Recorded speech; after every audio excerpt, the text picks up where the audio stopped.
Mr. Darcy paused and seemed to be thinking intently on something. At length, his eyes once again found hers. "You would not be aware of it, Miss Bennet, but this is the first time since my mother died that we have hosted any sort of event at Pemberley." He smiled. "Of course, my family has visited, and I have hosted the gentlemen for hunting or fishing, but an event to which we have invited those of the neighborhood at large has not been held at Pemberley in over 15 years. "No, I was not aware," was all Elizabeth could think to say. Thus, you can understand why Georgiana was more than a little nervous, wishing to make a good impression on our neighbors. I have the fullest confidence in her abilities, but that little extra encouragement you provided, even if you did nothing more, was worth more than any encouragement I could have given her, and for that I thank you." They had reached the waiting coach, and Darcy stopped and turned to look at her. "So, again, I thank you, Miss Bennet. I appreciate, more than I can say, the friendship you and Miss Drummond have offered my sister. I am so grateful you have come into our lives." "Thank you for your returning friendship," said Elizabeth. "It is partly due to your actions that I have felt so welcome in Derbyshire. Until next time, then." Mr. Darcy extended his hand and helped her up, and soon they were off.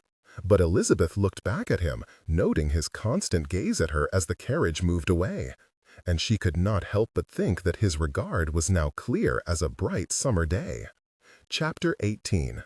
The next few days saw a return to a more sedate pace in the neighborhood. Elizabeth did not mind the changes. She was at home in society and enjoyed it, but if the situation demanded that she stay closer to home, she was happy to do that as well. There was much to do at Kingsdown, and she set to it with the rest of the family with a will. The fields had been sown, and the green shoots of their crops were showing themselves, a promise of what was certain to be a fine autumn bounty. And though the men Mr. Darcy had sent continued to provide their assistance, there was still much work to be done on the estate and around the house. Mr. Darcy was still a regular visitor in those days, and it was becoming clearer on every visit that his attentions were becoming ever more ardent. He continued to walk with her around the pathways of the estate, with the faithful Olivia following behind, giving them time and space to become more truly acquainted.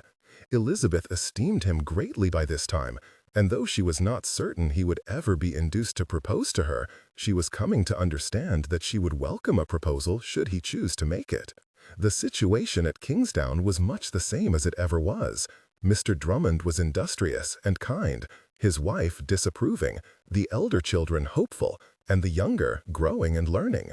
The two younger boys still tried the adults' patience with their antics, while Leah continued to become closer to Elizabeth, charming her with her innocence and childish intelligence.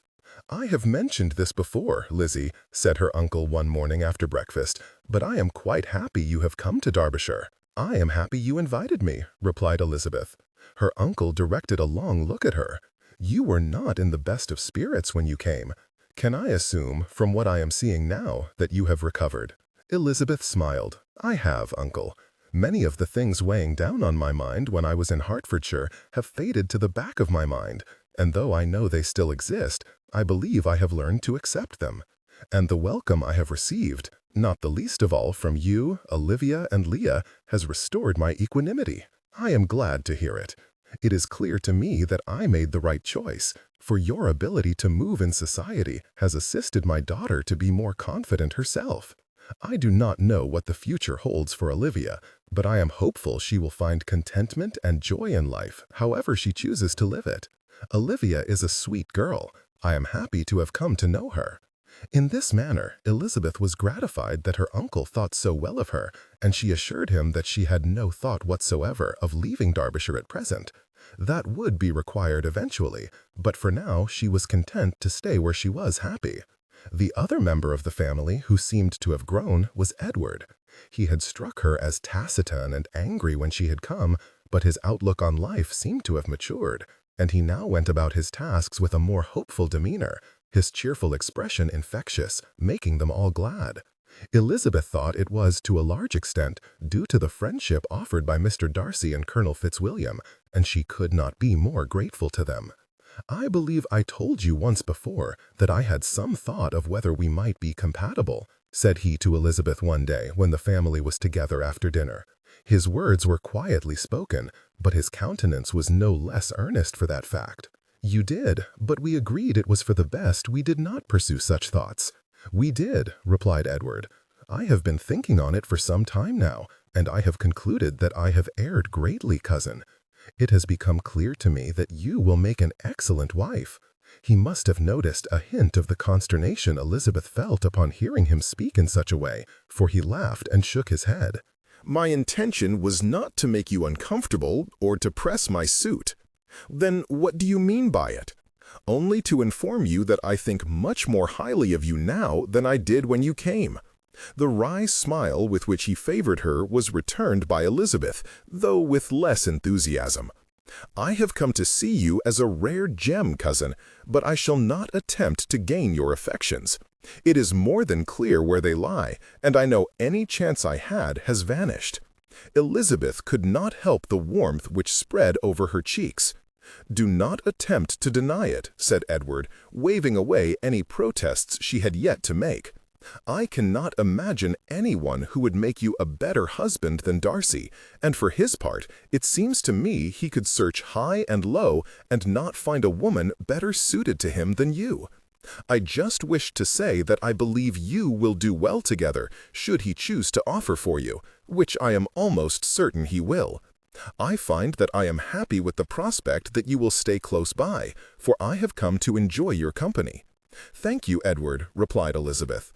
"I have also grown fond of you and your entire family. I could not be happier that I have come into Derbyshire." It was a conversation she could not have imagined having with Edward, so discontented had he appeared when she had come. It was the wonders of the friendship of a pair of good men which made it so, Elizabeth was certain, and she was certain to thank Mr. Darcy once again the next day he came. But Mr. Darcy had a more serious subject he wished to discuss. Elizabeth supposed she should not have been surprised. She had been in Derbyshire for some time, and as he had become an intimate of her family, some mention of her situation in Hertfordshire must have reached his ears. When he brought the subject up with Elizabeth, he did so with the greatest gentleness, for which she was grateful, as she was not quite certain how she felt about his news.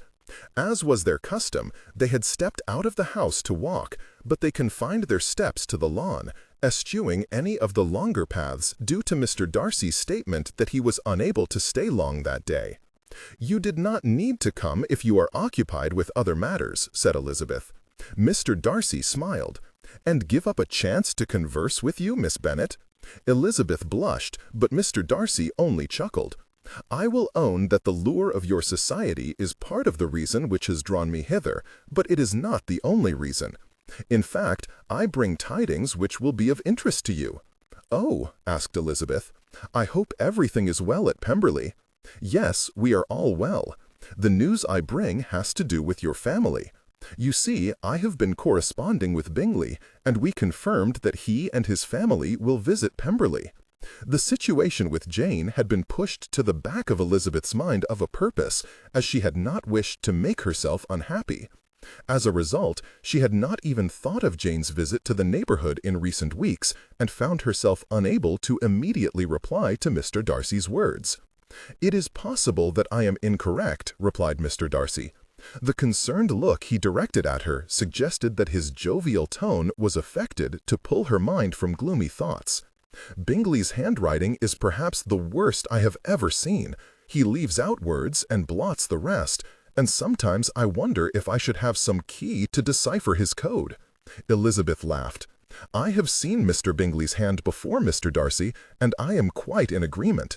He claims it is due to the rapidity of his thoughts and their eagerness to escape his mind in favor of being expressed on the paper. But I suspect it is only because he cannot take the trouble to attempt neatness." "I do not disagree, Mr. Darcy," said Elizabeth. "It was a faithful portrayal of Jane's husband, and it only endeared him to her all that much more. He was a delightful man, his worth not lessened by his inability to write in a way that anyone could read it. They will come in early July, though the exact date has not yet been determined," said Mr. Darcy, his pleased smile suggesting satisfaction with the effort to redirect her melancholy. "And though the length of their stay has not yet been determined, I believe they are likely to remain for at least 6 weeks. Elizabeth digested this bit of news, wondering how she should feel about the imminent arrival of her sister. Though she had hope that Jane would be changed from the distant woman she had become, in her heart she knew it was unlikely. Even if her letters from her family had not referenced the continued distance between Netherfield and Longbourn, the feelings of Elizabeth's heart would have given lie to the hope. "And the Hursts," said Elizabeth, realizing she had been silent for some time and sensing Mr. Darcy's concern. "Are you to be gratified in your desire to avoid their society?" With a laugh, Mr. Darcy said, "Indeed, we are to be blessed. Bingley has informed me that his eldest sister is with child and will not be traveling for some time, so we are spared their company, though I had not planned to invite them regardless." "Indeed," said Elizabeth, "there was some talk of it when I was last in Hertfordshire. I am happy for them, though I do wonder what either Mr. or Mrs. Hurst will do with a child." Mr. Darcy nodded. "They have been married for some years, and neither seemed to repine the lack. If it is a son, I do not doubt that Hurst will set about corrupting him as soon as he is able to toddle about on his own feet. If a girl, I doubt he will give her any real notice, though I am not certain Mrs. Hurst will be much better." Though unable to withhold her laughter, Elizabeth still attempted to glare at her companion. "It is very unkind of you to say so, sir. I am certain that Mr. Hurst wishes for an heir, as would any man, and perhaps Mrs. Hurst will surprise you." "Perhaps she will," said Mr. Darcy, though his expression suggested he did not hold much hope, and his tone was not at all apologetic. "Regardless, I am happy to escape their company, so the news is welcome. I hope you will be happy to see your family again, Miss Bennet. I know Bingley is quite eager to join us, and I suspect he wishes to look for an estate in the area while he is here." "And I will be happy to see him again," replied Elizabeth, choosing to push thoughts of Jane residing in the neighborhood to the side. "I am not surprised he wishes to purchase an estate in a different county. My mother can be. Let us just say that she considers it her duty to advise Jane on all matters, and I do not doubt that Mr. Bingley is eager to put some distance between himself and Longbourn. A typical mother, then, unable to let go of her eldest child. Perhaps. And your sister?" Mr. Darcy stopped mocking and turned to face her. "Though I cannot imagine you eager to be in company with Miss Bingley again, I hope the prospect of meeting your sister again brings you pleasure." Elizabeth thought her pause was the briefest in nature, but the worry which creased Mr. Darcy's forehead showed that he had noticed it. Elizabeth was uncertain what to say. She knew he had some knowledge, but she thought he was not acquainted with the true facts of the situation. To demur and proclaim herself eager to see Jane would be seen through, and the lie would be evident when she arrived. So Elizabeth responded in the only way she knew how. "My sister, let us only say that marriage seems to have altered her. I will be happy to see her, but I know not if that sentiment will be returned." For a moment Elizabeth thought Mr. Darcy would inquire further into the situation between Elizabeth and her sister. But though a question appeared to be on the tip of his tongue, and his lips parted, he thought better of it, and allowed it to remain unspoken. Instead, he gathered his thoughts, and then said, "Then I hope matters have changed, for I understand that you were once very close." "I hope so too, Mr. Darcy," said Elizabeth, though she wondered if he could even hear her. They continued to walk for some time after, though mostly in silence, both lost in their respective thoughts. Elizabeth was consumed with thoughts of her sister and her upcoming arrival, but that did not mean she was unaware of the silence between them. Although she had often observed that two people with little to say to each other often led to an uncomfortable situation, there was no such feeling that day with Mr. Darcy. On the contrary, she recognized the man's solid presence, akin to the feeling of the warmth of the sunshine on her face, or a good book and a crackling fire on a cold winter day, and she was comforted by it. When Mr. Darcy excused himself to leave, Elizabeth stayed in the gardens for some time, thinking. In truth, she could understand very little of her thoughts herself, for they seemed to jump in some random pattern, from Jane to Mr. Darcy, to her time in Derbyshire, to what she left behind in Hertfordshire, and to various other subjects. Olivia, dear girl that she was, sensed that Elizabeth was out of sorts and needed to think, and she absented herself, presumably returning to the house. Elizabeth was grateful for her forbearance, for she knew that she was not good company in her present state.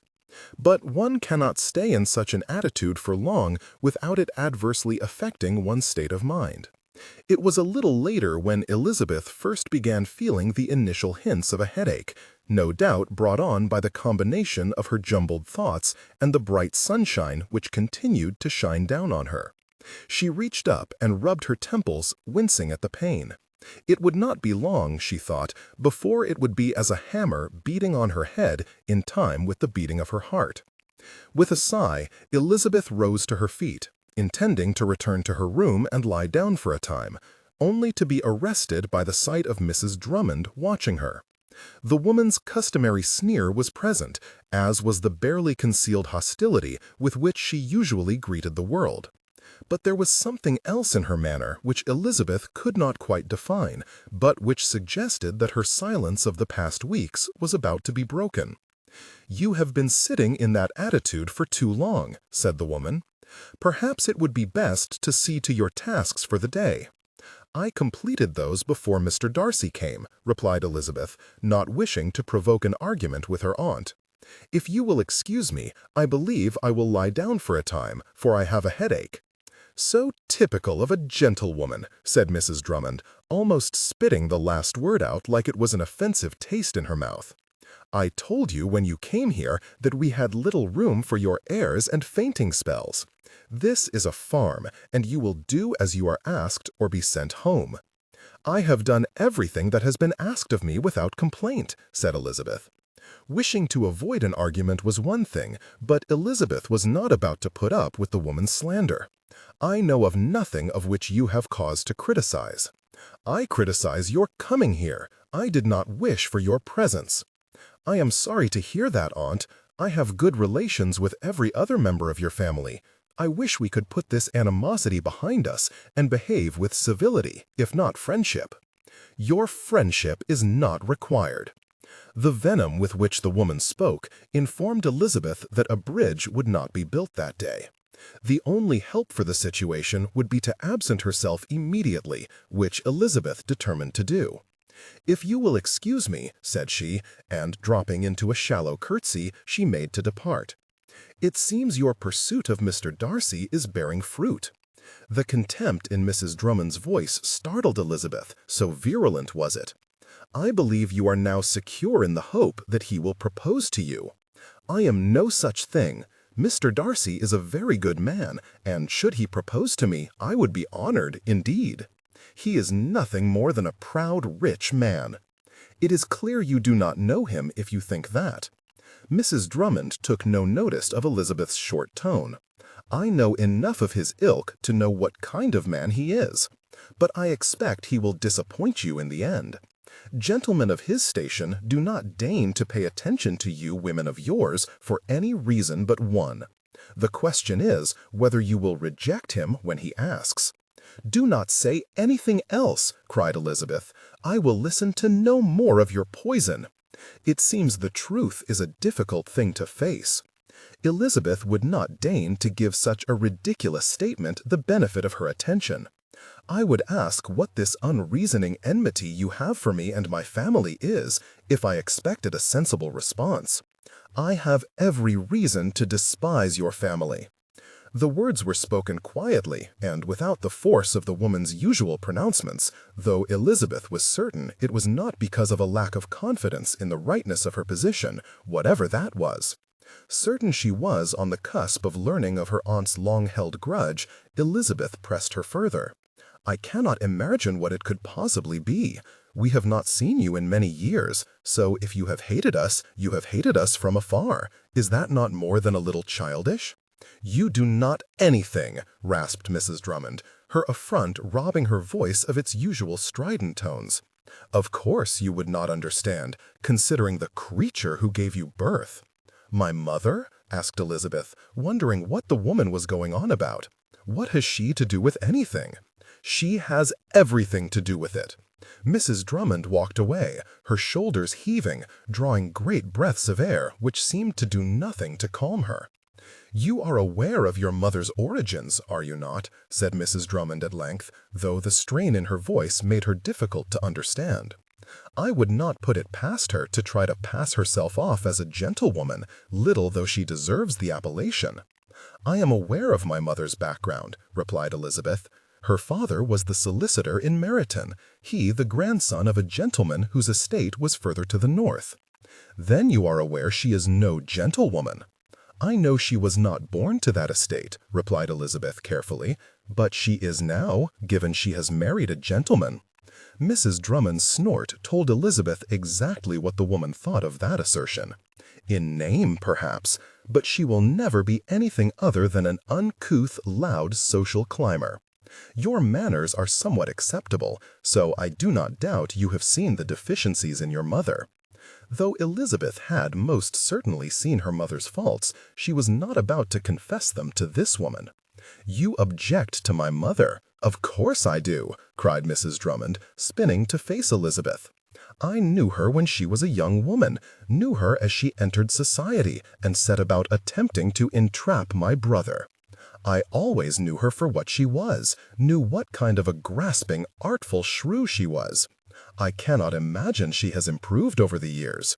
But my brother, enamored as he was by her beauty and liveliness, allowed himself to be caught by the woman, forever tainting our line. The Bennets have never been high on society's ladder, but we have long been the masters of Longbourn, long been a respectable family. Your father threw that away in a moment of infatuation when he married his empty-headed solicitor's daughter. How I despised him for being so weak! But what can it be to you?" asked Elizabeth. "It was his choice. What possible effect could it have on you?" "It seems you are not nearly so intelligent as you want others to think," spat Mrs. Drummond. "Do you not see that his marrying so unsuitable a woman tainted me? I was painted by the same brush as his strumpet of a wife. I had a suitor, a good man, who, though he was not high in society himself, was a gentleman of some means and property.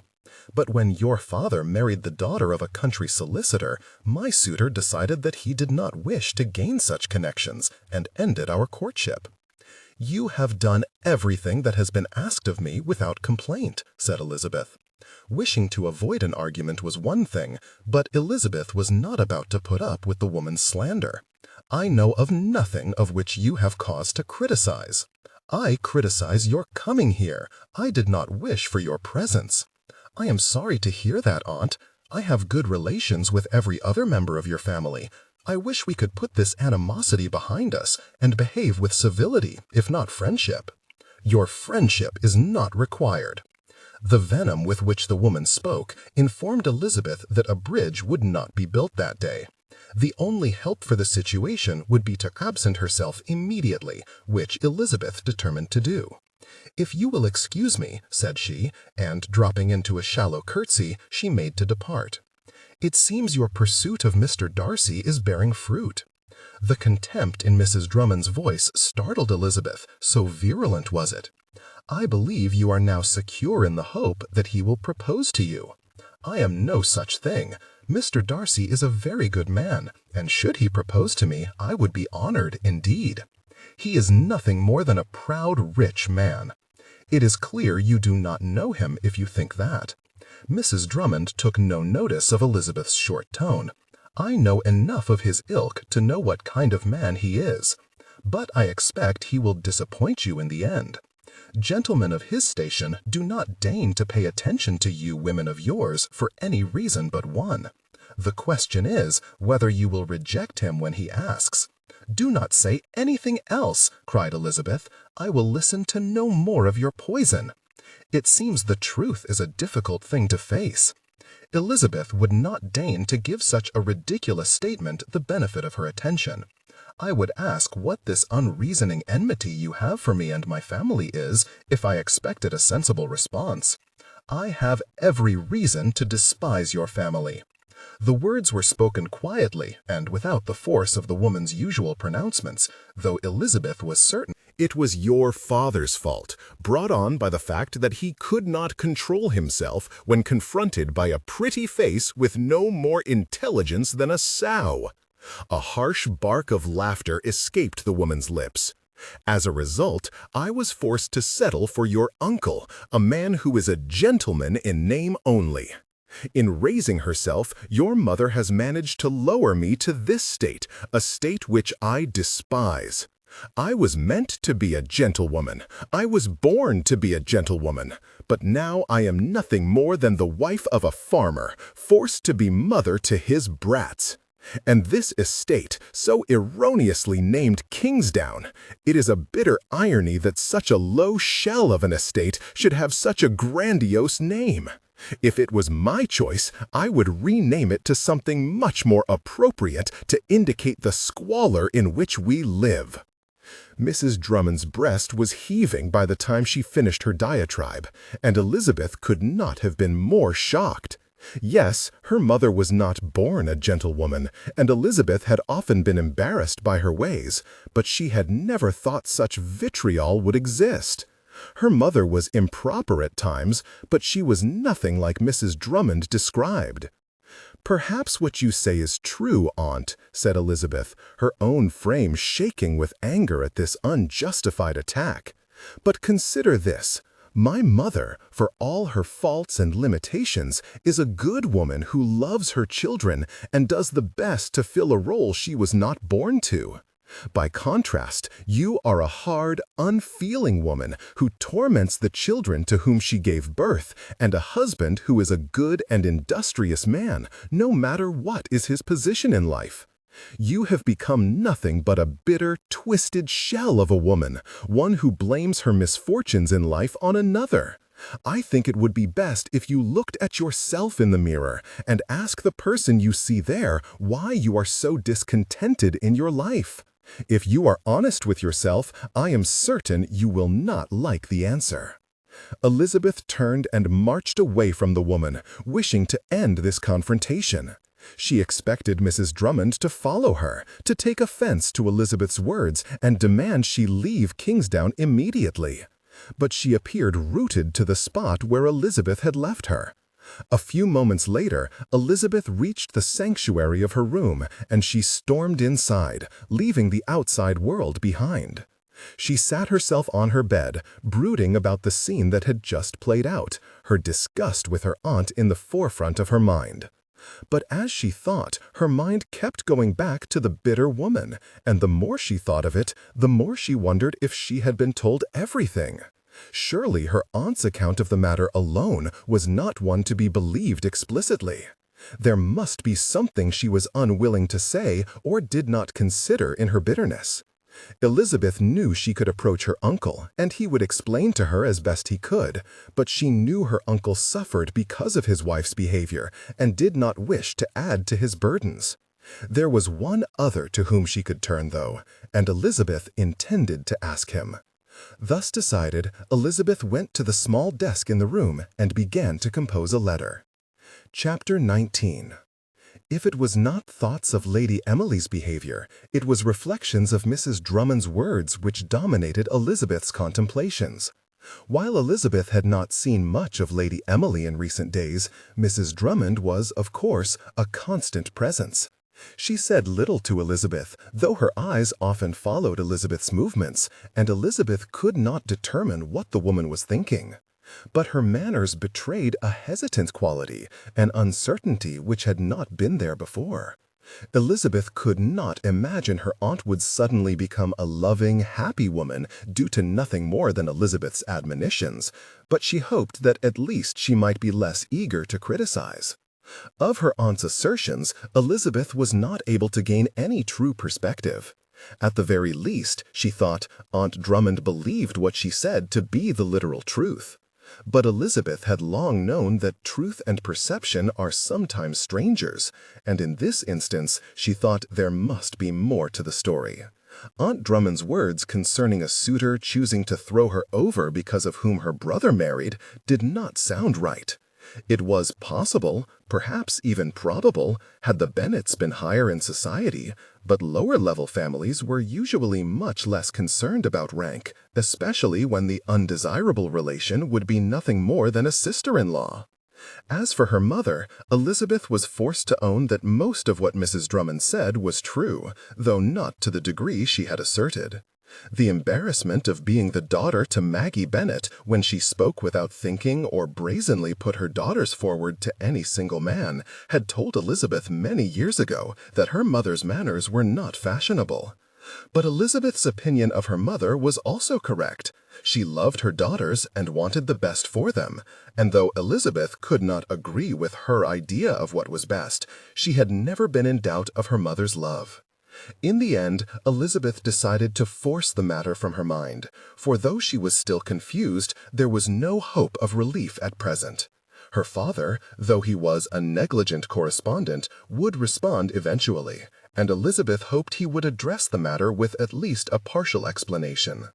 There was a little more society in those days, often consisting of teas or lunches, but nothing on the scale of the games at Pemberley or the picnic at Teesdale Manor. But it was more than enough to satisfy Elizabeth. She and Olivia were often at Pemberley, and at times Georgiana would return their visits by coming to Kingsdown. Mr. Darcy was ever present, and his attentions seemed to grow more ardent as time progressed. It was becoming clear that it was not a matter of whether he would offer for her, but when.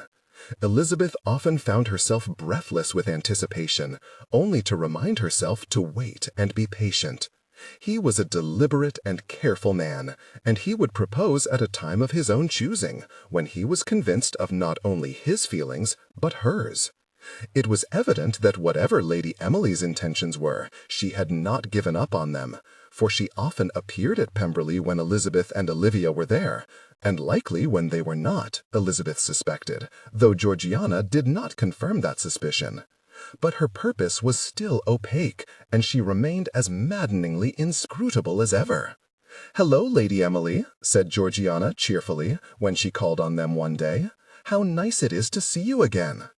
Elizabeth smiled fondly at her young friend. Georgiana was growing in confidence by leaps and bounds, and Elizabeth could not be happier for her. She also seemed to be completely unaware of the possibility of ulterior motives in Lady Emily's visits, welcoming and conversing with her with the same friendliness she displayed to Elizabeth or Olivia. "Miss Darcy," said Lady Emily in response. "Miss Bennet, Miss Drummond. How do you do today?" "Very well," replied Elizabeth, which Olivia echoed. The ladies settled down to speak, and for a time all was well, and Elizabeth had noticed a pattern in this. When they first came together, Lady Emily was amiable and pleasant, conversing with them all with little animation, but with perfect civility. That day was no different. "How is your practice of the new sonata, Miss Darcy?" asked Lady Emily, turning the subject to one in which they could all participate. "I am making progress," said Georgiana. "There are a few passages which still give me a little trouble, but I am improving. Lizzie plays it beautifully, though." "Not very beautifully at all," exclaimed Elizabeth. "You know you are much more technically proficient than I. I can muddle my way through, but your playing is superior." "It seems to me this conversation is one which has been repeated often," said Lady Emily. Though she did not often display her emotions on her face, on this occasion her mirth was unmistakable. "Yes, it is," said Olivia. "They constantly argue about which of them is the more accomplished." "We do not argue, Olivia, for there is nothing to dispute," said Elizabeth. "It is clear Georgiana has a greater technical proficiency than I possess." "And you play with greater feeling," rejoined Georgiana.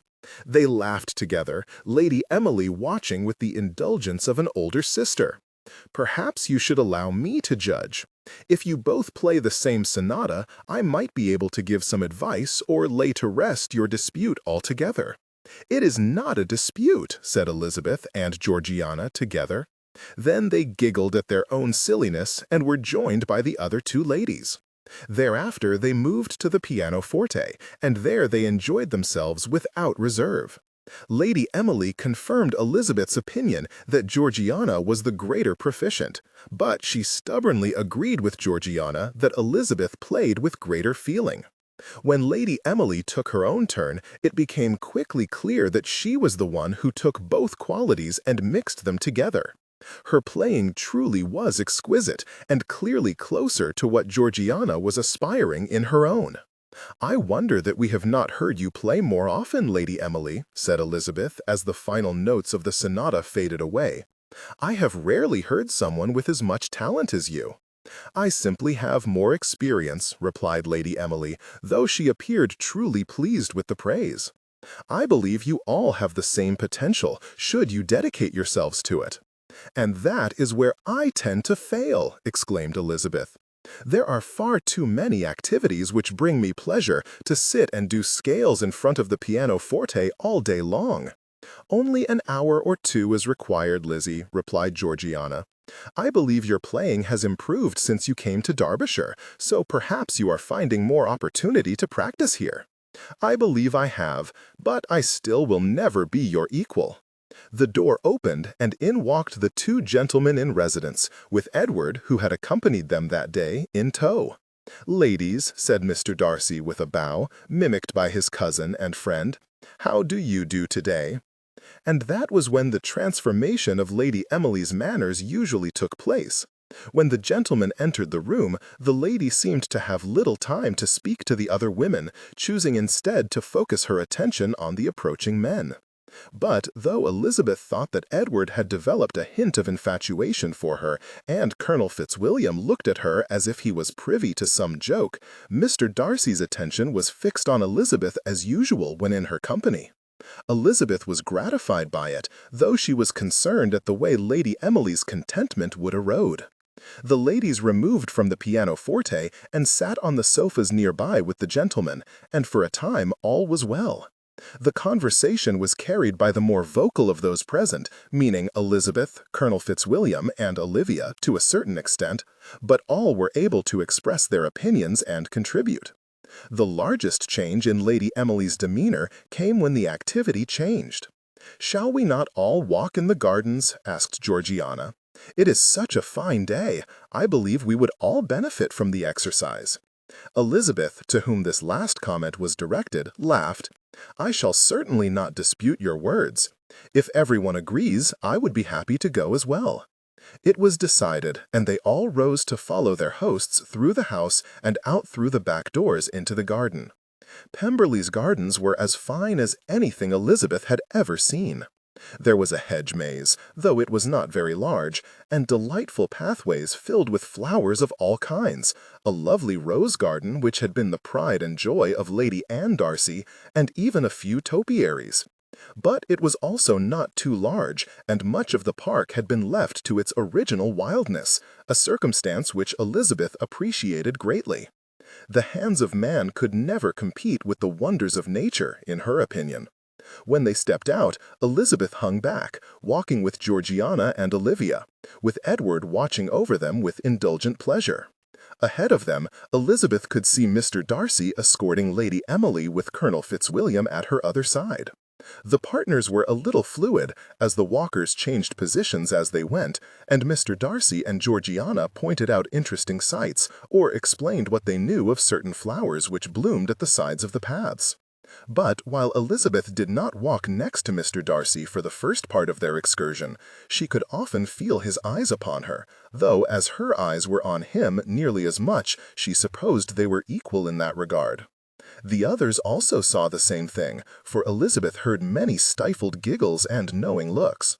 But from Lady Emily's part, she saw what she took to be a growing exasperation, for though she kept her position beside Mr. Darcy, she could see his eyes often turn to Elizabeth as much as any of the others. And thus the transformation took place. "I also tend to the rose gardens at Teesdale Manor," said she, as they walked. Elizabeth, who at that time was close behind them, could hear every word they spoke. "And lovely gardens they are," replied Mr. Darcy. "I understand you have added certain additional varieties to your collection." If it had been any other woman, and certainly Miss Bingley, Elizabeth would have thought her to be preening at the praise. "Yes, my father acquired a cutting from an acquaintance in Shropshire, and he brought it back to me. His acquaintance had it from a friend in Cornwall. I was concerned that it might not thrive in our colder climate, but it has grown wonderfully." "No doubt because you have lovingly tended it," said Mr. Darcy.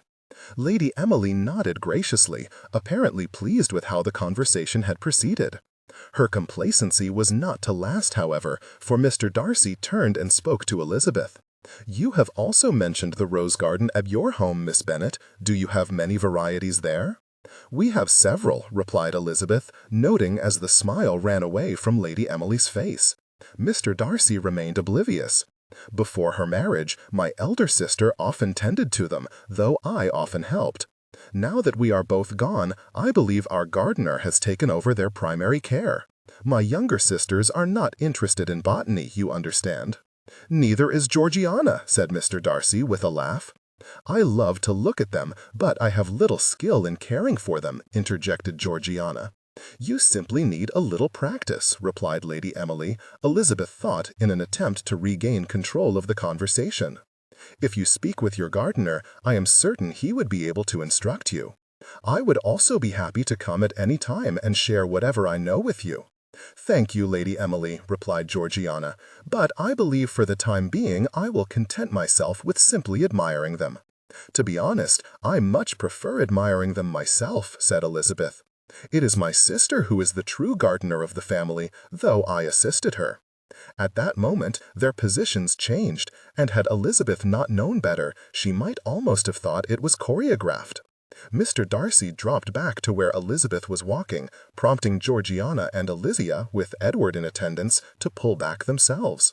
At the same time, Colonel Fitzwilliam stepped toward Lady Emily and directed her attention to some view down the valley behind the house. And all this happened as if they were actors in an opera, having practiced the steps innumerable times. "Do you miss your home, Miss Bennet?" asked Mr. Darcy, preventing Elizabeth from considering the situation any further. "Perhaps," replied Elizabeth. "When I left, I was quite ready for a change in my life, so I have not repined my time here." But I have longed for my family on occasion, especially my father, with whom I have always been close." "I believe you have spoken of him at times," said Mr. Darcy. "I understand he is a bibliophile." Elizabeth laughed. "Ah, yes, Papa would be miserable without his beloved books. I believe you may have difficulty ejecting him from your library, should he ever see it. I am happy to host him at any time. You may wish to reconsider that, Mr. Darcy. I was not exaggerating." The look Mr. Darcy bestowed on her took her breath away in its tenderness and depth of feeling. "I believe nothing you say will change my mind, Miss Bennet. I am happy when you are here, for you bring such a lightness to our lives and happiness to our hearts. You, your father, and anyone else in your family are welcome at Pemberley at any time." It could not have been clearer had he stated his love for her. As it was, the look in his eyes, the way he leaned over slightly, speaking directly to her, the caress of his free hand on hers, which rested on his arm, all these things shouted his regard for all to see. And it was clear that no one else in the party missed it. "What a wonderful place this is!" interrupted a voice. Though neither Elizabeth nor Darcy had been behaving inappropriately, they jerked apart as if they had been caught in a compromising position, and startled, Elizabeth looked up to see Lady Emily watching them. Though she still put forward the veneer of complacency, her gaze boring into Elizabeth and her slightly bared teeth spoke to her displeasure. "You have a heavenly estate, Mr. Darcy," continued she, her gaze sliding from Elizabeth to rest upon Mr. Darcy, possessive and determined. "Though my father's estate adjoins it, I believe you have the superior beauty inherent in Pemberley." "Thank you, Lady Emily," replied Mr. Darcy. "Teesdale Manor, and, indeed, all of the estates in this vicinity, are not devoid of their own beauty." "Yes, but there is something about Pemberley which defies all description." "I must agree with Mr. Darcy," interjected Elizabeth. By this time she was almost amused, though the lady's obvious displeasure tempered it. But such obvious flattery, accompanied by her flirtatious tone, was something Elizabeth might almost have expected from Miss Bingley. "Teesdale Manor is beautiful. I must also agree that Pemberley is one of the finest estates I have ever seen." Lady Emily's eyes fell on Elizabeth like a branch falling from a tree, and Elizabeth decided it might be best to simply be silent. Mr. Darcy, however, appeared not to see the woman's annoyance, for he turned back to Elizabeth. "Your home also has many beauties, I imagine. Bingley has written to me several times about how agreeable he finds the neighborhood." "Yes, I do find it beautiful," replied Elizabeth, keeping a wary eye on Lady Emily. "But that is not precisely surprising, given it is my home and the place I know best." "It will not be your home forever," inserted Georgiana, throwing more fuel on the conflagration that was Lady Emily's temper. "I believe I would like you to stay in Derbyshire forever. You once told me you would be happy to do so." Feeling the heat of Lady Emily's contempt upon her, Elizabeth only forced a smile at the girl and said, "That was said in jest, Georgiana. Though I have come to love Derbyshire and enjoy the company here, I know that eventually I will need to return to my father's home." "Mayhap you will," said Georgiana, "but I doubt you will be there long." Then she began to walk again, forging ahead of the rest of the group with Olivia by her side, the two girls giggling between themselves and shooting looks back over their shoulders at Elizabeth and Darcy. Elizabeth was mortified. The girl's words had made her appear mercenary to Lady Emily, a circumstance she wished to avoid at all costs. Mr. Darcy watched the girls walk away, Edward once again in tow, and he turned a grin on Elizabeth. "It seems my sister has acquired a hint of impertinence in her manner, Miss Bennet. I will own to some surprise, for she has always been shy and hesitant to speak up, even with her family." "Perhaps it is the company she keeps," said Lady Emily, though in a soft tone. Colonel Fitzwilliam immediately directed her away, though it appeared like Mr. Darcy did not hear or had ignored her comment, for he looked at Elizabeth, expectation in his gaze and a slight upturn to his lips. "You agree with Lady Emily?" asked Elizabeth, attempting to determine whether he had noticed the lady's comment. "I do," replied Mr. Darcy. "She has seen to the core of the situation. Before you and Olivia came into Georgiana's life, she was exactly as I described. Your friendship has been invaluable. I cannot be happier with how you have influenced her." And there it was. Elizabeth had always known that Mr. Darcy approved of her and appreciated her friendship with his sister, but in that short statement he had turned Lady Emily's criticism into a compliment. "As I have said before myself, Mr. Darcy, I do not consider befriending your sister to be a virtue. She is a lovely young woman, and Olivia and I have been fortunate to make her acquaintance." "Then all have benefited, myself included." Mr. Darcy took her hand and placed it on his arm, and he began walking after the others. Georgiana, Olivia, and Edward were already some distance ahead of them, and Lady Emily and Colonel Fitzwilliam had gone some distance as well. A glance at Lady Emily's form showed her back stiff and her head high, and though Colonel Fitzwilliam appeared to be speaking to her in an attempt at distraction, Elizabeth doubted it was successful. They continued walking, and Mr. Darcy kept making comments, to which Elizabeth responded, but her mind was not truly on his words. Lady Emily had made her displeasure with his attentions to Elizabeth clear, but it seemed that Mr. Darcy had not truly noted it.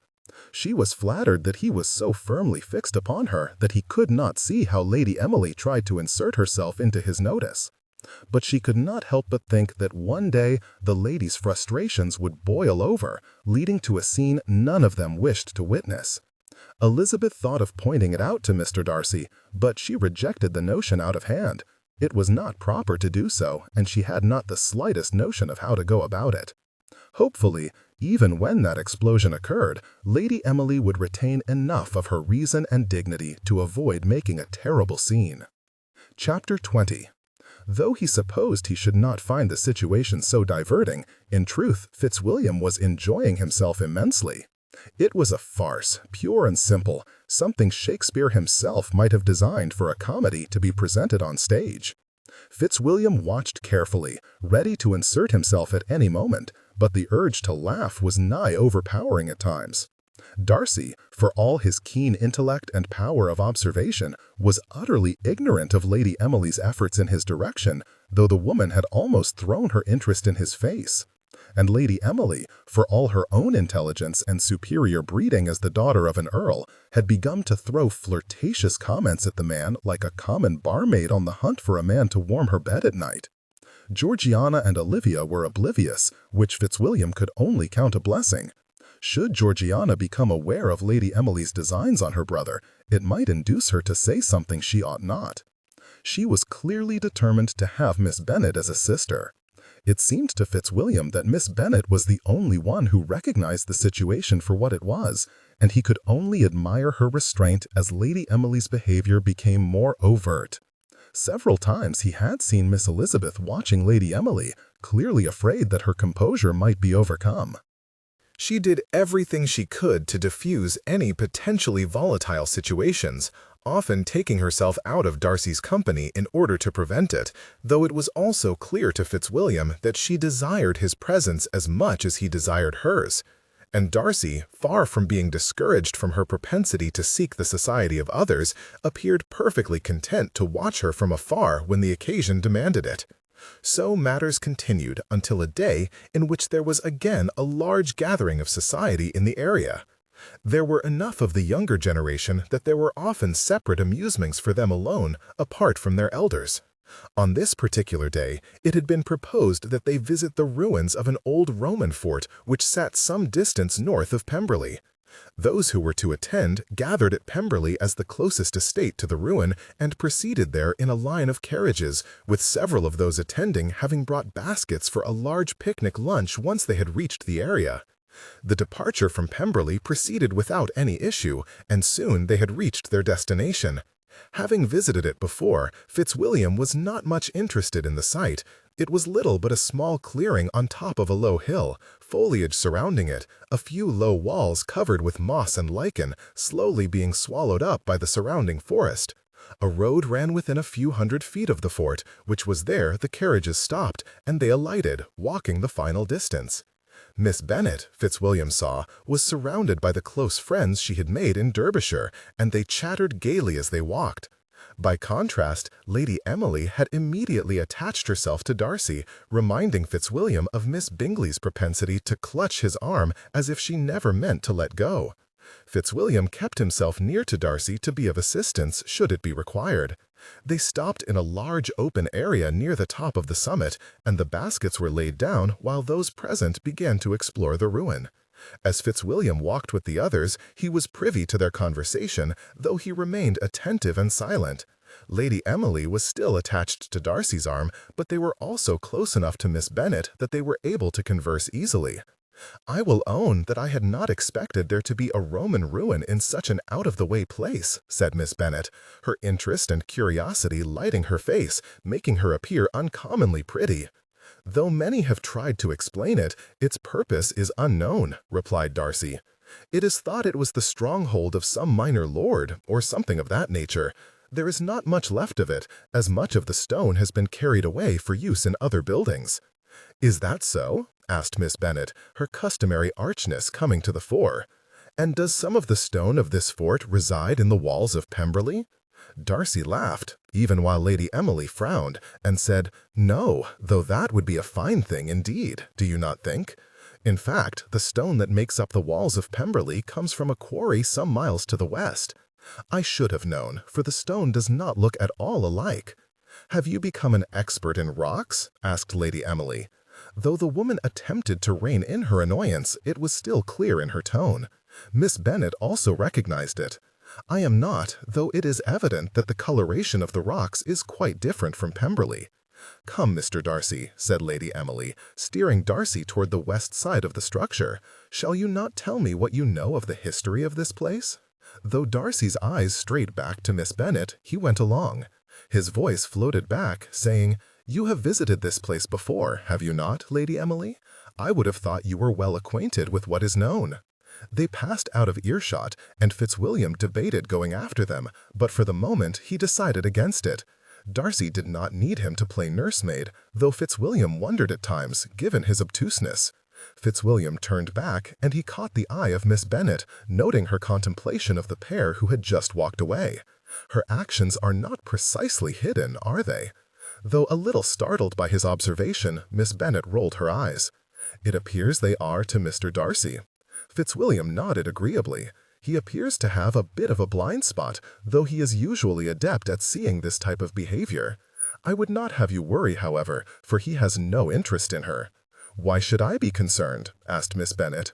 I have no claim on Mr. Darcy.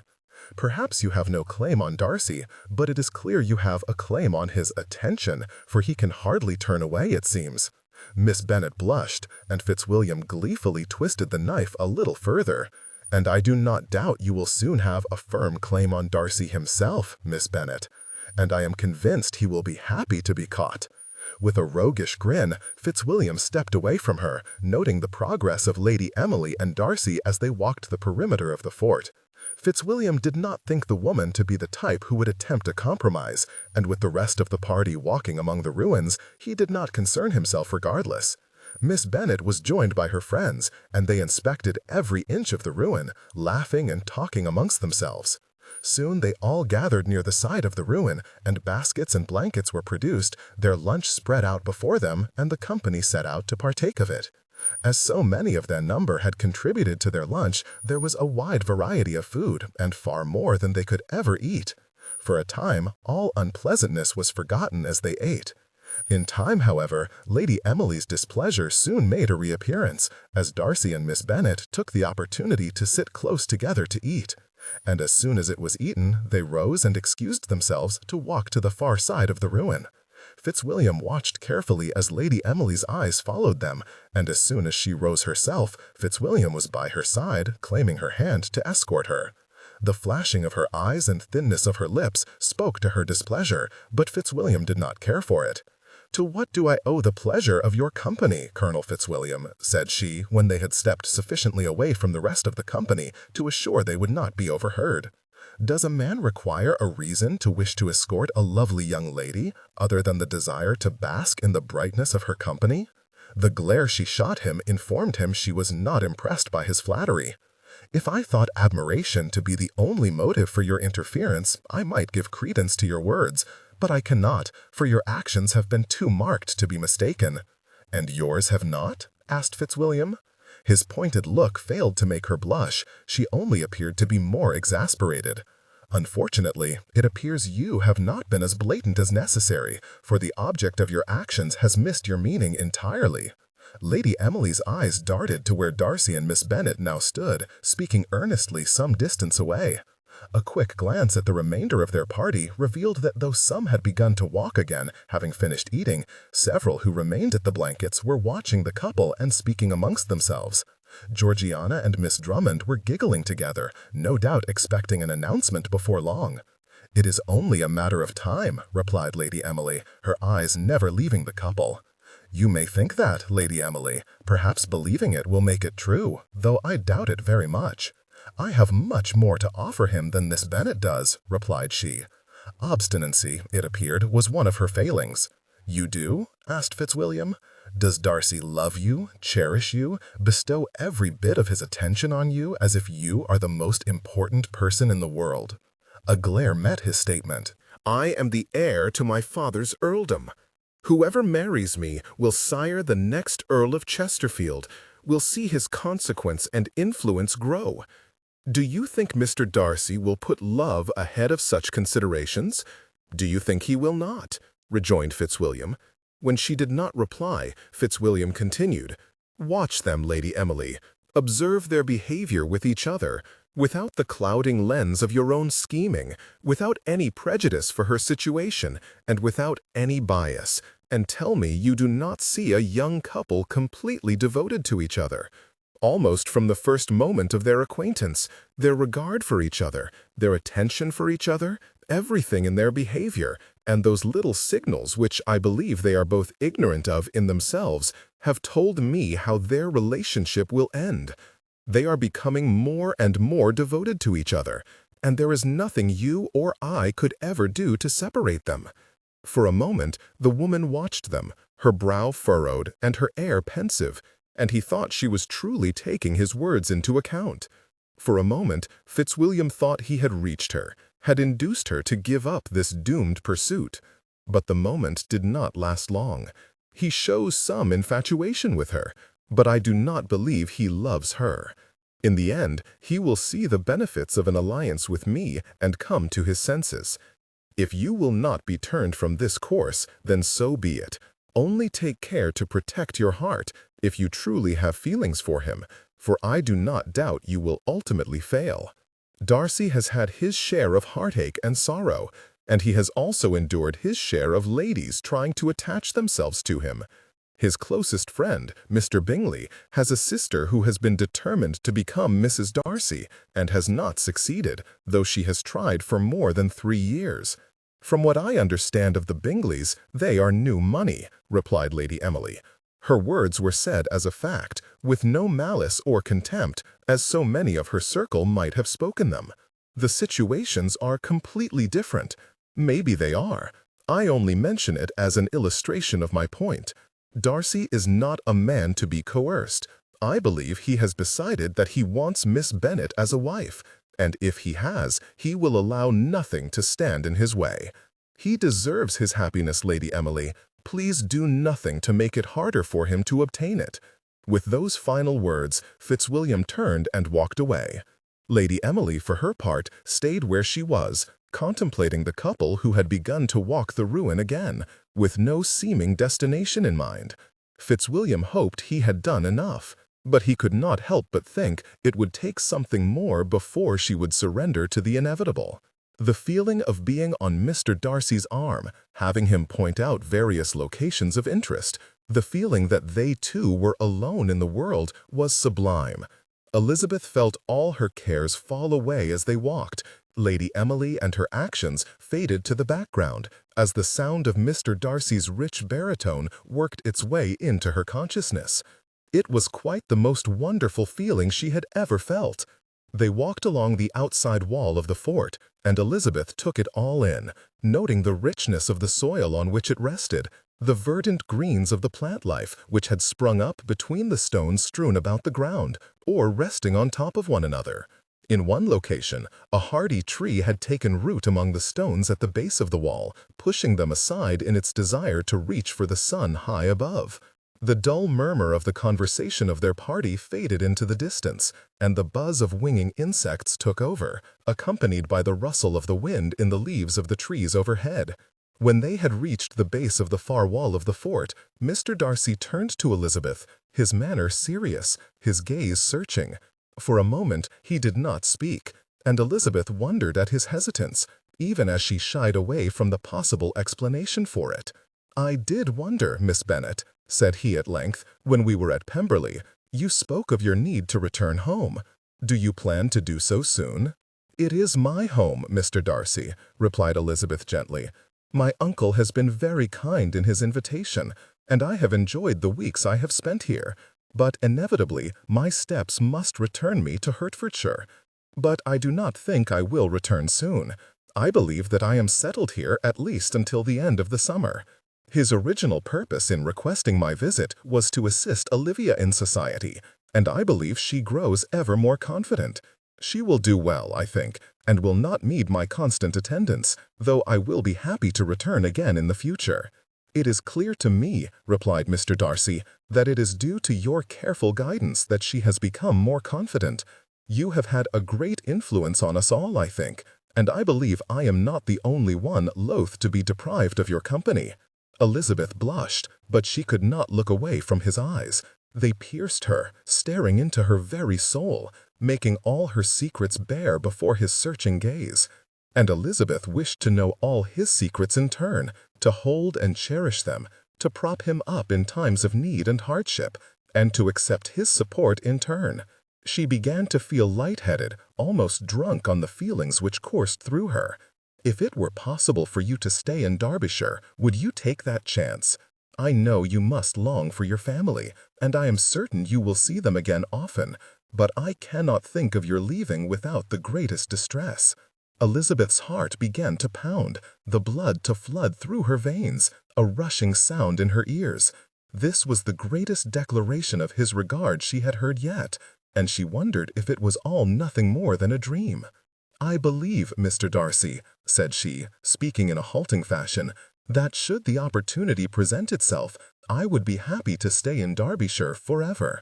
Though Elizabeth could hardly believe that she had been so audacious to speak such blatant words, it appeared like her companion was not at all displeased by her declaration.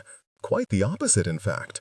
Mr. Darcy's eyes positively burned with intensity, and she felt she might be caught in their depths, scorched to cinders and blown away on the wind. "I am happy to hear it, Miss Bennet," replied he, though in a voice only slightly above a whisper. When he spoke again, his strength appeared to have returned. "If I might impose, Miss Bennet, I think I would like to call on you tomorrow. I believe you and I have important matters of which to speak, and our current surroundings, however agreeable, will not be conducive for such." Elizabeth was required to force herself not to start, for it was the first time she had considered where they were in some time. "You are welcome to call at any time, Mr. Darcy," said she, refusing to look back at the rest of the company, who were almost certainly watching them, enjoying the performance. "I am willing to speak on any subject you deem necessary." "Thank you, Miss Bennet," said Darcy. He had apparently understood her meaning, despite her rather inelegant way of speaking. With an excess of tenderness, Mr. Darcy reached out and took her hand once again. He bowed over it, pressing a kiss to its back. Then he placed it in the crook of his arm and began to lead her back to the rest of the company. Though Elizabeth's mind could not withstand such mundane discussions when compared with the import of what had just occurred. She desperately wished to return to Kingstown, there to seclude herself in her room to think about what the morrow would bring. It was fortunate for her that the party soon broke up, and the company made their way back toward the carriages for the return trip to their estates. "You will join my sister and your cousin in the carriage?" asked Mr. Darcy as they were walking. "Will you stay at Pemberley for a time? I believe Olivia and I should return to Kingsdown," replied Elizabeth. "But I will certainly ride with Georgiana." "Very well," replied Darcy. "I will ride on ahead with Fitzwilliam, for there is a matter which requires my attention on the estate. I will see you tomorrow." Elizabeth acquiesced, and they soon reached the road where the carriages waited. Mr. Darcy and his cousin saw them situated, and as he was handing Elizabeth up, she could not refrain from teasing him. "But, Mr. Darcy, should we come across a vicious patch of mud intent upon devouring us, what shall we do without you to beat it back?" With a grin, Mr. Darcy replied, "I am certain you would be more than a match for it. But I have ensured there are no other mud monsters to be had, Fitzwilliam and I having chased them all away some days previously. Then I will rest easily, knowing that our intrepid knights have cared for us so faithfully." With a grin and another kiss to her hand, Mr. Darcy departed with Colonel Fitzwilliam in tow, but not before the genial man bowed to her, a grin plastered on his face. After they had departed, there was some delay of the carriages, for one of those in front of them was not quite prepared to depart. It was while they were waiting that they received a visitor at the carriage. "Miss Bennet," said Lady Emily, appearing in the window, "would you consider riding in my carriage? I would greatly appreciate the opportunity to speak with you." The wariness she had felt with Lady Emily over the past days materialized in Elizabeth's mind, and though the woman appeared to be pleasant, she thought she detected a hardness in the other woman's eyes. Elizabeth opened her mouth to decline when Georgiana spoke first. "You may ride with Lady Emily if you like, Elizabeth. Olivia and I will be very well together." Then Georgiana turned to the lady as if the decision had already been made. "We were to go to Pemberley first, before our carriage was to convey Elizabeth and Olivia back to Kingsdown. Will you join us at Pemberley, or take Elizabeth directly to Kingsdown?" "I am happy to take her directly back to her uncle's house," replied Lady Emily. "Then it is settled," replied Georgiana. She turned a teasing look on Elizabeth. "I am certain you have much of which to speak, and many secrets to exchange. I will see you the next time you visit." Though Elizabeth could hardly understand how it happened, it seemed like she was now to ride back to Kingsdown with Lady Emily, a woman she was not sure appreciated Mr. Darcy's attentions to her. Carefully suppressing a sigh, Elizabeth alighted from the vehicle and made her way back down the line to Lady Emily's conveyance. It was, perhaps, for the best that this discussion take place as soon as possible, though Elizabeth was not anticipating it in the least. She expected that Lady Emily wished to make her sentiments known, or perhaps only to satisfy herself that Elizabeth was acting with the purest possible motives. Why the lady would concern herself with such things, Elizabeth could not say, but at this point it truly did not matter. By the time they reached Lady Emily's carriage, whatever problem had held up the departure of the first carriages, Lady Emily's was the last one in the line, had not been resolved. They ascended and sat on opposite seats, Elizabeth taking the rear-facing seat, and for some moments there was no conversation between them. Lady Emily appeared content to simply study Elizabeth, and Elizabeth was willing to allow the lady to have her say if it avoided unpleasantness. At length, however, the line of carriages began to move, and they were soon under way. Even then, it was some moments before Lady Emily could be induced to speak. The silence between them was uncomfortable, not at all like that which on occasion existed between Elizabeth and Mr. Darcy. The thought of the man, coupled with Lady Emily's unexpected silence, caused Elizabeth's mind to wander, and she spent some agreeable few moments thinking of what had just passed between herself and Mr. Darcy. "You have had an eventful time in Derbyshire, Miss Bennet," said Lady Emily. Having sat for so long in silence, Elizabeth was caught off guard by the lady's sudden words, but she rallied herself quickly. "It is different from my home. The society there is closer, less varying than what I have seen here." "Yes, I can imagine." Lady Emily paused for a moment, and then looked Elizabeth in the eye. "I do wonder, Miss Bennet. I have heard you say that you will eventually be required to return to your father's estate. How long do you expect to stay?" All manner of responses crossed Elizabeth's mind at that moment, and many of them would have been acceptable, and likely would not have provoked the response which followed. She might have restated that she was here at her uncle's request, and had no knowledge of how long he wished her to stay. She could have said that she was enjoying her cousin's company, and did not wish to leave for some time. She might even have just repeated what she had told many others since her arrival, that she expected to stay until the end of summer, and return to Hertfordshire soon after. Unfortunately, none of these safe answers found their way past her lips. When Lady Emily asked her of her intentions, Elizabeth found herself offended by the woman's impertinence, wondering why she should not be allowed to have her happiness, and why this woman would claim Mr. Darcy for her own against his will. Though she had rarely suffered from the affliction of a loose tongue in the past, on this occasion she found that her tongue had loosened significantly.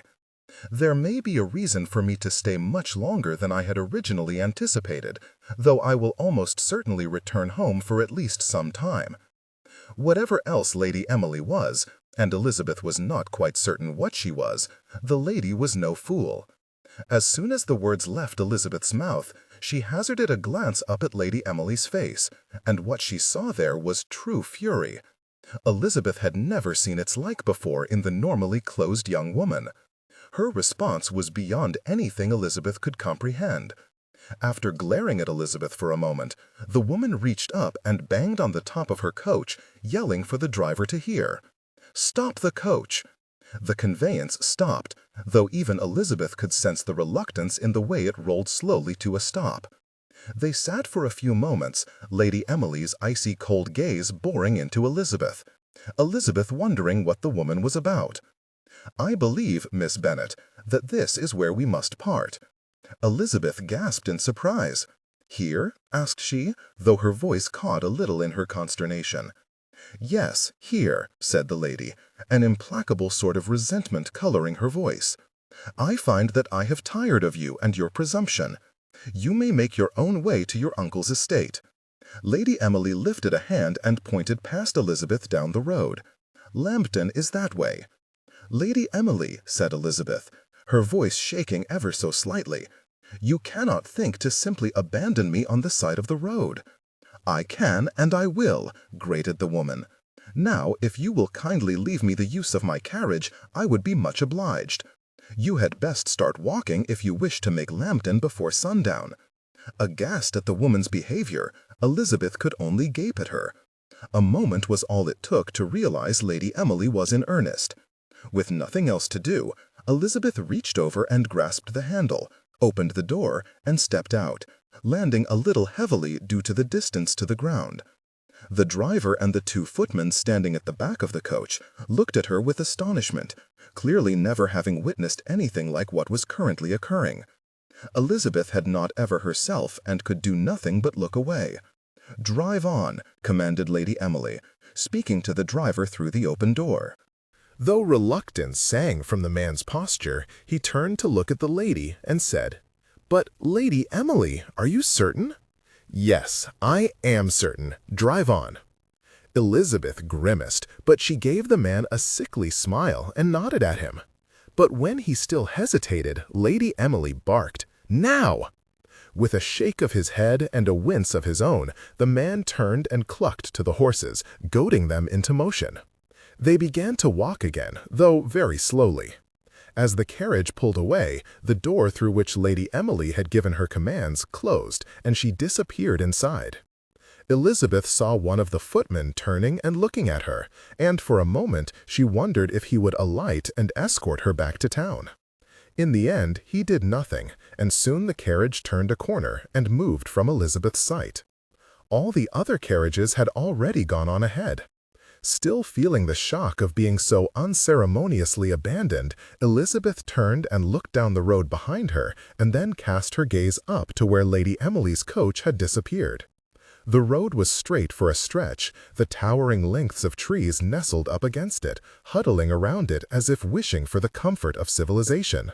No one was in evidence. Elizabeth was well and truly alone. Chapter 21. The shock of being left to her own devices on an unfamiliar road so far from her home soon gave way to anger and disgust. She could hardly fathom what would provoke a woman to force a guest from her carriage and leave her in such a situation. Even Caroline Bingley, whom Elizabeth detested, would not act in such a reprehensible manner. The righteous anger, however, soon gave way to the realities of Elizabeth's situation. Derbyshire was a wilder country than what she was used to in Hertfordshire. Her father often jested about how dull a section of the kingdom hosted his estate. At this moment, however, Elizabeth longed for the safety of the area, the lack of any form of brigandry or other dangers. Elizabeth had no real knowledge of the safety of Derbyshire's roads and had seen little to give her cause for alarm, but the possibility of highwaymen was real, and she knew it would go ill for her should men of their ilk find her. Elizabeth was well used to walking. She had walked the pathways of her father's estate since her earliest memories, venturing further from the house once she had gained maturity, and from the time she had been 13 years of age, she had often ranged beyond his estate. Even so, the longest walk she had ever attempted was to Oakham Mount, which, to walk to and then return to Longbourn, was only about 4 miles. She was not certain, but she suspected that Lambton was further from her present location, as she thought the ruin was closer to 10 from the town. She did not think they had traveled far from the ruins before she had been unceremoniously removed from the coach. There appeared to be nothing to be done but walk, so walk Elizabeth did. At least the road, a gravel track which, though wide, was free of holes or bumps, appeared well maintained, allowing her to walk swiftly and without fear of falling. Of course, no one could experience what she had without her thoughts constantly turning to what had just happened. She wondered at Lady Emily's reaction. Her attentions to Mr. Darcy, though increasing of late, had always struck Elizabeth as lukewarm. Did the woman covet him and his wealth for herself, or was there something else at work here? She could not crave Mr. Darcy's position in society, as her own was higher. Though the matter clutched on the edges of her consciousness with the iron grip of a falcon's talons, Elizabeth could not understand what had happened. All she knew was that leaving a young gentlewoman stranded on the side of the road in an area with which she was unfamiliar was such a breach of proper behavior that should it become known, Lady Emily would almost certainly suffer the consequences of gossip, not to mention the disapproval of local society. Her position as daughter to an earl would undoubtedly protect her to some extent, but she would not emerge unscathed. What it would do to Elizabeth's reputation, she was uncertain. Society being what it was, and gossips being what they were, it was equally likely that she would be looked on with pity as she would bear the censure of being all alone on a deserted road, and having who knew what happened to her, despite her lack of culpability in the matter. Her only hope was to reach Lambton without anyone being the wiser, make her way to the inn, and send a note to Mr. Drummond, acquainting him with her situation. It seemed best that the entire incident be kept from the ears of as many people as possible. So intent was Elizabeth on her ruminations that she almost missed the sound of a horse's canter, and she realized that she had come to a section of the road where it meandered, this way and that, around small hills and across bubbling brooks. She could not see who was approaching her. The thought of highwaymen and what would happen should an unscrupulous man find her entered Elizabeth's mind, and she became frightened, looking wildly this way and that for a place to hide. The woods had never looked so inviting, and she hiked up her skirt to make a mad dash for the tree line and its dubious safety. And then the rider came around the corner. Elizabeth barely had time to see the tall, dark man sitting in the saddle before the man kicked the horse into motion, and he approached Elizabeth at a run, vaulting from the saddle when he drew close to her. "Miss Bennet, why in the blazes are you alone, walking in this God-forsaken place?" Elizabeth almost wilted with relief as she recognized the sound of Mr. Darcy's voice, and for a moment she almost felt like swooning. She found herself encircled by strong arms, her head pulled to rest against his broad chest, and she allowed herself to lean heavily against him. Though the day was warm, and the exertion of her walk had caused her to perspire, she found herself shivering against him. It was improper, indeed, but Mr. Darcy's hand went to her back, and he caressed her tenderly, though he did not attempt to take any further liberties. For the comfort he was imparting, Elizabeth could forgive him these little lapses, especially when the tension in her limbs was bleeding away due to his ministrations. In a short time, she felt almost lethargic. "It appears that you are overcome, Miss Bennet." The deep voice of her rescuer broke her reverie. Elizabeth drew away a little and attempted to fix him with an impish smile. "Do you not know, Mr. Darcy? I am an excellent walker." "Miss Bennet," said Mr. Darcy, the gravity in his tone and demeanor telling Elizabeth her attempt at levity had been an abject failure, "this walk to which you have set yourself is still above 6 miles to Lambton, to say nothing of the additional distance to your uncle's estate. Surely even that is too much for you, especially considering our earlier exertions." "It was not by choice, sir," replied Elizabeth. He frowned at her quiet reply, but though he seemed on the verge of asking for additional clarification, he thought better of it for the moment. "Then we should ensure you are returned to your uncle's house as soon as may be. If you will allow me, I will place you on my horse and then sit behind you." Though she hesitated, Mr. Darcy cut into her ruminations. "If I was to walk the horse with you situated on its back, it would take much longer for us to reach our destination. I know of a path which will prevent us from being observed, so that we may preserve our reputations." Knowing he was correct, Elizabeth assented. He picked her up and deposited her on the back of his tall horse with no greater effort than he would have expended had he lifted a child. And after he had scrambled up behind her, he grasped the reins in one hand and urged the horse forward.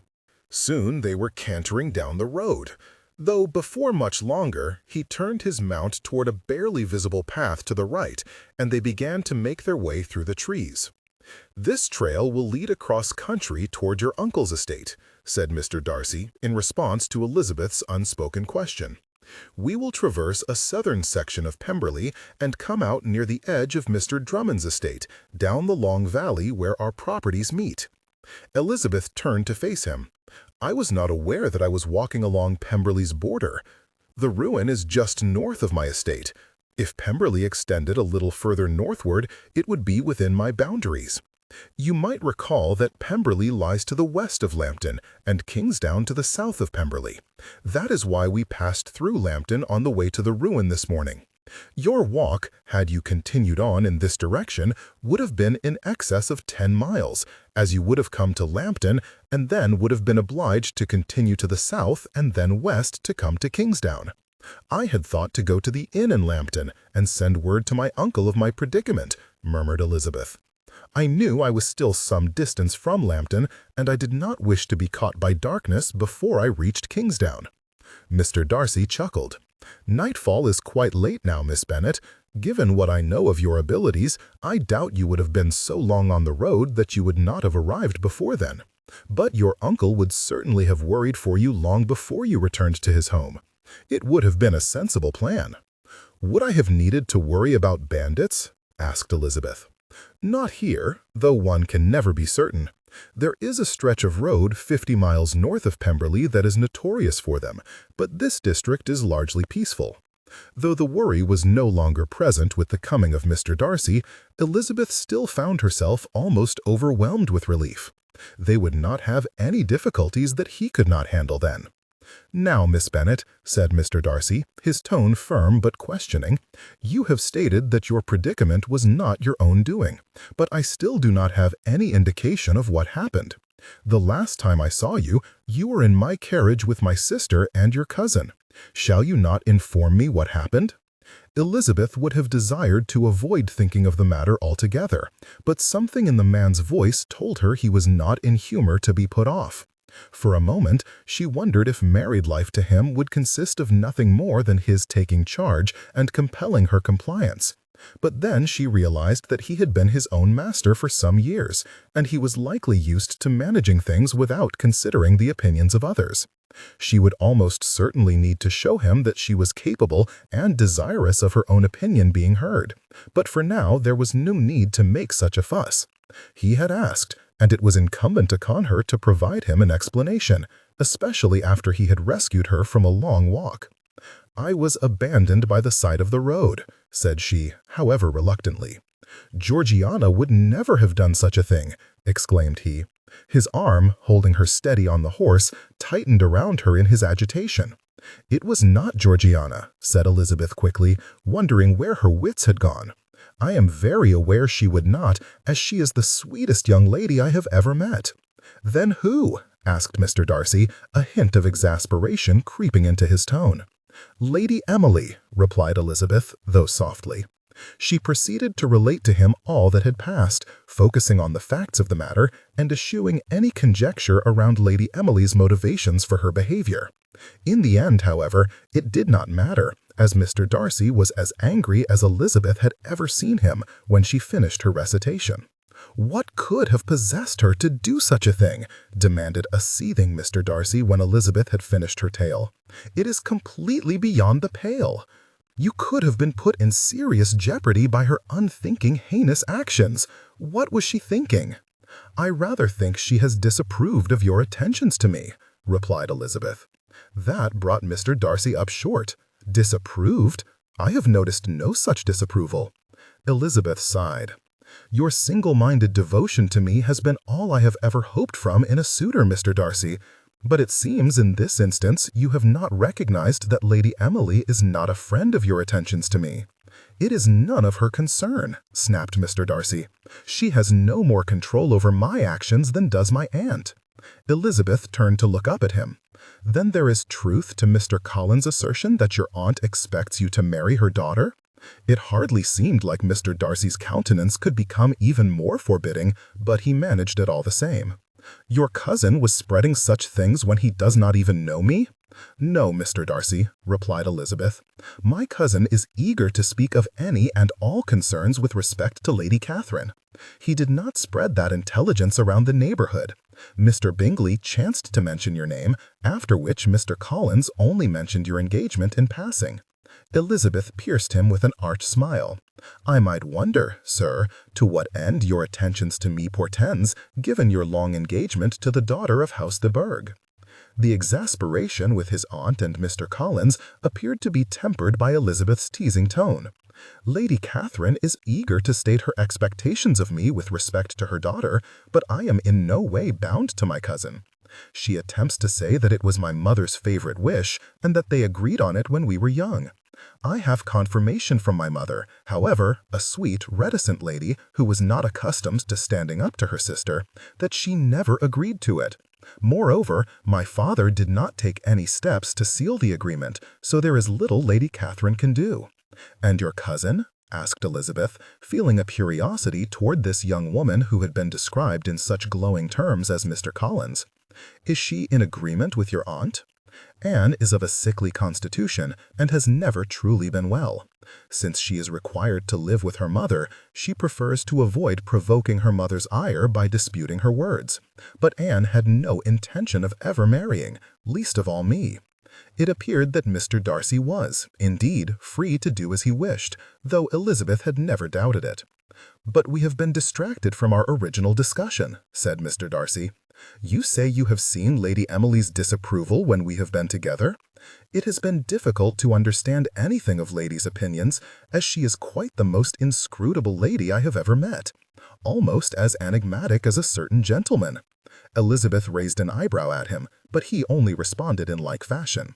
"But yes, I have seen her displeasure at times, but I have never been able to discern whether she wishes to have your attentions for herself or merely believes you should not be so attentive to a woman who is not of your station."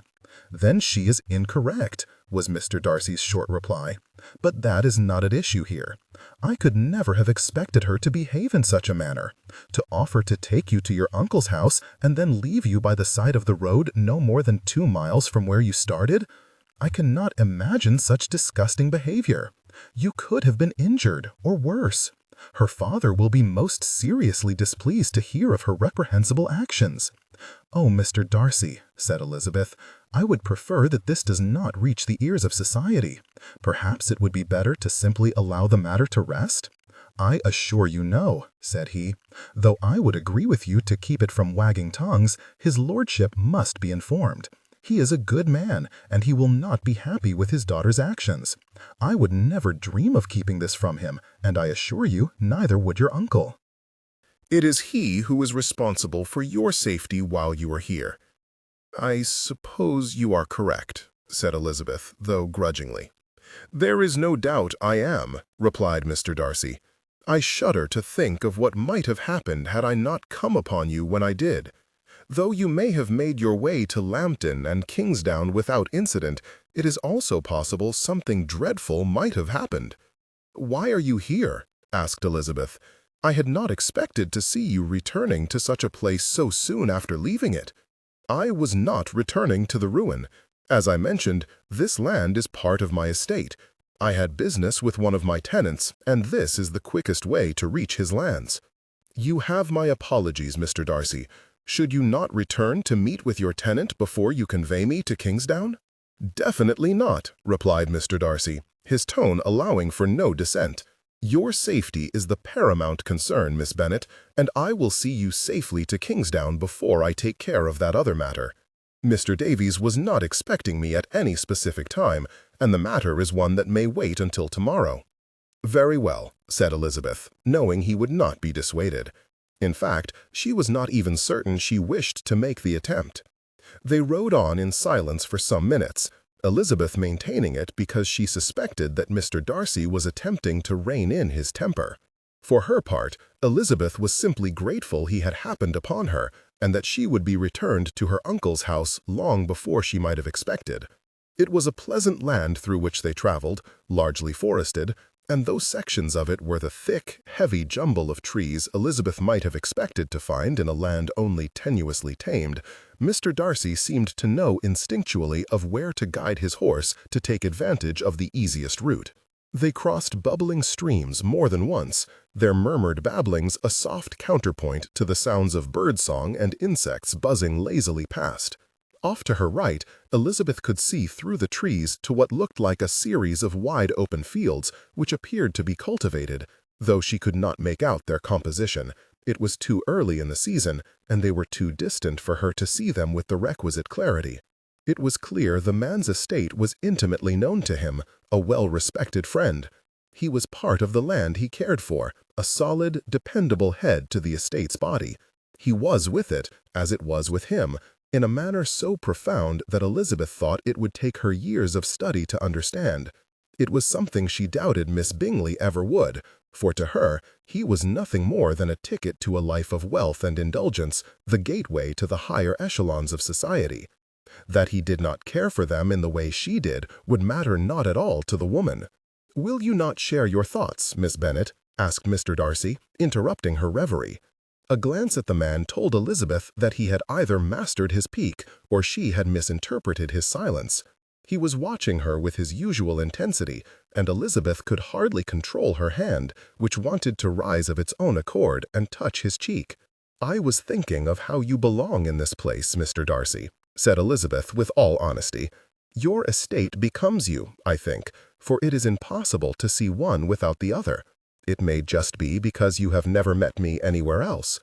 Perhaps, but I think it is something more than that.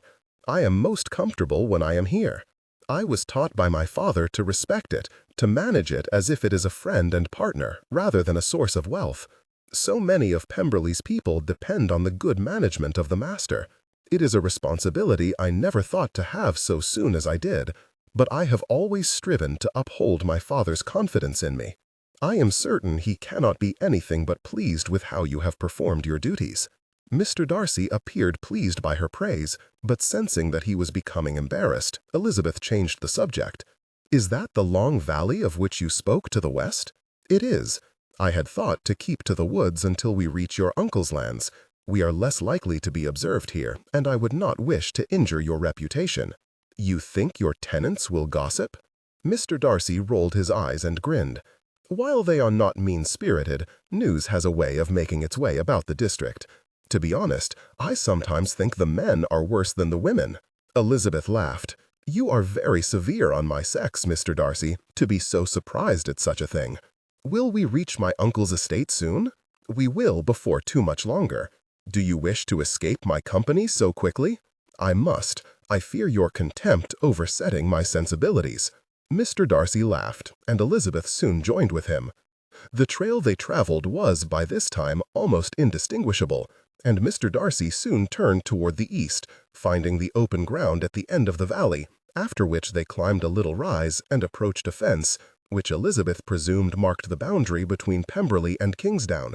It gave the impression of being a new construction, and it contained a gate, which Mr. Darcy dismounted to open and close once he had led his horse through.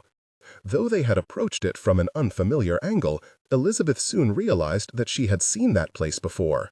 "Why, this is where Olivia, Leah, and I picnicked not long after I came to Derbyshire. Yes, I remember." Elizabeth turned to face the man, noting that he appeared a little embarrassed. "You remember it? I do not believe you were present." The raised eyebrow she directed at him prompted a grin in response.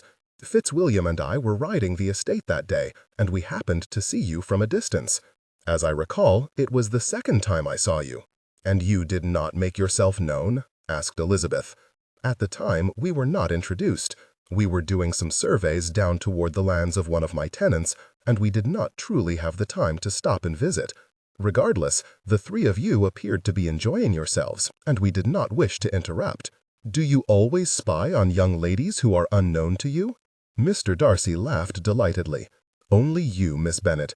I have never spied on another woman, known or unknown to me." There was little to say to that. Elizabeth had never met a man who was so adept at turning her teasing back on her, and she was delighted, even while she was feeling more than a little shy about prompting him to make such a statement. "Miss Bennet," said he, all levity gone from his voice, "I had asked to call on you tomorrow, if you recall." "I do," replied Elizabeth, though quietly, her heart speeding up in anticipation.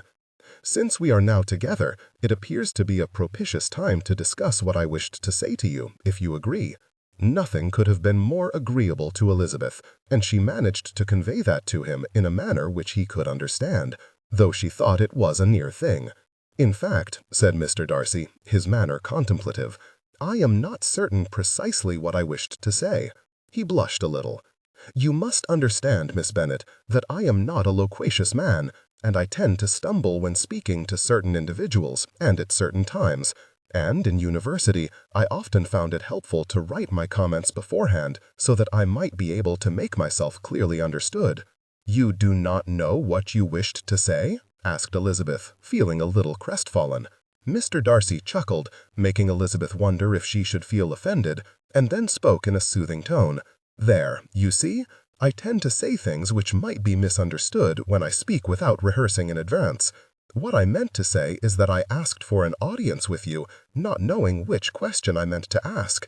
I thought to offer a courtship, but now I am not so certain." "You see, it is on my mind, having you on my horse, situated so delightfully in front of me, that my feelings render a courtship completely unnecessary." "Oh," replied Elizabeth, feeling a little dazed at his words. Then the full import of them hit her, and she breathed, "Oh."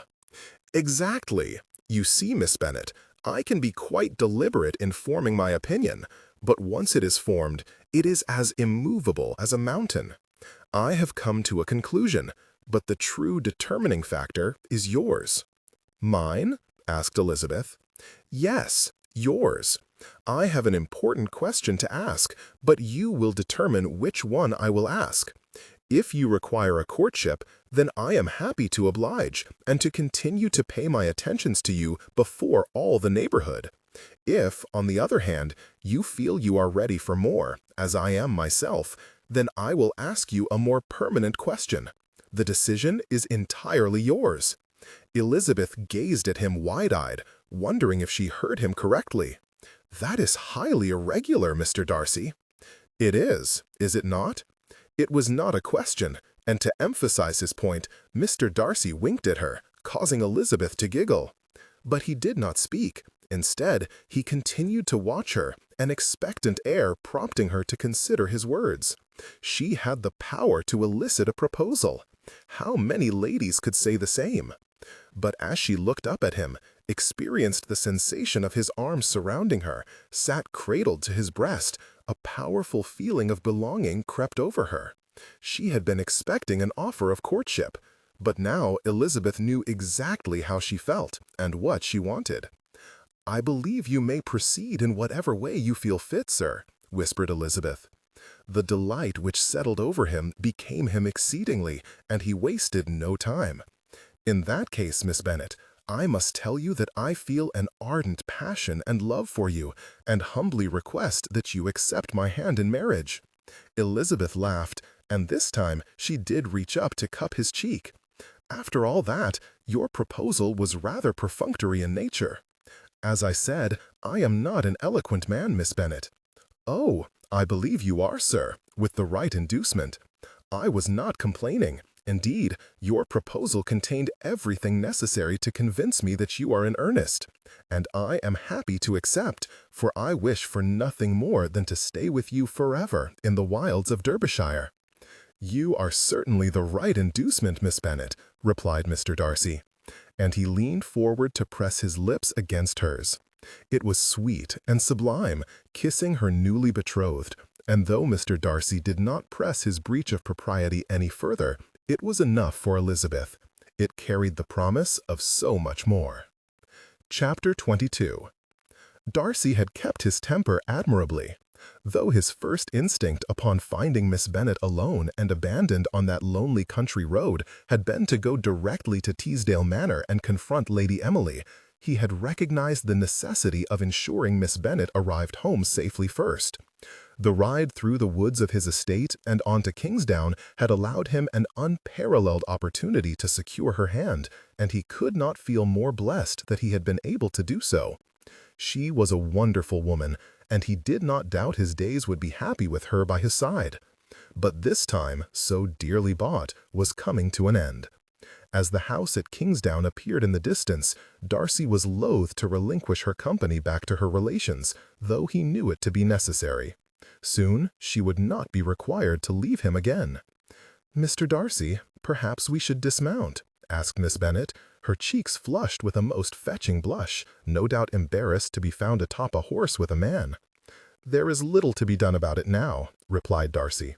"I must speak with your uncle, not only to acquaint him with what has happened, but also to solicit his conditional approval for our engagement." "I assume you mean to speak with my father?" "Of course. Your uncle is your surrogate guardian, but it is your father who must approve an engagement." Miss Bennet nodded, though slowly. "Then I would request that we keep our engagement between us at present. I would not wish to have our actions scrutinized, to become the subject of gossip."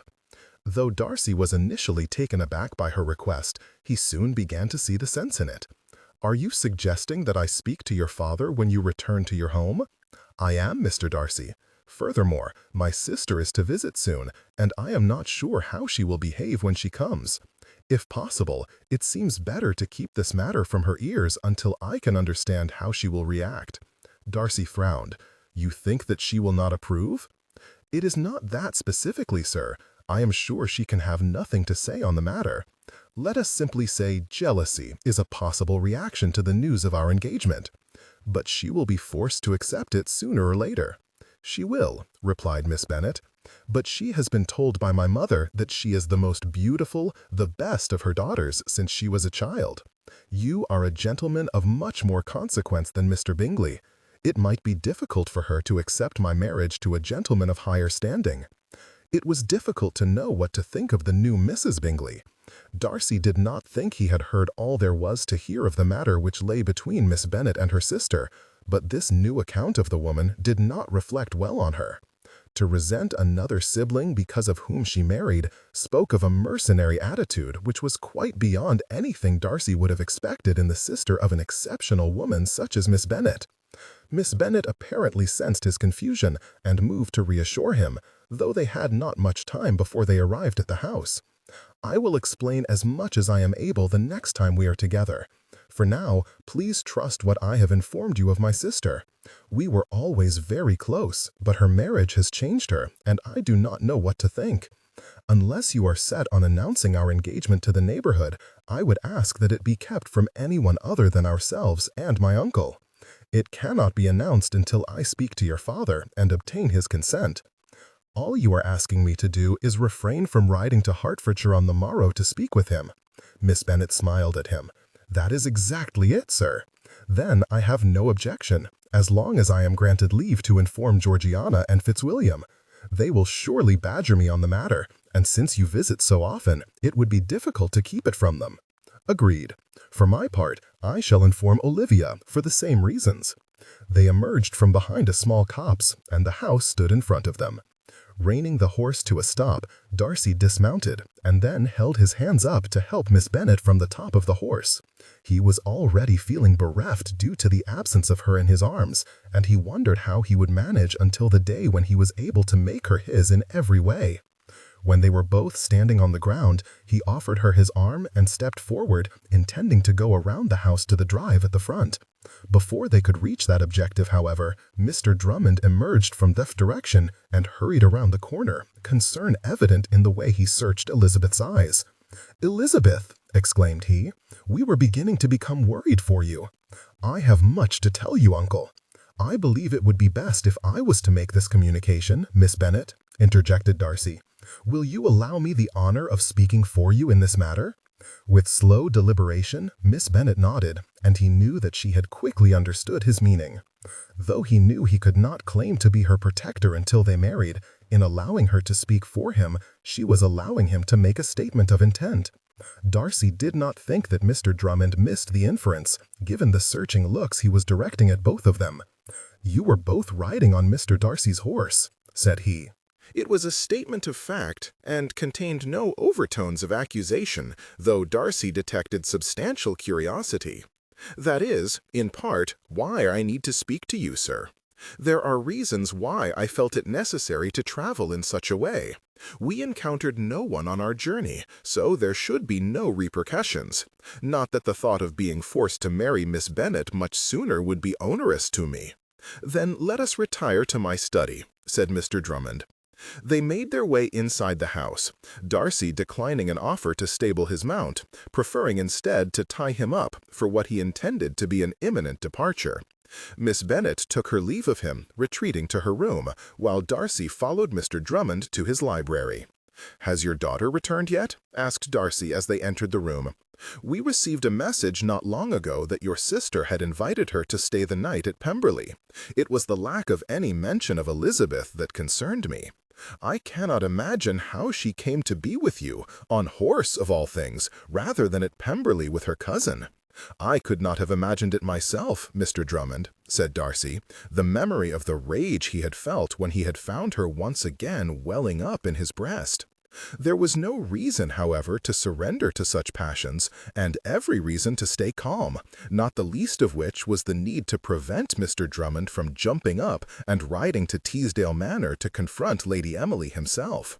Thus, Darcy related what had happened that afternoon, describing in full what Miss Bennet had told him regarding Lady Emily's actions, how she had come to be in the lady's carriage in the first place, and how he had found her and returned her home. He kept any mention of an engagement to himself for the moment, knowing there would be ample time after the fact to acquaint the man with the new state of affairs. By the time he had finished, Mr. Drummond's ire had matched that which Darcy had felt when he had first found Miss Bennet on the side of that road. "What could she have been thinking?" demanded Drummond after Darcy had finished his explanation. The man jumped to his feet and began pacing, his agitation visible in his curt hand gestures and quick pace. "How could I have faced Elizabeth's father had some harm befallen her? I hardly think Mr. Bennet would have held you responsible, Mr. Drummond, but it is fortunate I happened along and no damage has been done."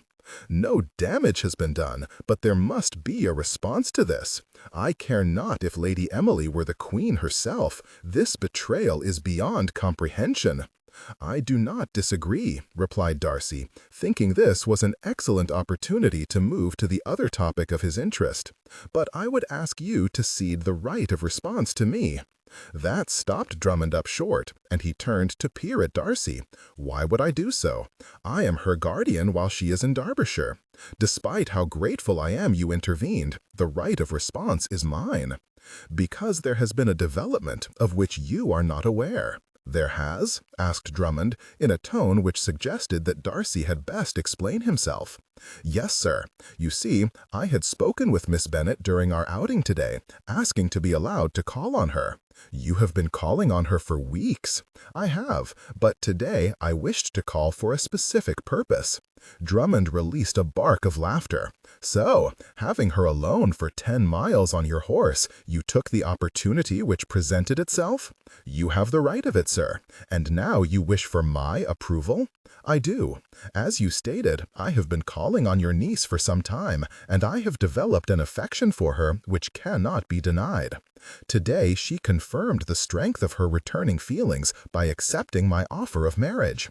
I request that you give her consent in her father's stead until I am able to journey thither to ask for his permission in person." "An engagement? I had thought it likely you would ask for a formal courtship." "That was my first thought, sir, but as we were riding and speaking together, I realized that a courtship is not required. It is nothing more than an opportunity to come to know a woman better, to determine if she is compatible, and allow her the same opportunity. In my situation, I have always wished to find a true meeting of minds and hearts, and I have no doubt that I have found that with Miss Bennet. She is kind, thoughtful, intelligent, happy, loves life. She loves my sister, and will be a wonderful mistress of Pemberley. I do not need the additional period of a courtship to know my feelings. I know them now." By the time Darcy finished speaking, Drummond was favoring him with a true smile of delight. He approached Darcy, his hand extended, which Darcy took gratefully. "I cannot tell you how pleased I am. I was hoping Lizzie would find a man to love her while she was here, as I consider her to be a jewel of the first order, but I never would have imagined it would be you." "I cannot but agree with you, sir," said Darcy. "She is a jewel, and I will do my utmost to ensure she is happy all the days of her life." "I know you will." Drummond sat behind his desk and frowned. "But I am not certain that I agree with your request to leave the response in your hands. Yes, you are engaged, dependent on my brother Bennet's consent, but I am still her guardian while she is here. I believe I should take an active hand in the coming unpleasantness. I understand your feelings, sir, and will not gainsay you if you decide to join me at Teesdale Manor, but I will still advise you to allow me to take the first steps. I believe that Lady Emily's actions were the result of a sudden anger, and, moreover, that they were as much directed at me as at Miss Bennet. The Earl will not be pleased, and am certain he will insist she come to Kingsdown and deliver an apology in person." Drummond paused to think, and when he spoke, his words were slow and hesitant. Though every feeling revolts against it, perhaps you are correct. There is nothing I would like better than to storm the walls of Teesdale Manor and demand satisfaction, but it would be better if this matter were not known to society in general. And as I have little reason to visit the Earl. Exactly. And may I suppose that you will not be announcing your engagement at present? Your niece does not wish it, replied Darcy, feeling a little rueful at his agreement to conceal their understanding. As her father is more than 2 days distant, and she will return home at the end of summer, she prefers that I travel to Hertfordshire then and approach him, at which time the engagement may be announced. Though I am certain you would wish to proclaim it from the rooftops long before then, replied Drummond with a laugh. I will not say you do not have the right of it, replied Darcy. I understand she also wishes to keep it from her sister when she comes. Drummond sobered immediately. I am not surprised. The girl I knew would be nothing more than happy for a most beloved sister, but given what Elizabeth and her father have told me of Jane's behavior, I am not certain what to think. If she has become proud because of her marriage, it may be that she will wish to restore her relationship with her sister, due to Elizabeth's rise in status upon becoming your wife. The same thought had occurred to Darcy, and he was hard-pressed to refrain from reacting with disdain. I will, of course, never prevent Miss Bennet from maintaining any relationships she wishes, but if that be the case, I do not think she will wish to keep up the connection, at least not a close connection like that they previously shared. I agree, replied Drummond. Will that affect your friendship with Mr. Bingley? I do not know, replied Darcy. I cannot imagine Bingley would appreciate his wife's behavior any more than Miss Bennet does. He is about the least pretentious man I have ever met. I suspect he is as baffled by his wife's behavior as Miss Bennet is. Very well, said Drummond, rising and extending his hand. I will wait to hear the results of your conversation with Lady Emily. Please do not leave me in suspense. I will not, replied Darcy, gripping the other man's hand in his own. Tomorrow I will return Miss Drummond to your house, and I believe my sister and cousin will accompany me for a visit. We can speak at that time. Then you had best be on your way if you wish to confront Lady Emily today. Darcy was, indeed, on his way soon after, and as Pemberley was not far out of his way to Teesdale Manor, he decided to stop there and change from his dusty clothes first before proceeding to the coming confrontation. He quickly confirmed that Miss Drummond was present and, as subtly as he could, pulled the story of Miss Bennet's departure from the Darcy carriage early that afternoon from his sister. Fortunately, neither young lady seemed to have any suspicion of the reason for his questions. I assume Lizzie returned to Kingsdown, asked his sister after she told him what had happened. Yes, she did, replied Darcy. I saw her earlier. It is unfortunate that she was invited by Lady Emily to ride with her. I had intended to invite her along with Olivia to stay. Darcy smiled at this evidence of his sister's approval, though she did not yet know of his proposal. He would inform her later and allow Miss Drummond to be informed by Miss Bennet herself. I am certain she would have accepted with pleasure. But she is at Kingsdown now, and I think it is best that she stays there tonight. There will be other opportunities for her to stay with us. A lifetime, said Darcy, in the confines of his own mind. Soon he excused himself, saying he had a matter of business, leaving the two young ladies behind. But he was not able to make his escape without first coming across his cousin. Fitzwilliam, who had been able to read his moods since they were children, was not long in realizing that Darcy was out of sorts. "What is wrong?" demanded Darcy, the anger at the way his fiancée was most infamously treated bubbling up from where he had kept it locked up. "I shall tell you." He leaned in close, mindful of any servants nearby, and said, "After we left this morning, Lady Emily invited Miss Bennet to ride with her in her carriage, and she left Miss Bennet by the side of the road to make her own way home." "What?" There was no mistaking Fitzwilliam's surprise or his quickly rising ire. "Are you certain?" "Of course I am certain," replied Darcy. He beckoned Fitzwilliam to follow him and began to walk down the corridor toward the entrance. "If you recall, you and I parted when we came to Lambton. I had a small matter of business to attend to. after which I returned along that same road to visit with one of my tenants, when I came upon Miss Bennet quite alone. You can imagine my surprise. She informed me of what had happened, though she was more than a little reluctant. I do not know what prompted it, but Lady Emily became angry at something Miss Bennet said and stopped the coach, forcing her to disembark and then driving off, leaving her behind. "So, you intend to go to Teesdale Manor?" guessed Fitzwilliam. It was one of the things Darcy liked most about his cousin. Fitzwilliam was not prone to obvious exclamations or drawn-out clarifications. He moved to the crux of the matter with the unerring aim of an arrow pointed at the center of a target. "This cannot go unanswered," replied Darcy. "If the Earl does not know, I will inform him of what has happened." "I agree. I am astonished, Darcy. I could not have imagined her capable of this." Darcy stopped abruptly and turned to his cousin. "Miss Bennet has informed me of Lady Emily's behavior of late, and she's of the opinion that the lady is not a friend of my attentions to her." "She is a discerning lady," replied Fitzwilliam. "In fact, I am surprised that you did not recognize it yourself, given how adept you are at avoiding such women. I myself have had to interfere with her machinations, as I knew you were not cognizant of them." Darcy felt as if his head had been encased in stone these last weeks. It seemed he had been blind on many occasions. "Do not distress yourself, Darcy. She has been very subtle in her actions. Your attention was fixed on your young lady, as it ought to be." "I should have seen it," said Darcy, disgusted with himself for his lack of comprehension. "Had I recognized it, I might have informed her of my feelings and avoided this situation altogether." Darcy shook his head. "When I think of what might have happened—" "Nothing happened, and Miss Bennet is well." Fitzwilliam turned a shrewd eye on his cousin.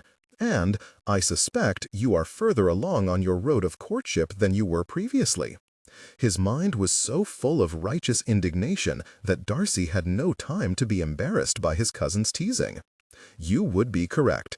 I have asked for, and received, Miss Bennet's hand in marriage. You see before you an engaged man." "Excellent!" Fitzwilliam beamed and slapped Darcy on the back. "I am happy for you, Darcy. I knew you had an interest in her, but I thought it would take you longer to come to the point." "It almost did," replied Darcy. They reached the entrance and stepped through into the mid-afternoon sunlight. "I will tell you as we ride." Darcy's horse was already waiting for him, and it was only the work of a moment to have Fitzwilliam's brought out. Soon they were mounted, cantering toward Teesdale Manor. For all his qualities as a campaigner and his growing expertise as a landowner, Fitzwilliam was one of the worst gossips Darcy had ever met. He promised to keep the news of Darcy's engagement in confidence, but he was thorough in extracting every piece of information from Darcy concerning what had happened, the proposal, and the discussion with Mr. Drummond after. He was only content as Teesdale Manor rose before them in the distance. It seemed, however, that there was already some uproar in the house. The Earl's voice, usually so moderate and kind, was raised such that they could hear him as soon as the butler opened the door. They asked to see the master of the house, and contrary to what Darcy might have expected, they were admitted immediately. The Earl's voice became louder the closer they came to the sitting room, and it was clear that he was not happy about something. Darcy hoped that his ire was raised toward his daughter, though he soon felt shamed by such an uncharitable thought, regardless of how deserved it might be.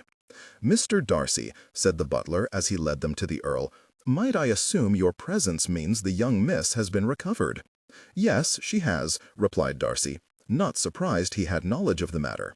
"She was returned to her uncle's home more than an hour ago." "Very good, sir."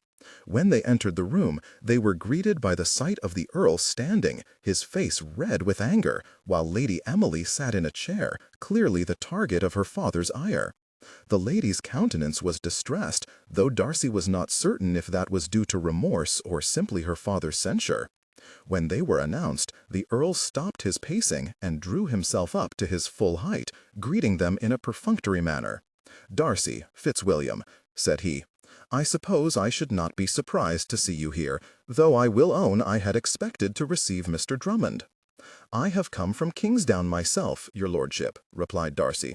We decided that it would be best if Mr. Drummond did not visit you, though he sorely wished to do so." The Earl grunted. "I must thank him for that. The events of the day would not reflect well on my daughter were they ever to become known to the neighborhood." Lady Emily had the grace to blush at his words. Darcy, who had been watching her, was loath to give the woman any credit, but was able to acknowledge that she at least appeared to regret her actions. "So, you are aware of what occurred today?" asked Darcy, wishing to come directly to the point and then leave. "I am," replied the Earl, "though I will own to some surprise that you are aware." "I came across Miss Bennet as she was walking along that road toward Lambton," replied Darcy. "There is the answer to your riddle, Emily," said the Earl. "By the time you returned to look for her, Miss Bennet had already been rescued." Lady Emily appeared relieved, but there was a tightness around her eyes which suggested displeasure. Though Darcy thought to call her on it, Fitzwilliam, apparently seeing the same thing, spoke first, likely to prevent any unpleasantness. "You returned to look for her?"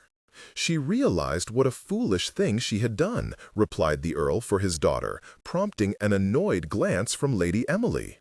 "But when she returned, Miss Bennet was nowhere to be found. Though she has an imprecise notion of how long Miss Bennet was left alone, my driver suggests that it was at least 20 minutes, perhaps 30. When Miss Bennet could not be found, Emily returned here and informed me of the matter, and I mounted a search with every man I could find. I was just about to join them myself."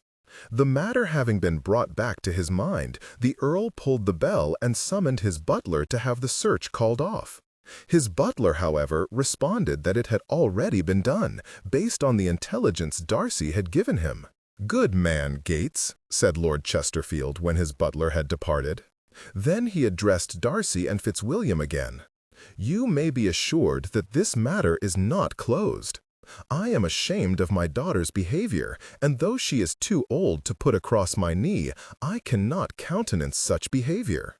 I have also informed my drivers that regardless of their mistress's instructions, no one riding in one of my carriages will ever be left on the side of the road again." Lady Emily once again flushed at her father's words, but she did not say anything, seeming to understand there was nothing she could say.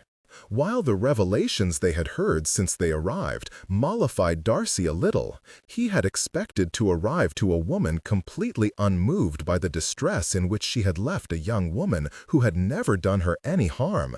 He still wished for nothing more than to be gone from this place.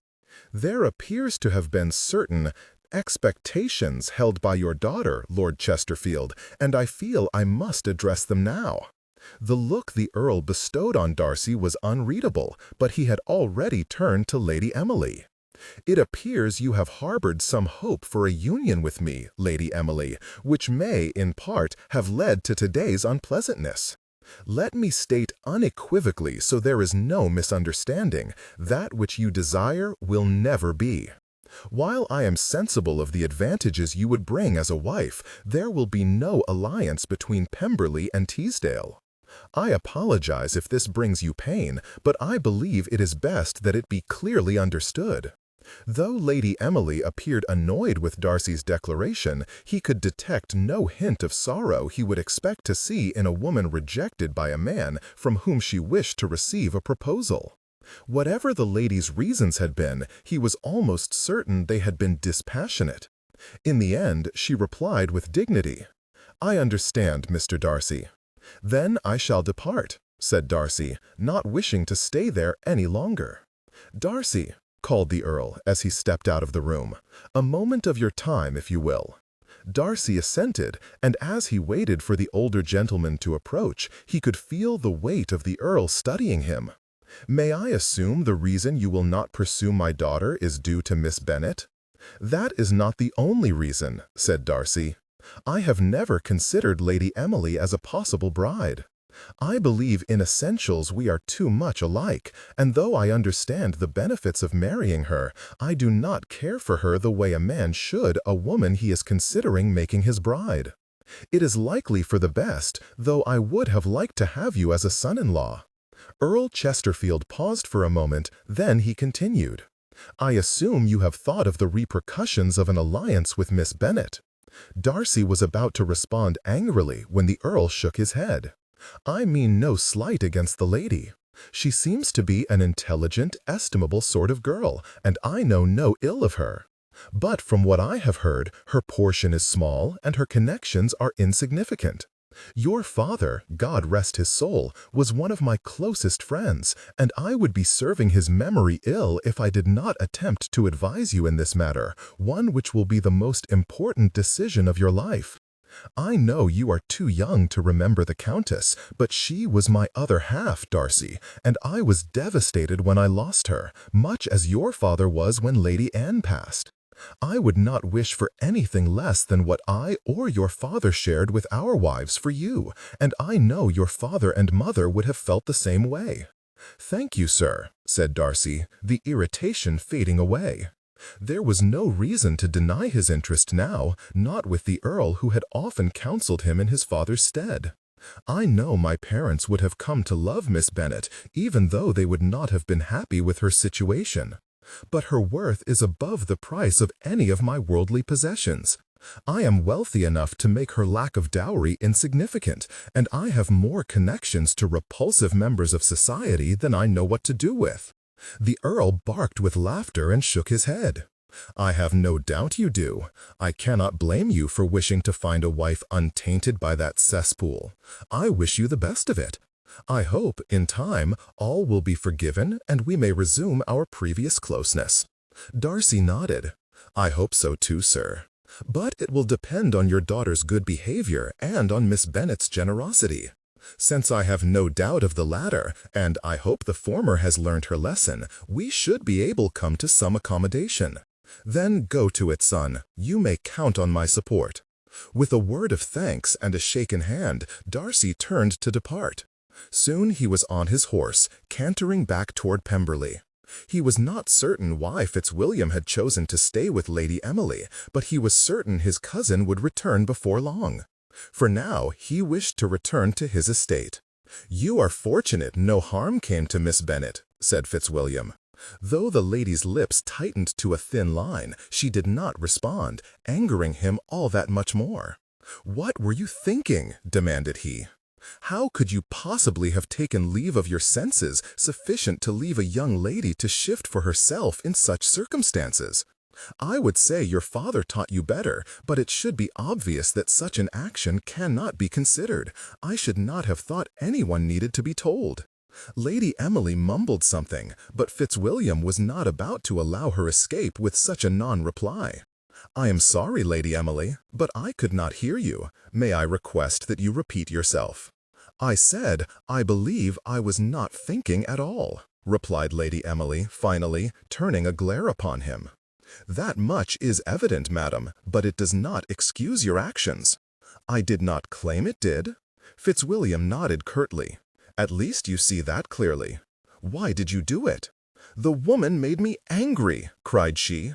"I did not even stop to consider my actions. I merely wished her out of my sight as quickly as possible." "And what could she have said that was so offensive that you decided to abandon her?" Though it was clear Lady Emily would prefer not to answer, she looked away and replied, and though her voice was soft, it was easy for Fitzwilliam to hear. She all but declared her interest in Mr. Darcy. "I became angry because I knew in my heart that she was correct. She had beaten me, and I knew it." Surprised that she would confess as much, Fitzwilliam said, "If you will pardon my saying so, Lady Emily, though I noticed your interest in Darcy from the beginning, I did not witness any great endeavor from yourself to turn his attention to you. Your efforts appeared lukewarm to me." "I cannot explain it," replied Lady Emily. "I have always esteemed him.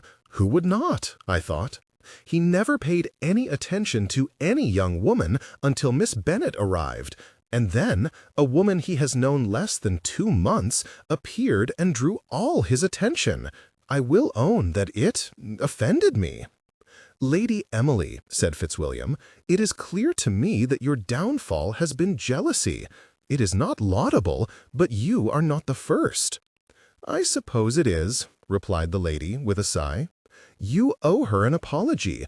She deserves that much from you, even if you do not ever intend to speak with her again." "Of course she does."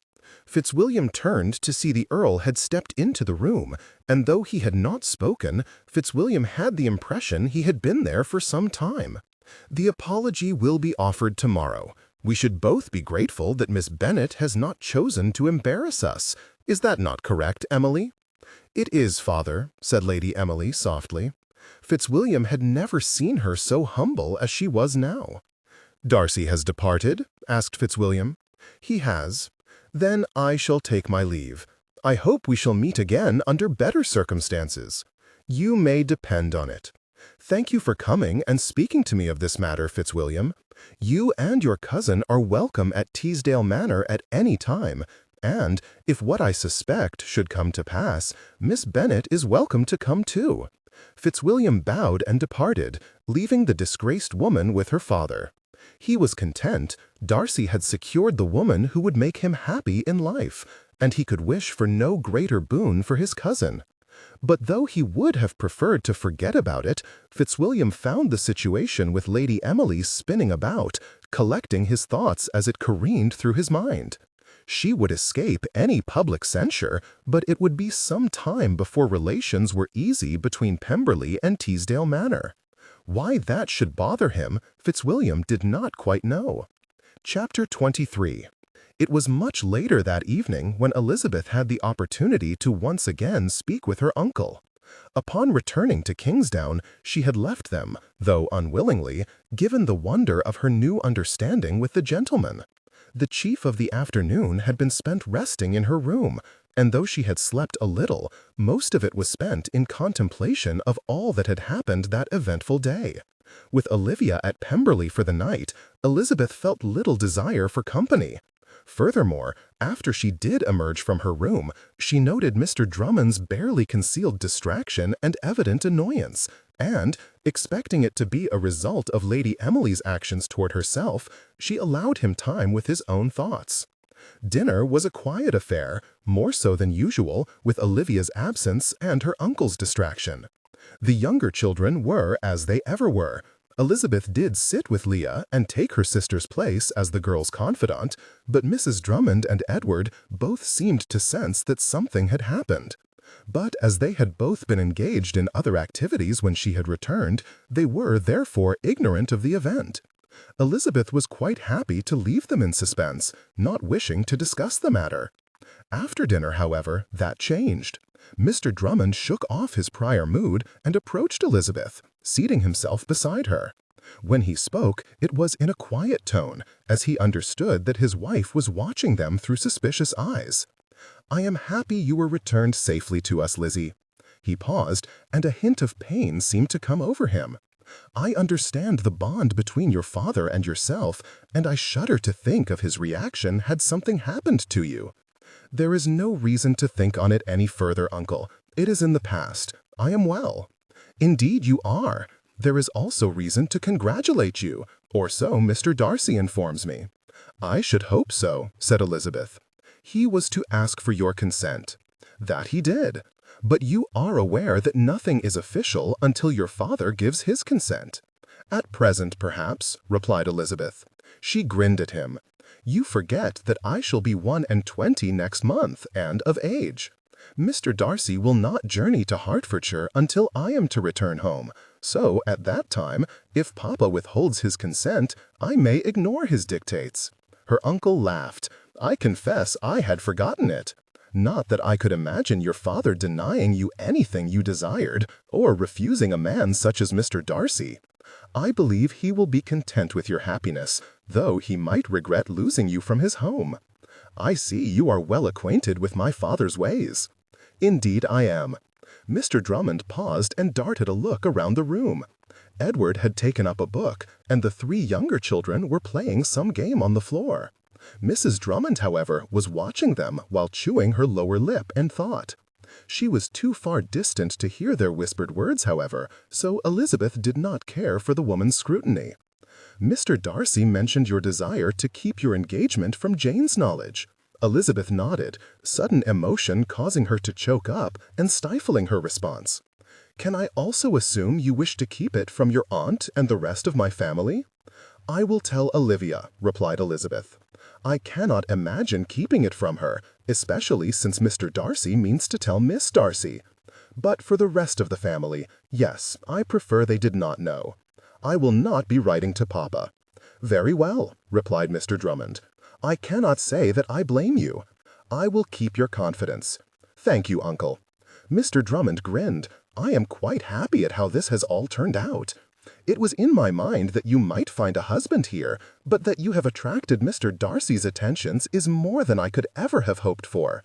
And I am not insensible to the benefits to my family to be gained by having my niece installed as the mistress of the neighboring estate. Olivia, in particular, will have the privilege of your continuing society, which can only be to her benefit." "I have been very happy to come to know her, Uncle," said Elizabeth, feeling the embarrassment of his praise. "That I will not be leaving the neighborhood is a boon I had not thought to receive. It will occasion some sorrow at being so far distant from your family, though," Elizabeth sighed. "I suppose it will. My father will find it hard.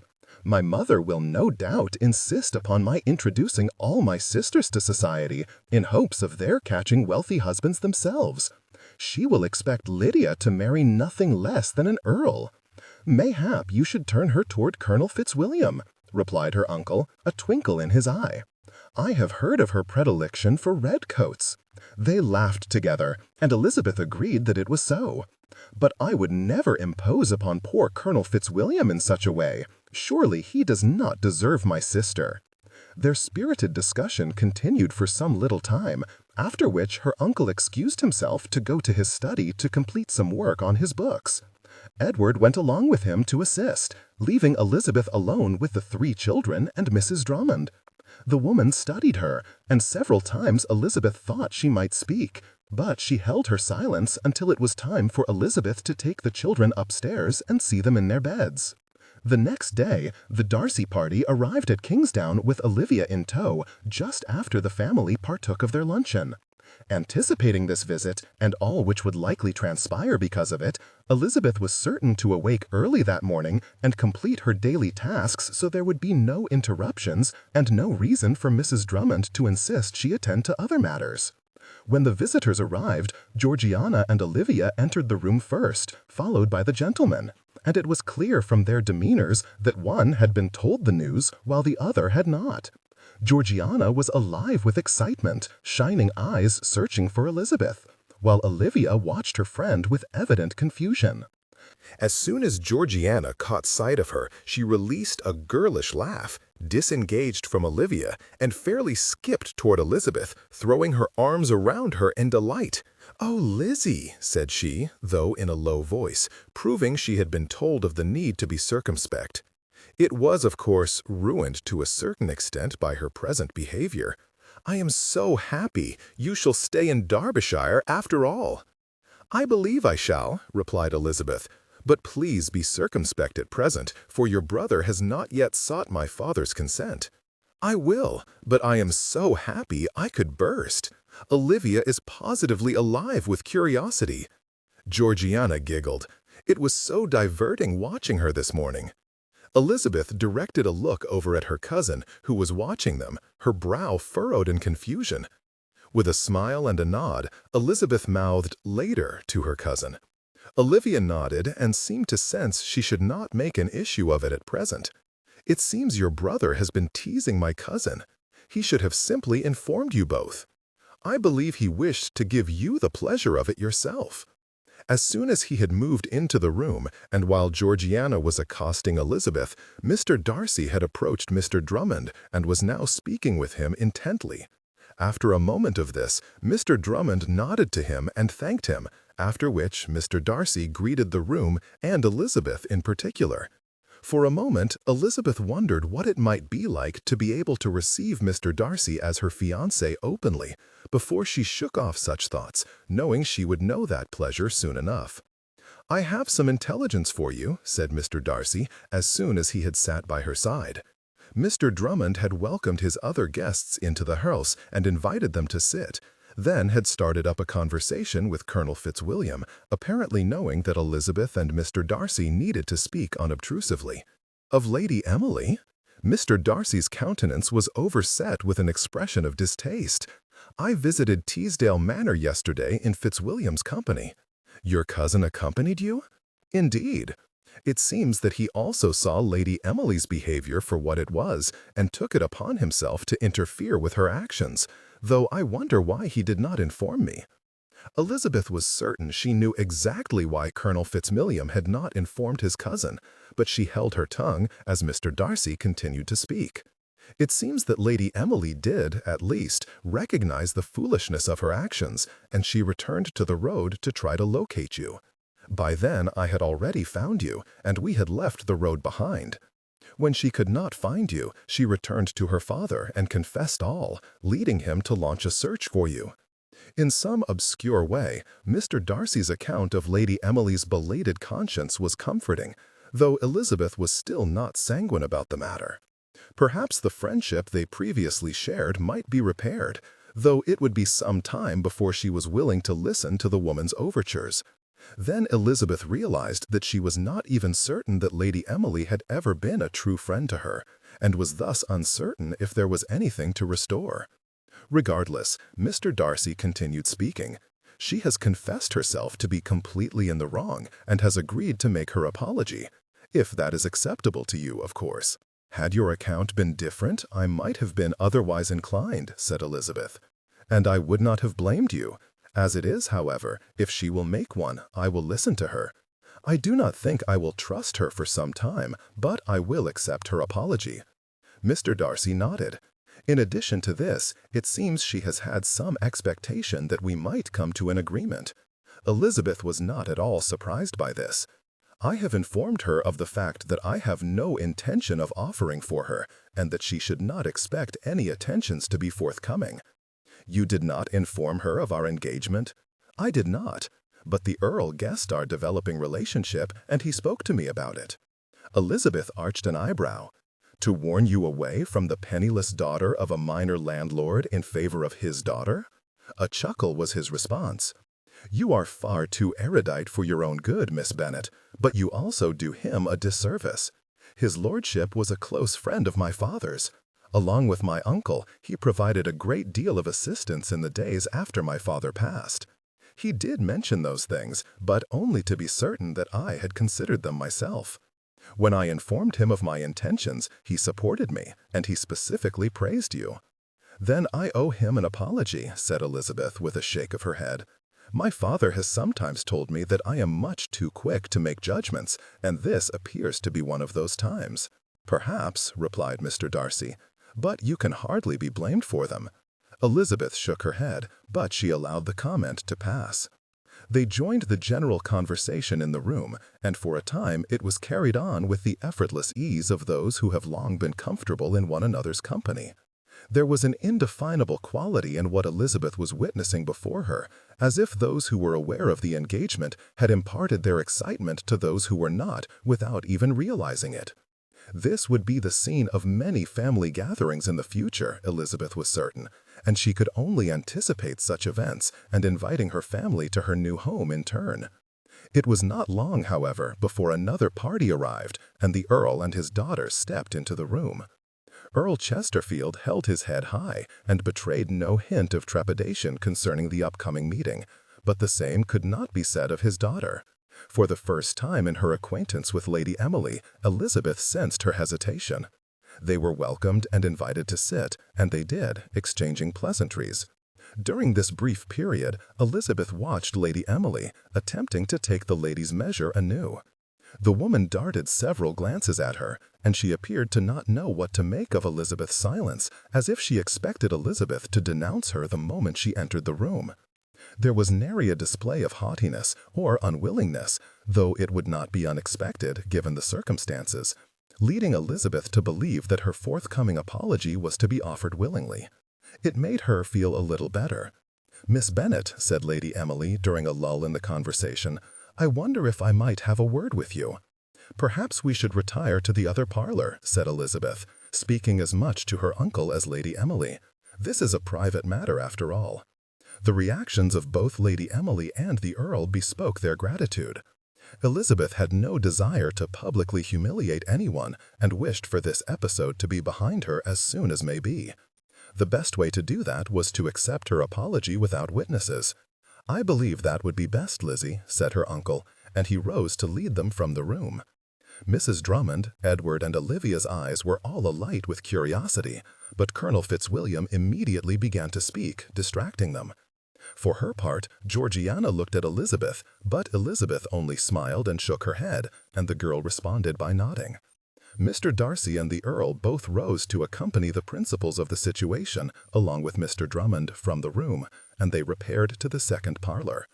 It was a smallish sort of room, the furnishings old but remarkably well preserved, given the lack of use it received. They would not be disturbed here. "I thank you for your restraint, Miss Bennet," said the Earl. "I have no desire for this incident to be known to any more people than necessary. Only the 5 of us, your servants and Colonel Fitzwilliam, will ever know." "Thank you, Miss Bennet," said Lady Emily quietly. "I wish you to know that I am aware of how badly I behaved yesterday. It was wrong of me, and I confess it without hesitation." "Great harm could have befallen you due to my actions, and I am heartily sorry for putting you in such danger. I humbly beg your forgiveness." "I appreciate your apology, Lady Emily," replied Elizabeth, "though I will confess I was taken aback at what happened and could not understand it. No harm has been done, and I offer my forgiveness readily. Let us put this incident behind us and think of it no more." "You are very good," replied Lady Emily. "I hope that in the future we may become friends again.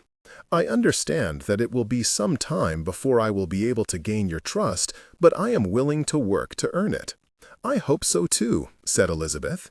It cost her nothing to say it, though she was not certain it was possible at present, but as Lady Emily lived just to the north of Pemberley and would be her neighbor for many years, she hoped it would be. She well understood how important it was to have good relations with one's neighbors. "And I add my sentiments to my daughter's," said Lord Chesterfield. "Though I know you only a little, I have been impressed with you, Miss Bennet. Your coming to Derbyshire has been accepted by all, especially the Darcys, and I do not wish you to think we are any exception. I am not naive enough to think that I am universally liked, your lordship, but I have felt quite welcome and have made many friends. This is a wonderful corner of the kingdom, and I could not be happier that I have come." "Excellent! Then we shall work to restore your trust and build our relationship again.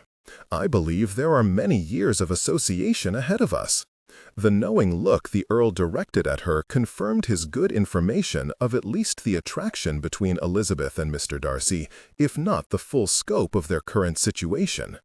Elizabeth was forced to smile. He was not what Elizabeth might have thought to find in a peer of the realm, being both friendly and unpretentious.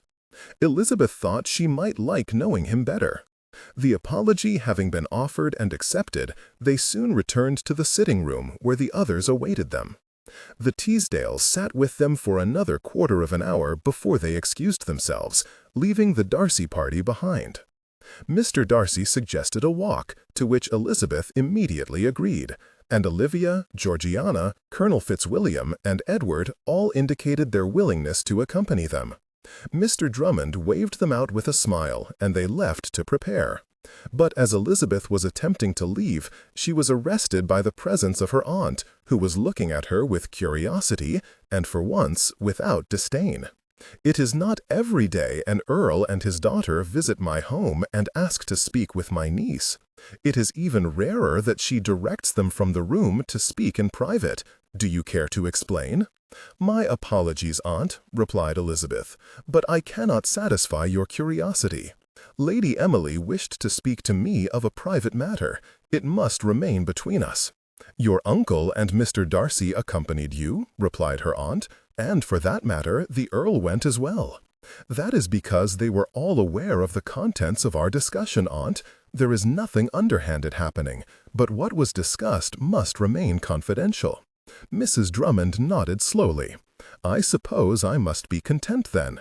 "Are you certain you did nothing to offend Lady Emily?" "No, Aunt, quite the opposite, in fact. It was a trifling matter." "Very well." Her aunt's haughty mask once again slipped into place. "I suppose you had best join your friends before they depart without you." The woman turned and walked away, leaving Elizabeth to watch, bemused at her sudden mood shifts. She exited the house to where the others were waiting, and they turned toward the back park, walking as a group, speaking animatedly amongst themselves. Elizabeth felt herself to be happy. She had known none of these people only 3 months earlier, but now she felt as if she had been acquainted with them all her life. And she would marry one of them. It still felt surreal to think of herself as an engaged woman, but there it was. As they entered a path through the trees, the path narrowed so that they were forced to walk 2 abreast, but that worked well for Elizabeth, as she wished to make the communication to Olivia concerning her good fortune. Colonel Fitzwilliam understood what was about to happen, and he distracted Edward by speaking to him and walking down the path quickly, leaving the others to walk more slowly as they spoke. Olivia was not blind to the colonel's actions, and as soon as she saw he was leading her brother away, she turned to Elizabeth. "Will you all now explain what has happened? I am quite confused by Georgiana's behavior, and now by Elizabeth's need to speak in private with Lady Emily." "The two are not related, Olivia," replied Elizabeth. She turned to her cousin, fairly bursting to tell her the news. "In fact, something of significance has happened, and I would like you to know." "Then what is it?" asked Olivia. The girl's eyes were alight with curiosity and anticipation. "Yesterday, Mr. Darcy made me an offer of marriage, and I have accepted. I am to live in Derbyshire forever, after all." The shock in Olivia's countenance left her speechless for several moments, but soon she let out a squeal and flew at Elizabeth, laughing and crying at the same time. "Is it true, Lizzie? Are you to stay in Derbyshire?" "It is," said Elizabeth, crying right along with her cousin. "Though I will return home when the summer is complete, like I always intended, Mr. Darcy will speak to father at that time, and then I shall return as a married woman." "Oh, I am so happy, Lizzie! Not only shall I continue to have your society, but you shall also be married to such a wealthy man." The sight of Olivia covering her mouth in consternation brought giggles to Elizabeth's lips, and she was joined by Georgiana, who was obviously enjoying her friend's antics. "I am sorry," squeaked Olivia. "I did not mean that how it sounded." "We know you did not, dearest," replied Elizabeth. "Only remember, for sometimes we say things which may be misconstrued if we do not take the trouble to check our thoughts, so that our mouths do not ramble ahead of us." "Georgiana and I did not take any offense," added Mr. Darcy. "I know your genuine feelings of happiness for your cousin." "I am happy, Mr. Darcy," said Olivia, her initial shyness concerning Mr. Darcy returning. "Elizabeth has become a dear friend in addition to being a wonderful cousin. I am so happy for her, but I cannot be more ecstatic that she will continue to be here, that I may see her so often." "No more than I will be, Olivia," said Georgiana. "I shall be gaining a wonderful sister, and we shall both have our friend and mentor present always." "Perhaps we can arrange invitations to town," said Mr. Darcy. "Georgiana loves the theater, concerts, the menagerie, Kew Gardens, and many other attractions which can be found in London. I have no doubt that you will enjoy them and provide Georgiana company, for she will undoubtedly be bored living with 2 such old married people." Georgiana and Olivia laughed together. "I would be very grateful for any such invitations," said Olivia. "It will be so much fun," exclaimed Georgiana. "Then you will have something to anticipate," said Mr. Darcy. "Now, unless I am very much mistaken, Fitzwilliam and Edward will wonder what has become of us if we do not hurry. If you girls will go on ahead, I have something of which to speak with Miss Bennet." Clearly, the girls imagined some clandestine and highly improper actions between the engaged couple, for they giggled together and turned to walk down the path. Mr. Darcy watched them go with affection before he turned to Elizabeth and offered his arm. She accepted, and soon they were walking behind the girls, the object of their scrutiny, as they several times looked back and laughed as they whispered together. "I believe I have said it before, Miss Bennet," said Miss, and unforced. Your friendship and that of Miss Drummond has been good for my sister, and hers has been good for us. Georgiana was the first young lady who accepted me when I came to Derbyshire. She is a delightful girl." Darcy turned his attention toward Elizabeth. "I am happy to see you so well.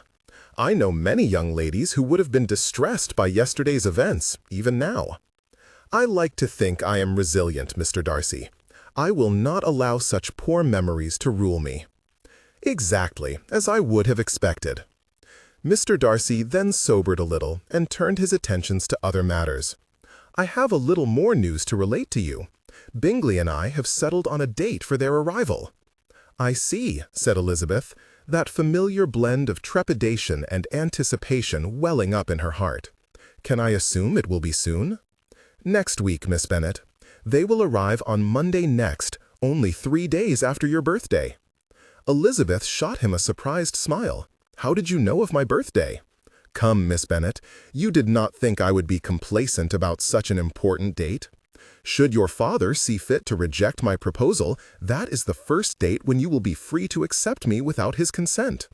Of course, I would wish to be cognizant of it." A laugh met his declaration, and Elizabeth brought her fee hand up to place over his hand. "Are you certain that is all?"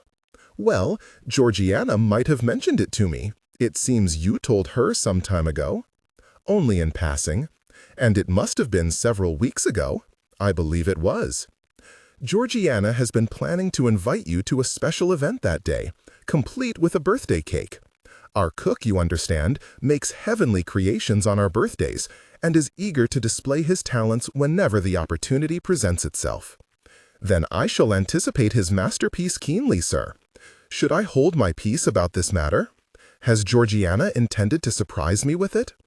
Mr. Darcy shook his head. "No, I believe one of her purposes today was to extend the invitation. It is, of course, open to Miss Drummond and any of her family who wish to attend." "Then let us keep it to just Olivia and me, and perhaps Edward," said Elizabeth slowly. "A more intimate setting would be preferable. Then let us make a picnic of it. We can ride to a location I have wished to show you and either luncheon there." Elizabeth laughed. "Will you not destroy your cook's wonderful creation?" "We will return to Pemberley to partake of the cake," replied Mr. Darcy. "And the state of my riding skills? I recall someone promising to teach me to ride, yet I have remained uninstructed." Mr. Darcy chuckled and shook his head. "Of course, we must remedy that lack, Miss Bennet. I will ensure Georgiana invites you in the next week so that we can attend to it." "Then I accept, sir." "Excellent." And they continued to walk and talk together. If Georgiana and Olivia still giggled and looked at them from time to time, Elizabeth could cheerfully ignore them. After all, she was walking with the best man she had ever known, and she was increasingly loath to turn her attention away from him. Chapter 24. The days between Lady Emily's apology to Miss Bennet and the coming of her sister were spent in an agreeable fashion. Darcy continued to call on her often, and those days when he did not, she could be found at Pemberley with Georgiana. It was clear she was more distracted, no doubt due to the imminent arrival of the Bingleys, but Darcy could not blame her. It was the day after the apology that he became aware of the true state of affairs which existed between Miss Bennet and her sister, and he could not be more confused. The reports she had given him of her sister's character in no way suggested her to be a woman who would throw her family over due to an increase in wealth, nor did he think it likely that Bingley could be so deficient in understanding as to be entrapped by such a woman. He was easily led, at times, but Darcy knew he was not at all lacking in intelligence. But Darcy did not doubt Miss Bennet's account either. The one thing of which he was wary of was the instinct to think poorly of Mrs. Bingley before he had ever met her, for no more reason than the pain she had caused to Darcy's beloved. It would not be useful to prejudge her, for there may be some explanation for her behavior which did not result in his damning her character. The one item of which Darcy was curious was canvassed while she was a visitor at Pemberley. Georgiana and Miss Drummond were amusing each other, and Fitzwilliam was away somewhere, which allowed Darcy to speak with his betrothed alone, and he lost no time in asking her opinion. "Miss Bennet," said he carefully, as they were walking in Pemberley's gardens, "I wish to ask your opinion on a matter of which I spoke with your uncle." Miss Bennet nodded. "Of course." "Mr. Drummond raised the possibility that your own change in status when we marry will prompt your sister to again alter her behavior toward you. I wish to know your thoughts about it." A faraway look descended over Miss Bennet's countenance, and for some few moments she was silent. At length, however, she turned toward him, her glorious eyes filled with a depth of pain he had never before beheld in them. "If she is behaving the way she is because of pride in her new situation, that would not be unreasonable to expect." Her voice was quiet, and Darcy was forced to strain to hear her. "I hope that is not the case. I am not confident of it, however." "And what will you do if it is proven true?" A sigh escaped her lips. "I do not wish to believe it of my dearest angelic sister. But you are correct to suggest it. I suppose I do not know what I shall do. There is not only my relationship with my sister to consider, but also your friendship with Mr. Bingley, which I have heard is quite close." Darcy smiled at her resilience, expressed in the lightness of her tone, however forced. "Yes, it is indeed. If she does so, then I suppose I will accept it, in the name of family unity and your friendship with Mr. Bingley, of whom I also think highly. But I cannot imagine it will ever be the same between us should that be the case." "I am afraid I do not know what to think," replied Darcy. "Nor do I," replied Miss Bennet. "Think of it in this fashion, Mr. Darcy. What would you think if Georgiana suddenly began to behave in like fashion because she married a man who was of greater consequence than you?" Darcy frowned. "I cannot imagine her doing that." "I could not have imagined it in my sister until I witnessed her behavior myself," replied Miss Bennet. "In essentials, Georgiana and Jane are quite similar. Both are quiet and reticent, and both are possessed of an obliging, pleasing disposition. Jane attempts to see the best in others, no matter the situation. And though I have always thought it naive of her, it was a counter to my own cynicism, a viewpoint I treasured. Mr. Bingley has often referred to her as an angel, a sentiment with which I cannot disagree. And yet, the angel has become less estimable than you could have imagined." "Exactly," said Miss Bennet. "I am hoping her behavior will have changed since I saw her last. Mr. Bingley suggested she needs time to adjust to her new situation. Discomfort with one's position would lead to an increased desire for the intimacy of those dear to one's heart, I should think. I do not disagree. But in Jane, the opposite seems to be true. We shall see when she arrives. At present, I have hope, but little confidence." Miss Bennet then turned the conversation to other matters, and though she spoke willingly, and at times with her usual vivacity, still he could tell her heart was not in it. The upcoming visit of her sister weighed on her mind. It was only with the greatest of will that Darcy kept his own counsel. He knew enough of her by now to know she would approach him if she wished for his opinion or the comfort of his assurances, but that she consulted her own feelings and came to her own conclusions before she would ask for his. As the day for Miss Bennet's picnic approached, Darcy gave her the promised riding instruction and was delighted at her aptitude. "You informed me you were not much of a rider, Miss Bennet," said he, as he led her around the fenced yard in which they trained horses and riders. "But I see little to criticize in your technique." "Then I must be a quick study," said Miss Bennet with her typical impudence. "I have not been on a horse in a year at least." "You are more than qualified to join us on the picnic, Lizzie," said Georgiana. The two girls stood nearby behind the fence, Georgiana observing and making amusing comments, while Olivia awaited her turn. "Then perhaps it would be best to allow Olivia to gain more confidence," said Miss Bennet. "She has not as much experience as I." They quickly agreed, and Miss Drummond took her cousin's place on the back of the placid mare they had been using for their practice. Darcy found that she, too, possessed some natural aptitude, and though she would not be jumping fences in the near future, he was happy to inform her that she was competent enough to accompany them when they went on the picnic. When Friday finally came, they gathered together at Pemberley to set out, 6 in the group, as it included Fitzwilliam and Edward. The location to which Darcy intended to guide them was some miles distant, and it passed through the rougher parts of his estate, not to mention several streams, all of which Darcy was certain Miss Bennet would delight in. It was a beautiful day, the sun shining brightly, prompting the ladies to pull down their bonnets to cover their eyes. The warmth of the day, such that even such mild exertion of a walk raised a sheen of perspiration on the horses' backs. It was wonderful to be alive in such a time and place, and Darcy envisioned many more such opportunities with his beautiful bride in the years to come. Miss Bennet and Miss Olivia stayed close to Georgiana, the three of them laughing and talking as they rode, while Darcy and Fitzwilliam rode ahead, and Edward brought up the rear, watching the ladies carefully and casting around for any hint of trouble. "It is a sight to move any man, is it not, Darcy?" asked Fitzwilliam, glancing back at the ladies as they rode. "Such fair maidens, all gathered together in one place, is rarely to be seen." "You will receive no argument from me, cousin," replied Darcy. Miss Bennet laughed at something his sister said, and for a moment she seemed to have shed the spectre of Mrs. Bingley's coming and returned to her usual self. "In some ways I envy you, cousin. You recognized a jewel and determined to have her, and you let nothing stand in your way." "There is nothing preventing you from doing the same." "Except for the lack of a similar jewel." "You will find her, and when you do, I believe you will act in the same manner I have." Fitzwilliam replied with a non-committal shrug, and the subject was dropped. "I saw Chesterfield yesterday," said Fitzwilliam after they had ridden on for several more moments. "I trust he is well?" "He is. The topic of our discussion was Lady Emily. The Earl is concerned for her, as she has largely withdrawn into herself." Darcy snorted. He had little sympathy for Lady Emily, not after her behavior with Miss Bennet.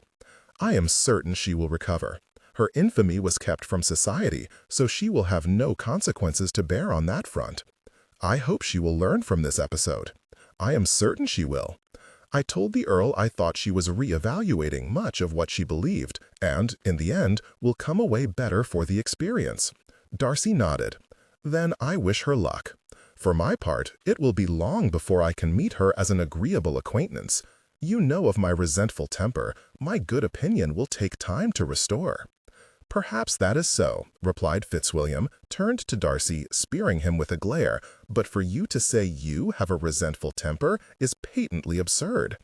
What of George Wickham and all the chances he was given over the years? If anything, I think you tend to be too forgiving at times." "I know my own temper, cousin.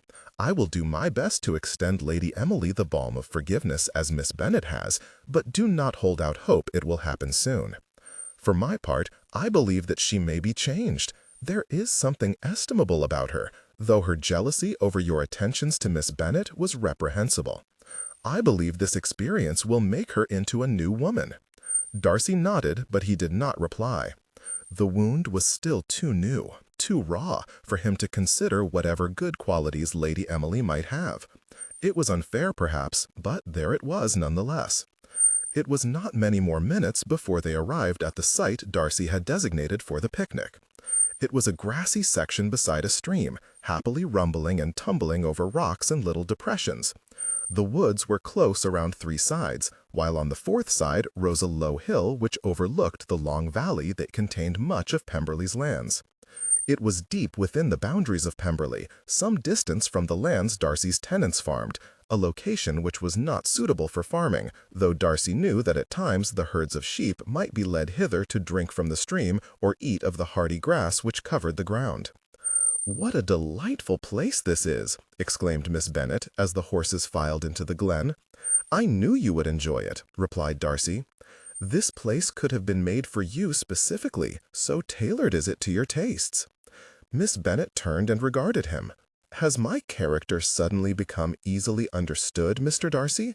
I had always prided myself on its intricacy." Darcy returned her grin. "It is simply because I have undertaken a study of your preferences, Miss Bennet. How else was I to ensure you accepted our friendship? You might have simply showed me this place and saved yourself the trouble." Miss Bennet laughed, and Georgiana and Olivia, listening to their banter, joined them in their humor. "Perhaps you should wait until I have shown you the second vista. I believe you will be even more impressed." "That may wait until later," cried Georgiana. "I am hungry." "You shall need to wait until after we eat our luncheon." The others all agreed with Georgiana's claim, and though Miss Bennet grumbled in a teasing fashion, they all agreed to eat before they undertook any further exploration. Luncheon was excellent, nothing less than he would have expected from Pemberley's kitchen, and, as the company was good, laughter and lively conversation reigned. It was about an hour later that they had finished eating and set about exploring. Eager as he was to have Miss Bennet to himself, Darcy guided her a little way down the stream to a low waterfall. Miss Bennet came along with pleasure, though she did not resist the temptation to tease him. "Not that I am complaining, but I believe you mentioned something about a view from the top of that hill. Have you suddenly changed your mind, Mr. Darcy?" "I have not, but at the moment I believe it is more important to have you to myself than to show you the view. We can attend to that after." Miss Bennet looked over to the hill to see their four companions climbing toward the top, talking and laughing as they went. Darcy's gaze followed hers, and it was easy to see the glances they were drawing, and to note the laughter was directed at them. It did not bother him, for it was he who was in this wonderful creature's company, and no one else. He hoped they were circumspect enough not to speak with too much openness, as Edward still did not know of their engagement. Then again, Darcy was certain he could trust the young man to keep the confidence should he discover it. "There is one boon I would request, though." Miss Bennet turned to face him. "I would wish, now that we are almost officially engaged, for you to call me by my given name, and to be afforded the same privilege." "But if I do that, I shall confuse you with your cousin," replied Miss Bennet. Darcy grinned. "We could not have that, could we? Georgiana has always called me William, and I would find it very agreeable if you would do likewise." "Very well," replied Miss Bennet, a shyness descending over her like the onset of night. "So, what is your opinion, Elizabeth?" said he, relishing the sound of her name on his lips for the first time. "Do you approve of Pemberley?" "Is there anyone who does not?" was her reply. "My aunt, Lady Catherine de Bourgh, though she has not visited in several years, preferring us attend her in Kent. Every time she has visited, she has complained about the wildness and castigated us for leaving it the way it is." The laughter his words prompted spoke to a knowledge of the woman which could only have been gained by listening to her toady of a cousin's accounts. "I am not surprised, sir. I am convinced that at Rosings Park everything is maintained to Lady Catherine's exacting standards, and not even a blade of grass would dare be out of place." Darcy joined her in laughing heartily. "You are not that far from the mark, Elizabeth. Lady Catherine insists that there be formal gardens aplenty, with all of society's ideas of truly modern gardens incorporated. It is beautiful and pleasant, and so very sterile." "I much prefer this," said Elizabeth. "It is as nature intended it to be." "It is," said Darcy, though his gaze was fixed upon her, enchanted by her beautiful form amongst the flora of his home. They wandered for some time, speaking of very little of consequence, though there was no deficit of words between them. At each new scene, each new sight of the beauties of Pemberley, she exclaimed anew, lighting her countenance like the sun could never accomplish. At one point they saw a deer in the distance, grazing on the soft grasses below its feet, and Elizabeth watched it for some moments, marveling in the abundant wildlife which also permeated Pemberley. "Come, Elizabeth," said Darcy at length, "let us go to the top of the hill, so I may show you what lies beyond." Elizabeth turned to look, noting that Georgiana and Fitzwilliam had led their guests to another location, leaving the hilltop bare of occupants. "Of course, William," said she as she took his hand and allowed him to guide her as they climbed. The slope was shallow, rising to a gentle crest amid strands of trees, but at the very top it was bare, allowing those at its peak a view down into the valley below. When they had reached the top, Darcy turned to Elizabeth, noting the utter delight with which she gazed down into the valley. The land just below them started as a narrow passage, with trees pressing down on all sides. But as it sloped downward, it opened, a wide avenue of fields, showing their early summer bounty, the promise of the harvest to come. And down in the center, in the distance, shining like a jewel set there by the hand of God, sat Pemberley. "Oh, how lovely!" cried Elizabeth, clapping her hands in joy. "I have never seen such a wonderful sight, William. I could not have imagined we would be in sight of the house from here, though I will own it does look like a child's toy from this distance." "We journeyed through the woods, climbing as we came," said Darcy, pointing to the line of trees which gradually fell off to the right. "On the left, the wide valley is bounded by that other line of trees, which provides much of Pemberley's production. In among those trees, however, are other fields which cannot be seen, and woods where lumber is produced, and areas to herd sheep. If you look down the valley, far past the house, you just might be able to make out where it curves toward the right." "I believe I can see it," said Elizabeth. She was gazing down the valley, one hand shielding her eyes and giving her a clearer view of the long valley. "The end to the valley in that direction is the edge of your uncle's property." "Oh," said Elizabeth, "that is where we passed by when you returned me to Kingsdown, and where Olivia, Leah, and I picnicking not long after I arrived." "Exactly," replied Darcy. "This valley is the main part of Pemberley's land, though there is more to be found on all sides. But much of what we produce can be found down this broad avenue. What are your primary crops?" Pleased that Elizabeth would be interested in such things, Darcy said, "Wheat and barley, though we do adhere to modern practices of crop rotation, so it varies. I also have cattle on the western edge of the estate. We have already spoken of sheep, and there is a coal mine at the very north of the property. In fact, if we went a little north, we would come on that mine, and then a little further would take us to the ruin we visited." "A diverse and complex estate, then?" "It is," replied Darcy, "but I would not have it any other way. Not only has Pemberley been in my family's possession since the time of William the Conqueror, but a diverse operation, though more challenging, is more resistant to changing prices and the failure of certain crops. For example, in times past, Pemberley has been converted almost entirely to cattle when the prices of certain grains fell so low as to harm our levels of profit. It is very much like an investment, which must be watched carefully and adapted as needed. You are an excellent master, William. I am certain your father would be proud of how you have performed your stewardship of your land." Nothing Elizabeth could have said would have brought more pleasure into Darcy's heart than her praise. Without thought, he gathered her to him, kissing her head and pressing her slight form against his own, heedless of anyone watching. "Thank you, Elizabeth," said he. "I can truthfully tell you that you belong at Pemberley as much as I ever did. You will be the perfect mistress, and our heirs will be blessed for having you as their mother." Elizabeth pulled away from him and favored him with an arched eyebrow. "Are you not concerned that I shall only produce girls? My mother birthed a succession of 5, you know." "No, Elizabeth," said Darcy, kissing her once again. "Pemberley is not entailed, and any of our children may inherit. As long as her husband is willing to take on my name, any girl of our blood may inherit. And I am far from objecting to a gaggle of little girls with their mother's eyes and liveliness. Should we have 12 such, I will never repine." "Then perhaps you should birth them," said Elizabeth, in that teasing tone he so loved. "I believe 12 might be a little excessive." Darcy was a little surprised that Elizabeth would know so much on the matter, and he asked her with more than a little curiosity, "Are you familiar with the process?" "I was raised on a farm, Mr. Darcy. I have seen animals mating and have even witnessed horses birthing foals. I have always assumed it to be similar." "True," said Darcy. "Then how many children would Miss Elizabeth Bennet consider to be ideal?" Elizabeth laughed. "Perhaps 4 or 5. I have not thought of it, to be honest, and I am not certain one can determine how many children one is to have." This was not a subject on which Darcy wished to speak in any detail, for even if she had seen animals reproduce, she was still a young lady of her times, albeit an uncommonly intelligent one.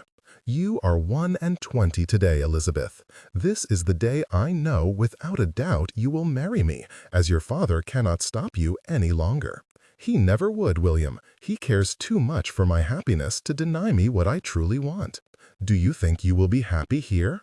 His quiet question seemed to take Elizabeth by surprise, and she turned to him, a question written on her brow. Darcy was uncertain why he had voiced it.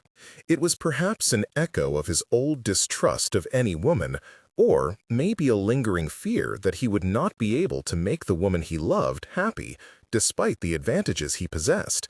It might be nothing more than a simple request to be reassured that she loved him as much as he loved her.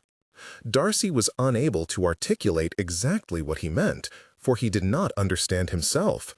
She sensed this and approached him, reaching out to grasp his hands in hers, and she looked deeply into his eyes, trying to understand him, or trying to reassure him. "William," said she, looking at all this, "I cannot imagine any woman would be discontented with her situation. But you are not a woman who is moved by mere possessions." "I am not," agreed she. "But from the standpoint of nothing more than that, a woman could be nothing but well pleased to be mistress of Pemberley. I will own to a little trepidation, as your holdings are so vast, but I have never allowed anything to intimidate me in the past, and I will not do so in the future. There is also the house in town, and 3 secondary estates to consider," said Darcy, throwing her a teasing grin. Elizabeth laughed. "That is most certainly not helping. You will be fine. I am certain I will." Elizabeth paused, and her gaze became more penetrating. "But, as you know, I consider the needs of wealth to be less important than those of the heart. When we were girls, Jane and I were the daily witnesses to a couple who were not happy in their marriage. We vowed to each other that only the deepest love would introduce us to matrimony. As we grew older, we began to understand that my parents were not as unhappy as we thought. When they can be bothered to make the attempt, they share a good and loving relationship. But my mother is intent upon her nerves and her worries for the future, though that has eased to some extent with my sister's marriage to the next master of Longbourn. And my father loves to amuse himself by teasing my mother and provoking her nerves. Jane and I both decided we could never live that way." The steady gaze that bored into Darcy's eyes took his breath away, and he was captivated by those beautiful, deep, glorious pools of dark brown, which seemed to go on forever. "What I am trying to say, Mr. Darcy, is that I love you with my every breath. I would not have accepted you if I did not. I know there will be vexations, we will disagree and argue, but if we treat each other with respect and remember our love, we will be happy, despite our trials. I love you, William. There is nothing which will make me happier than to become your wife. There is nothing more I require to make me happy." Overwhelmed, Darcy drew her to him and held her there, a tenderness for this woman welling up within him beyond anything he had ever felt. He had already known she loved him, though she had not said the words. They would be well. They would start a family, the next generation of the Darcys of Pemberley. They would be happy for the rest of their lives. Nothing would stop them. Chapter 25. 3 days later, Darcy found himself on the front steps of Pemberley, watching as a carriage approached. In it were the Bingleys, and while Darcy was anticipating meeting his friend again and witnessing the changes that marriage had wrought in him, he was not anticipating the meeting with Miss Bingley and, to a lesser extent, Mrs. Bingley. The latter, of course, he had never met, and he could own to a little curiosity. But if the woman had maintained her previous behavior, he was not certain he could stand idly by and watch his beloved Elizabeth experience the pain of an indifferent sister.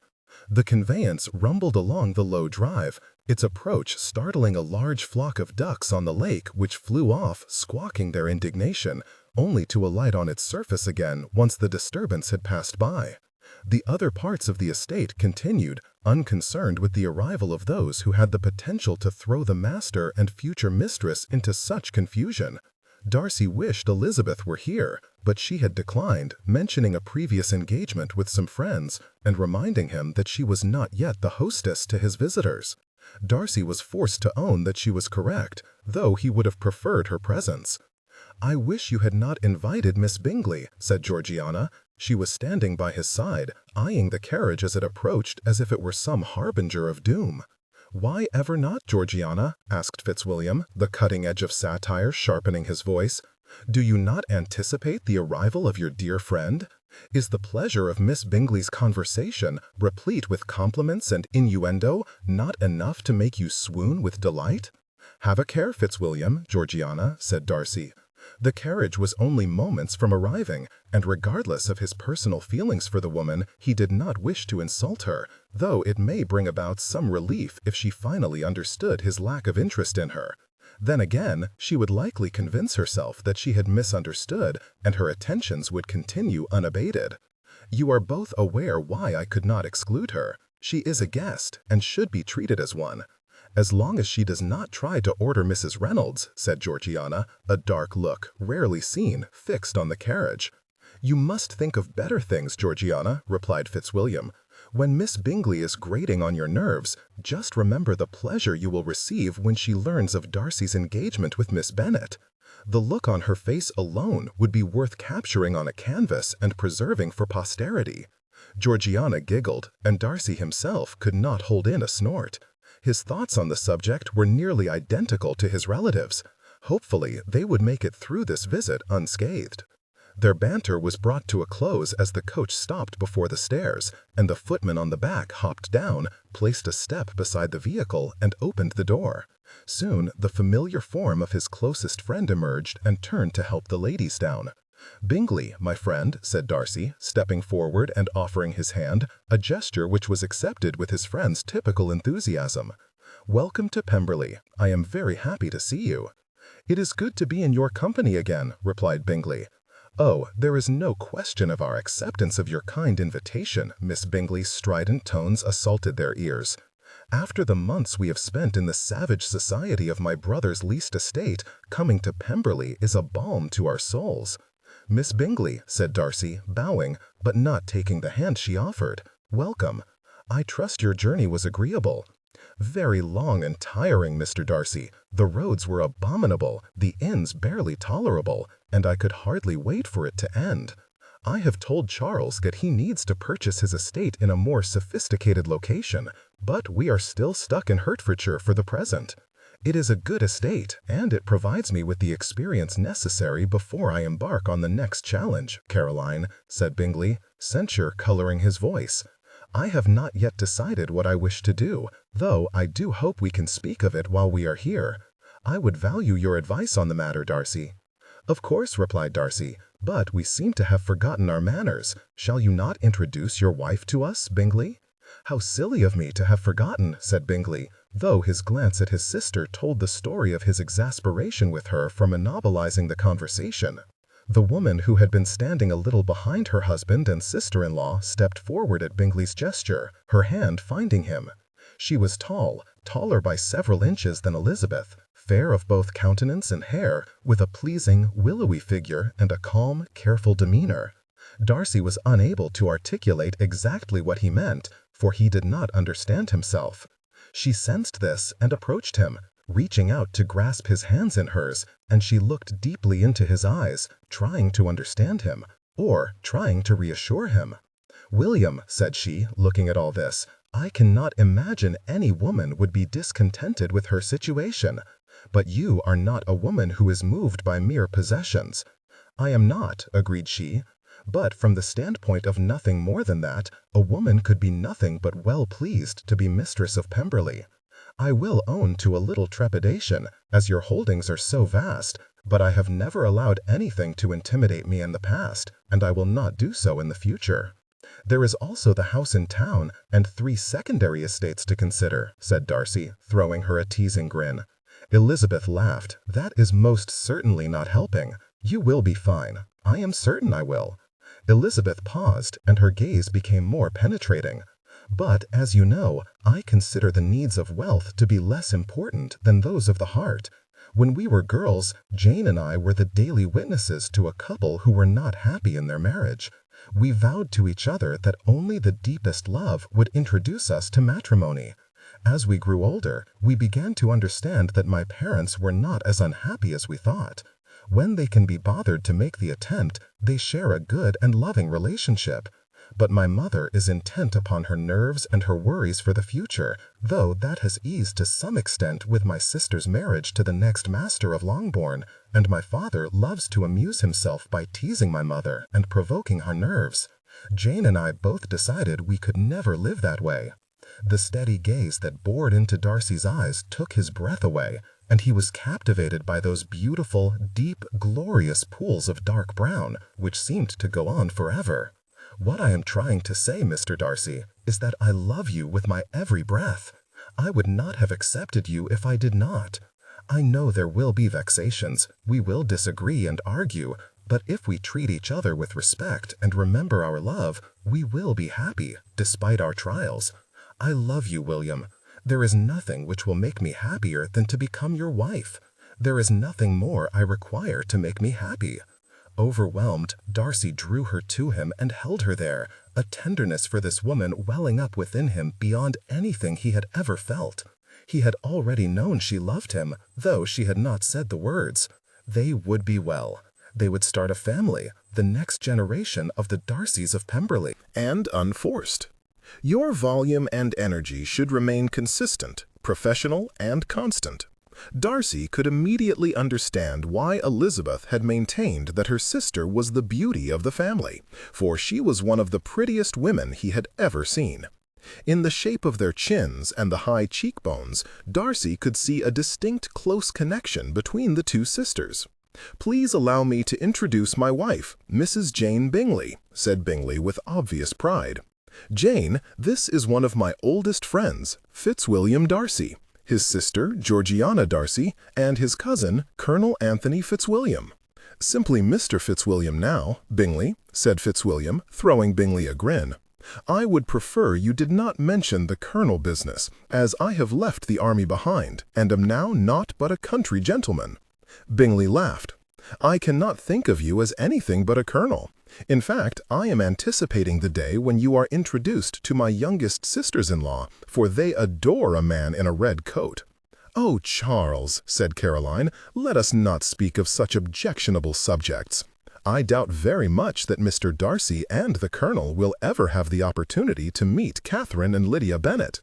Though Darcy could not quite be certain, he thought he heard her say under her breath, "And for that we can all be grateful." Even if he had not had Elizabeth's accounts of Miss Bingley's behavior in Hertfordshire, he could not have imagined the woman actually embracing such people as she no doubt considered to be beneath her.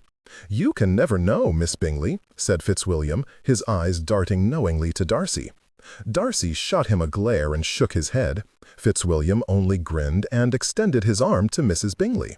"Shall we proceed into the house? My cousins have ordered some refreshments, after which I am certain you will wish to rest in your room." It was clear that Mrs. Bingley did not quite know what to make of Fitzwilliam's gallantry, but she readily took his arm. Darcy glared at his cousin's back as he led her away.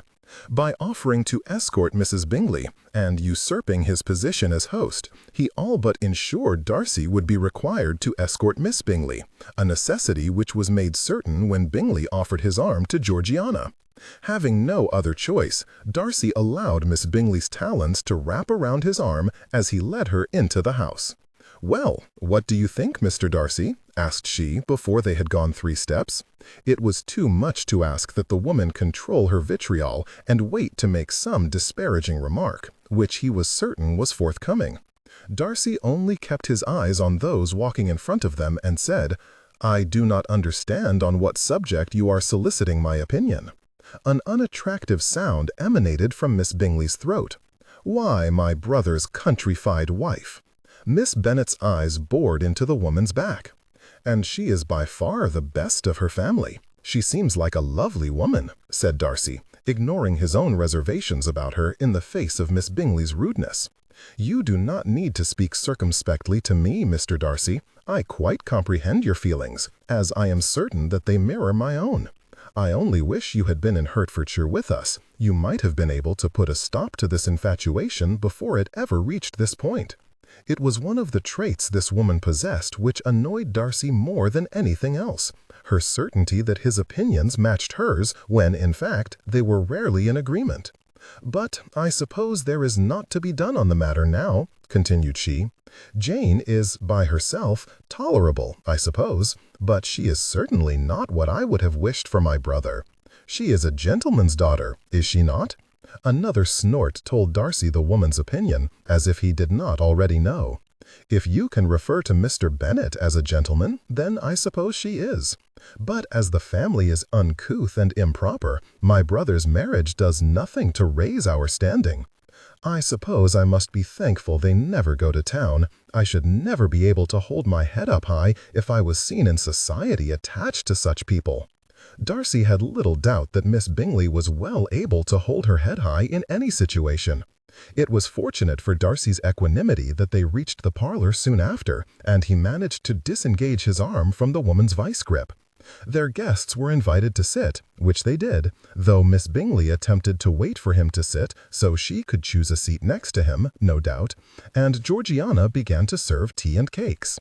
"How wonderful it is to be at Pemberley again," said Miss Bingley when they had all been served. "You are all very welcome," replied Darcy. "We have anticipated your coming." "Thank you, Mr. Darcy," simpered Miss Bingley, as if she thought his words were spoken for her benefit alone. "Derbyshire is so lovely. I am certain I could spend the rest of my life here." Darcy almost gaped at her. The woman had never been subtle, but he had not ever known her to be so unconcealed in her attempt to induce him to offer for her. Bingley also appeared surprised, for he frowned at her. It was obvious that he had taken her aside, again, and informed her of his sure knowledge that Darcy would not offer for her. It was equally evident that the woman had not paid him any heed. After years of pursuing and failing to entrap him, it may be that Miss Bingley was becoming desperate. Darcy did not think she would be so crass as to attempt a compromise, but he would have to be on his guard. The company sat together for some few minutes, making trivial conversation. As they sat, Darcy tried to study Mrs. Bingley without making it obvious that he was doing so. The woman was serene. There was no other way to describe her. But at the same time, Darcy thought he detected a hint of strain about her, a tightness around her mouth, and a wariness in her eyes. On several occasions, she looked toward Miss Bingley, as if attempting to determine how she should act. Darcy did not quite know what to make of it. Mrs. Bingley was an enigma. A few moments later, Darcy's attention was caught by Georgiana, who had been speaking with Mrs. Bingley, though he did not think their words had concerned any subject of consequence. "You are aware that your sister is visiting your relatives here in Derbyshire?" asked Georgiana. Mrs. Bingley responded she was aware, but though she seemed like she was about to say something else, she subsided. Instead, Miss Bingley stepped into the conversation. "Oh, yes, Eliza was to come here," said she, her voice colored with an exaggerated level of languor. "Has she acquitted herself well in Derbyshire?" The sneer on her face was unmistakable. "I dare say she traipses from here to there with no thought of her petticoats or the state of her boots. She can be quite wild when she puts her mind to it." Watching Mrs. Bingley as he was, Darcy noted the tightening around her eyes at Miss Bingley's criticism, but it was Georgiana who responded. "Actually, Miss Bingley, Elizabeth has become a very good friend. I would be quite bereft if I was denied her company."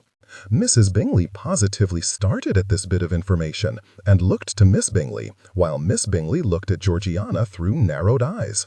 "Eliza is often at Pemberley?" "She is indeed, Miss Bingley," seemingly unconcerned about the woman's displeasure. "Your cousin Olivia," continued Georgiana, looking at Mrs. Bingley, "has also become a dear friend. I look forward to our continued acquaintance for many years to come." The smile which appeared on Mrs. Bingley's face was tentative, but Darcy thought it to be genuine. "I am happy to hear it, Miss Darcy. I am. Eager to see my sister again."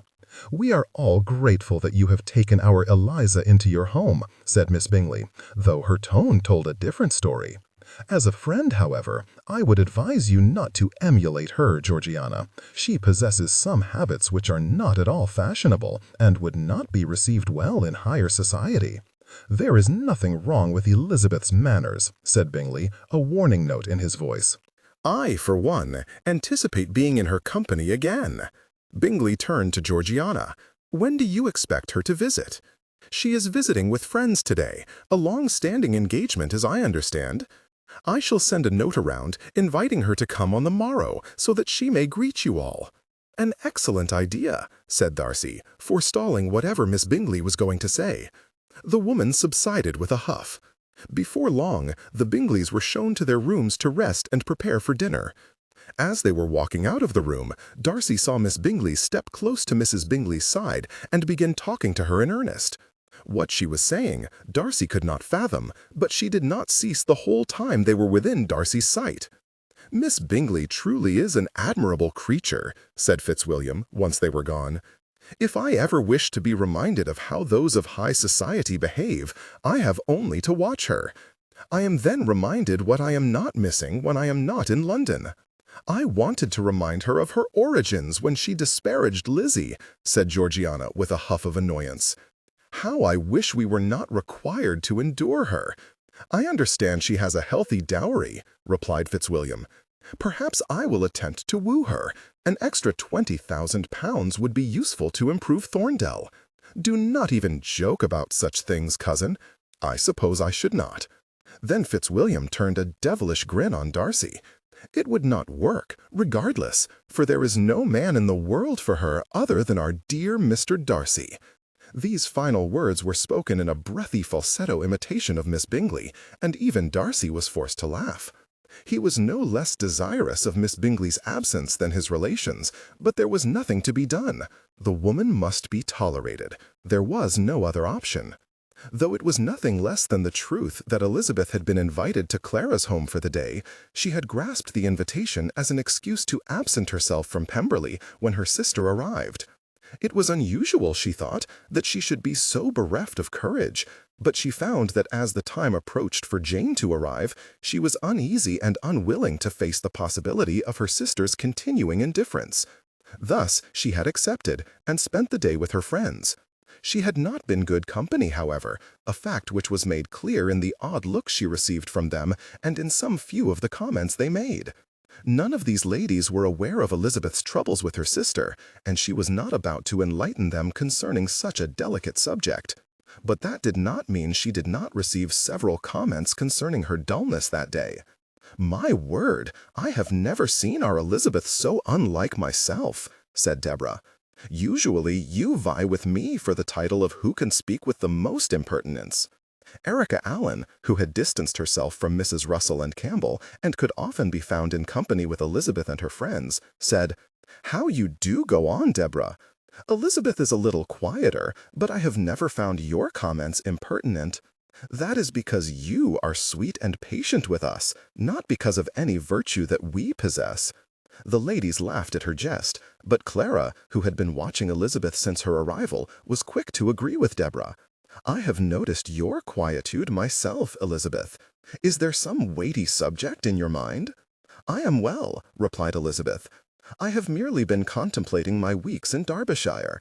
My sister will soon come to Pemberley, and my time here grows short, I believe. It is July, after all." "We would not wish you to depart," exclaimed Fiona. "But if you must, we must have you back next year. Perhaps I shall ask my father if I may extend an invitation to you next summer. I am certain he and Mamma would be happy to have you. And perhaps you can stay at Heath Hill for a time." "Thank you all," said Elizabeth, feeling emotional at the evidence of having made so many good friends. "If the opportunity should be available, I would be happy to visit." Later, when she returned to her uncle's house, Elizabeth could not help but pace the sitting room, her restless energy rendering it impossible to sit in one attitude. As it was already late in the afternoon, she knew that it was likely the Bingleys had already arrived at Pemberley, and the nervousness which had been building was reaching a fever pitch. How she longed to go to Pemberley and throw herself in Jane's arms, but how she dreaded her sister's rejection. "Don't worry, Lizzie," said Olivia. "I am certain your family will arrive at Pemberley safely." "How the Darcys must anticipate their coming," said Mrs. Drummond. "I do not doubt they long for yet another of Maggie Bennet's daughters to be in their midst." It was not worth Elizabeth's effort to correct her aunt, so she ignored her. Mrs. Drummond's remarks of late had lost much of their bite, and Elizabeth had begun to wonder if the woman was still making them due to nothing more than the force of habit. "I do not worry for their safety," said Elizabeth, smiling at Olivia. "I have not seen my sister in some time, and I find the anticipation almost unbearable." Olivia, who had not been informed of the trouble between the sisters, only smiled. Mr. Drummond, however, seeing that Elizabeth was discomposed, invited her into his study. "I have received a letter from your father I would like to ask you about." Grateful for the distraction, Elizabeth agreed, and she followed him thither.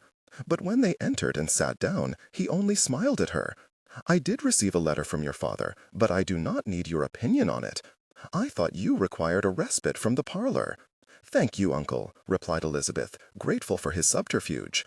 Mr. Drummond peered at her for several moments before he spoke again. "It is clear that you are looking on your sister's arrival with trepidation rather than anticipation. I would never attempt to force your confidence, but you have said enough to inform me that not all is well with Jane. I have often found it beneficial to speak of my troubles to another, for I will often gain another perspective on the matter. Will you not share yours with me?" Though reluctant, Elizabeth decided that he was right, and that, furthermore, he would learn of it before long anyway, since Jane would be staying not far distant, and her behavior was unlikely to be unmarked. Thus, she told him what she had witnessed in her sister, and what others, especially her parents, had observed. Mr. Drummond made no response during her comments, listening intently.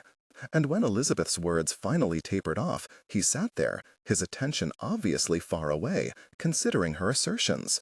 Finally, he sighed and turned to her. "I cannot say that I am surprised, given what I have understood from both you and your father. Since Jane has chosen to cut your family from her life, I doubt that I should expect her to behave any differently with mine. No, I would not suppose so. She has always been the soul of politeness, even after she changed, but I doubt she will attempt anything more than civility. It does not sound like her at all. I have not seen any of you in many years, but I remember Jane as a quiet, though affectionate child. Until she left for her wedding tour, she was exactly how you described," replied Elizabeth quietly. "It was only after she returned that she was changed. Did they return to Hertfordshire directly from their wedding tour? No, they were in London after their tour. They were only in Hertfordshire for about a month before I came to Derbyshire. Then it is possible she heard something in London which unsettled her. I would caution you not to lose all hope. She may simply not know how to behave, having married into a world which is so different from the one in which she was raised." "The Jane I knew would not have changed," grumbled Elizabeth. "You have the right to be angry. You have the right to feel resentful." You have the right to rail at your sister and demand she explain herself, but that will not bridge the distance which has sprung up between you. Mr. Drummond stood and circled the desk, stopping to rest a hand on her shoulder. You will regret it later in life if you do not do everything in your power to reconcile with your sister now, Elizabeth. I suspect, in this instance, the responsibility will rest with you. Have patience. It may yet be that you are able to reach her. Having said those words, Mr. Drummond departed, leaving Elizabeth to her thoughts. She sat there for some time, her uncle's words ringing through her mind, and for the first time in months she felt that which was most precious of all, hope. It was not that much later that Olivia came searching for her. They had received a note from Pemberley inviting them for tea the following day. Chapter 26. With almost debilitating trepidation, Elizabeth made her way to Pemberley, her concerns for Jane's attitude holding her in a tight grip of anxiety. Her uncle's advice the previous day was still winding its way through her thoughts. It was good advice, she knew this, but it was difficult to hold to in the face of Jane's indifference. Beside her in the carriage, Olivia chattered away about her eagerness to meet Elizabeth's sister, and Elizabeth did not have the heart to tell her how it was unlikely that Jane would respond with any pleasure. Elizabeth was grateful to her uncle for arranging for only Olivia and Elizabeth to go that day, and in the Drummond carriage, over Mrs. Drummond's protestations. Elizabeth did not know if it would be any easier without the rest of the family present, but their absence would mean less distraction, so she was grateful nonetheless. When they pulled into Pemberley's Drive, the carriage stopped before the massive doors, and only Georgiana was there to greet them. Elizabeth was uncertain whether to consider this a good omen, but she welcomed the few extra moments she was afforded to compose herself. "Our guests are waiting for us in the sitting room," said Georgiana as they stepped down. She grasped their hands and pulled them into the house. "Come, Lizzie, they have expressed an eagerness to see you." If they have, they might have come to the door to greet me, thought Elizabeth, her cynicism overwhelming her determination to wait and see how Jane would react. Out loud, she only said, "All of them? I would have thought that Miss Bingley would wish me miles away." Olivia started. Is she not Jane's new sister? Her nose wrinkled with distaste, Georgiana said. Miss Bingley is a different breed altogether. She is a tradesman's daughter, but she is as haughty as a duchess and gives herself airs that would be excessive in the Queen. She particularly does not like me, Olivia, said Elizabeth, wondering if she had kept the girl ill-prepared by keeping this all from her. I am neither sophisticated enough for her, nor am I high enough on society's ladder, and I am altogether too impertinent. Georgiana sniffed with disdain. In her own mind, she is the perfect mistress for my brother's estate. Eyes widening in surprise, Olivia could only squeak, "But what of Lizzie? You are already engaged to Mr. Darcy." "Please do not say anything of that," said Elizabeth. "Mr. Darcy has not approached my father, and I do not wish to become an even greater target of Miss Bingley's vitriol." "She will eventually learn of my brother's attentions to you," said Georgiana, "even if the neighborhood does not know of the engagement. There is to be an assembly next week, and I am certain she will not miss the gossip." "There is nothing to be done about that," replied Elizabeth with a shrug. "For the present, however, I believe it is best to say nothing." Olivia nodded, though reluctantly, and Georgiana began to pull them once again toward the sitting room. "We may discuss it later. For now, they are waiting for us." Far too soon for Elizabeth's liking, they arrived at the sitting room, and with Georgiana's quick gesture to one of the footmen, the door was opened and Georgiana led them in. In that first jumble of moments in which Elizabeth's eyes darted about the room, she could hardly make sense of what she was seeing. William and Mr. Bingley were nearby, and Elizabeth appreciated the encouraging smile the former directed at her. Miss Bingley was seated on a nearby sofa, her sneer clear for all to see, but Georgiana was blocking Elizabeth's view of the woman beside her, so Elizabeth could not see her sister clearly. "Really, Georgiana, dear," said Miss Bingley, rising to her feet and approaching them, "I was shocked to see you scamper off in such a way. Could Mrs. Reynolds not have guided your guests to this room?" "Lizzie is my dear friend, Miss Bingley," replied Georgiana, brushing off the woman's words. "I wish to greet her as soon as possible." Miss Bingley turned her judgmental eyes on Elizabeth. "I see you have come, Eliza. I see you are none the worse for wear." "I am quite well, indeed, Caroline," said Elizabeth, impatient to push past the unpleasant woman and greet her sister. It was odd, but there it was. Though she had been reluctant to greet Jane, now that she was in the room, she could not wait. "How have you found your uncle's house? Is it everything you would have expected?" "Everything and more," replied Elizabeth, ignoring the woman's tone. "I have been made to feel welcome in Derbyshire, and have enjoyed my months here immensely."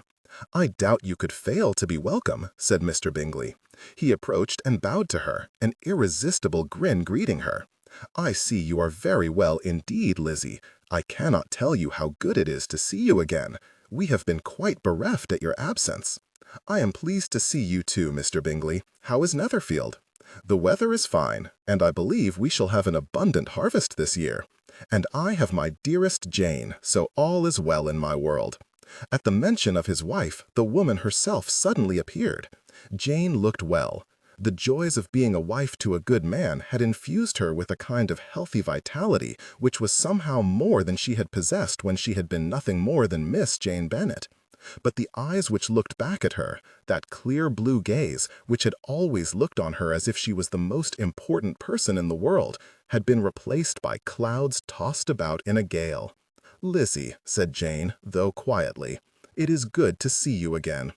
Hurt at her sister's lack of a more familiar greeting, Elizabeth turned and presented Olivia, introducing her to all three Bingleys.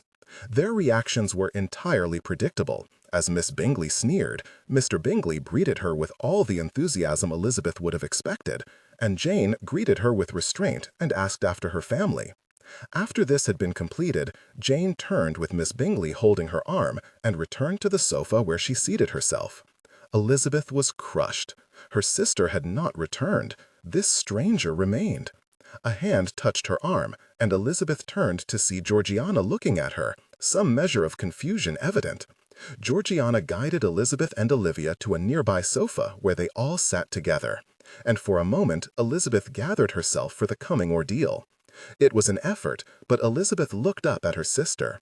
Noting that Jane was peering into the distance at something only she could see, her serenity gathered about her like a cloak.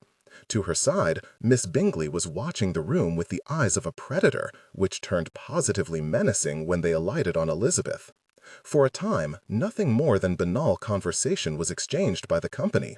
They spoke of what the weather had been like in Derbyshire, the journey of the Bingley party to Derbyshire. Mr. Bingley assured them it was agreeable, while Miss Bingley had never passed such a wretched time, and some little doings of the area. And unforced.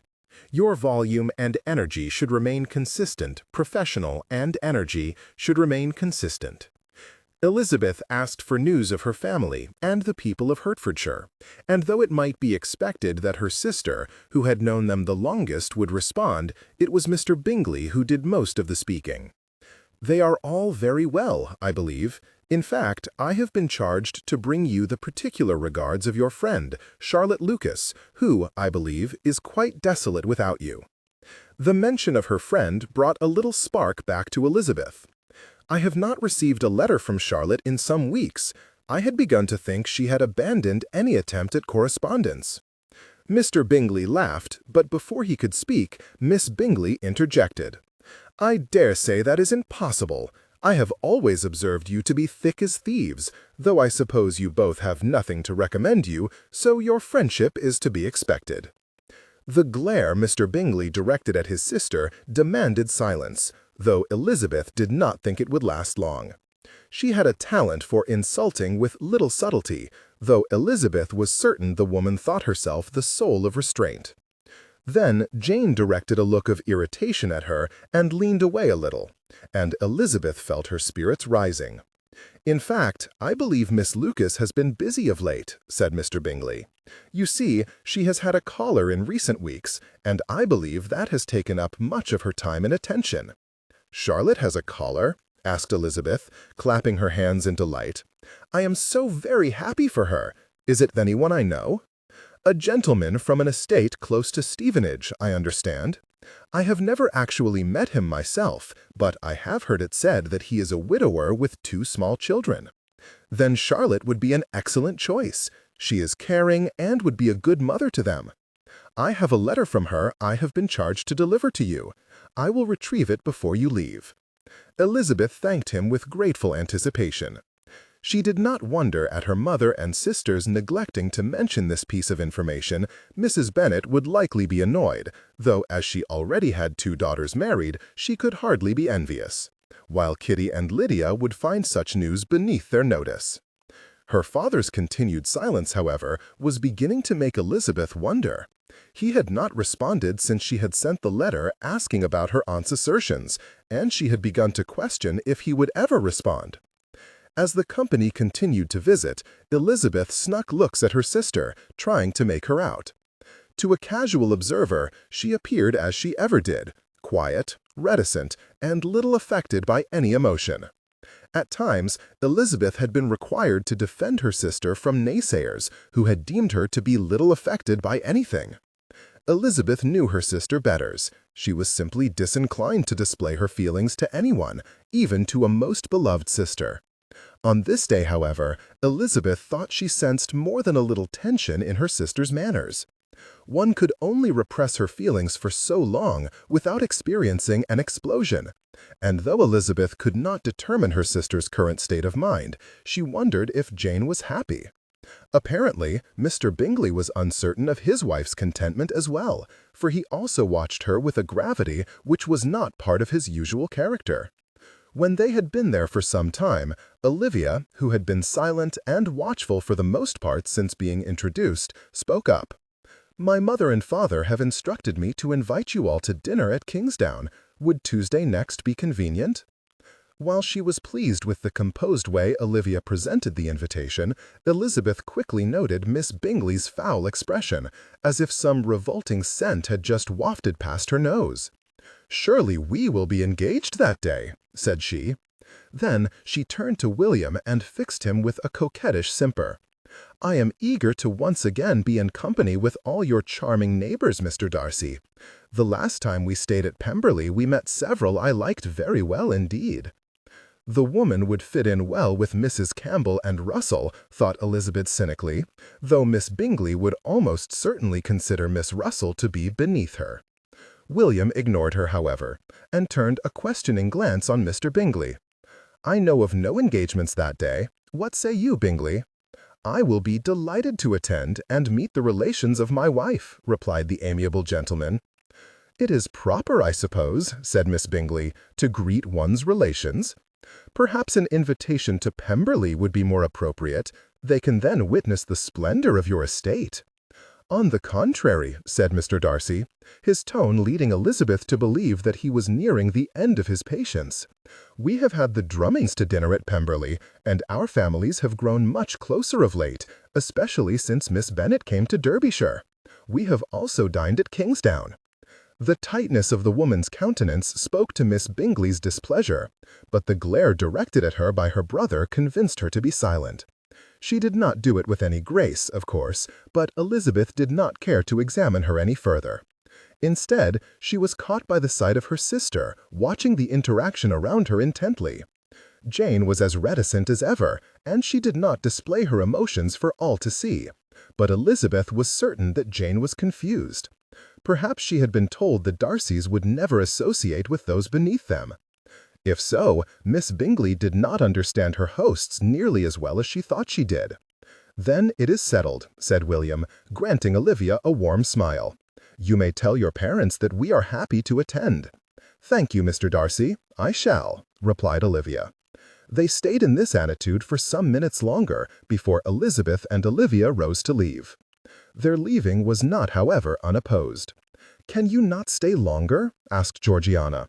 "I would appreciate your presence, for I so value your company."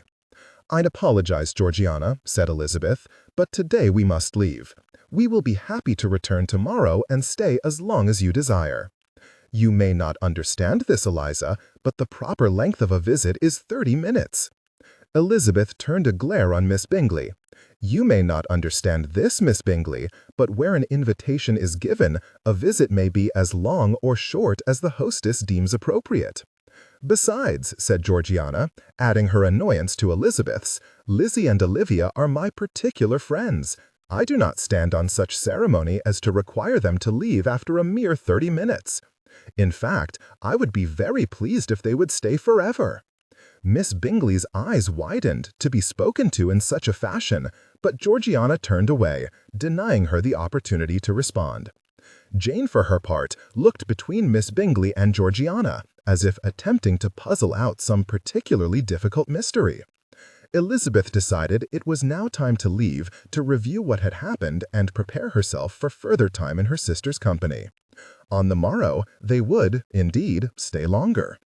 "We would be happy to return, Georgiana, but today we must leave." "Oh, very well," said Georgiana. She appeared glum, and Elizabeth understood her consternation.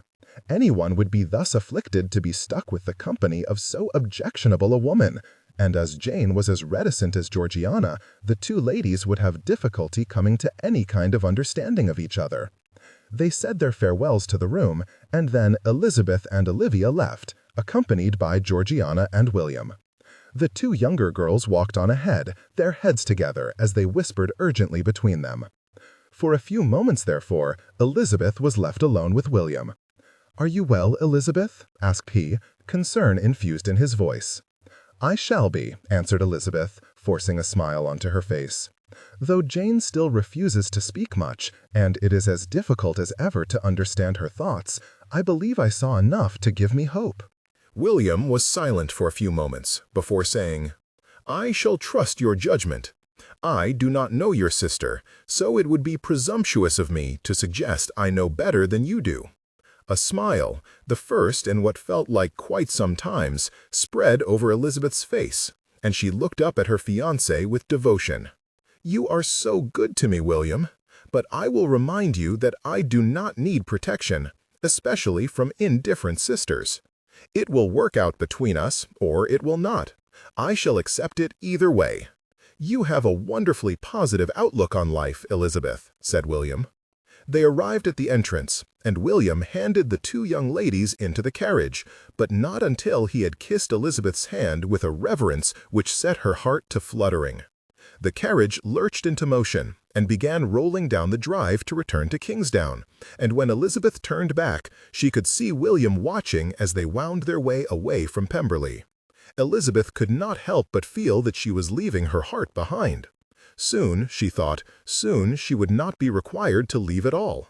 She could hardly wait for that day. As his heart receded in the distance, Darcy watched until he could no longer see the carriage. He never could have fathomed such feelings only a few short months ago, but Elizabeth's coming had changed everything.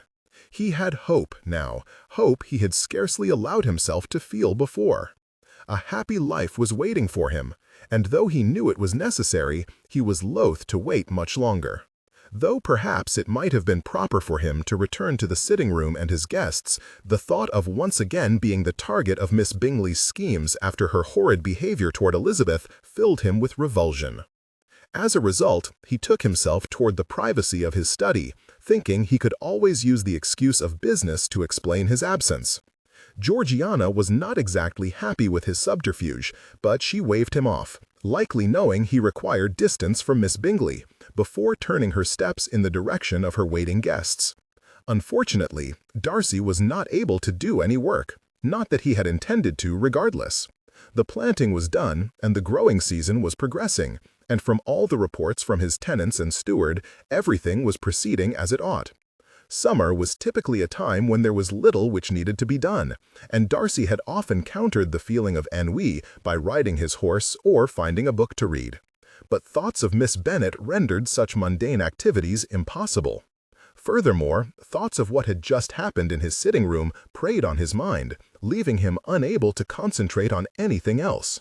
Elizabeth's words concerning the similarity between his and hers had been proven correct.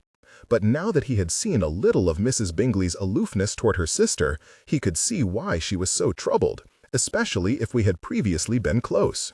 The distress he could see in his beloved's countenance ensured that his opinion of Mrs. Bingley remained low. He did not know what to do. Though he wished to repair everything for her, ensure she never had cause to feel pain and sorrow again, there was nothing he could do. As she said, she would either reconcile with her sister or she would not. She had accepted that, and he would too, though reluctantly. After Darcy had sat in this attitude for some time, a soft knock on his door startled him from his reverie. He sat himself at his desk, hoping to appear busy, and called out permission to enter. For a moment, he wondered if he had made a mistake, and if Miss Bingley was on the other side, intent on finally forcing his hand. But the door opened, and Bingley appeared instead.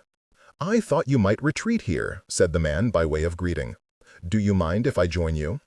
"Not at all, Bingley," said Darcy, gesturing his friend toward one of the chairs in front of the fireplace, taking the one next to it himself. Bingley entered and sat on the indicated chair, but while he did so, he did not say anything, a matter of some interest. Bingley was a splendid fellow and a true friend, but he did not often descend into serious thoughts or introspection. The Bingley before him appeared to be disturbed indeed. "I am sorry for my sister's behavior, my friend," said he finally. "I have told her several times, including again just before we departed Hertfordshire, that you have no intention of offering for her. I do not doubt you have seen the results of those discussions. She has remained impervious to anything I say to her, and I doubt anything but your marriage will dissuade her." "That was very much evident, Bingley," replied Darcy. "I was, however, surprised by the level of antipathy she seems to possess for your new sister by marriage."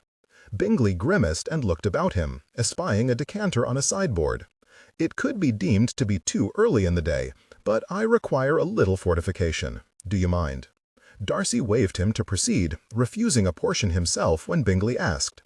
After pouring himself 2 fingers' widths, Bingley returned to his chair, sipping the amber liquid, distracted by his thoughts. "It has ever been thus," said Bingley at length. "Caroline and Elizabeth met at an assembly for the first time, and though Caroline appeared to take to Jane immediately, Elizabeth overheard her making some disparaging remarks and was not shy in letting her know how inappropriate her words were. A smile fell over Darcy's face as he imagined his courageous and outspoken fiancée coming to the defense of her friends and family.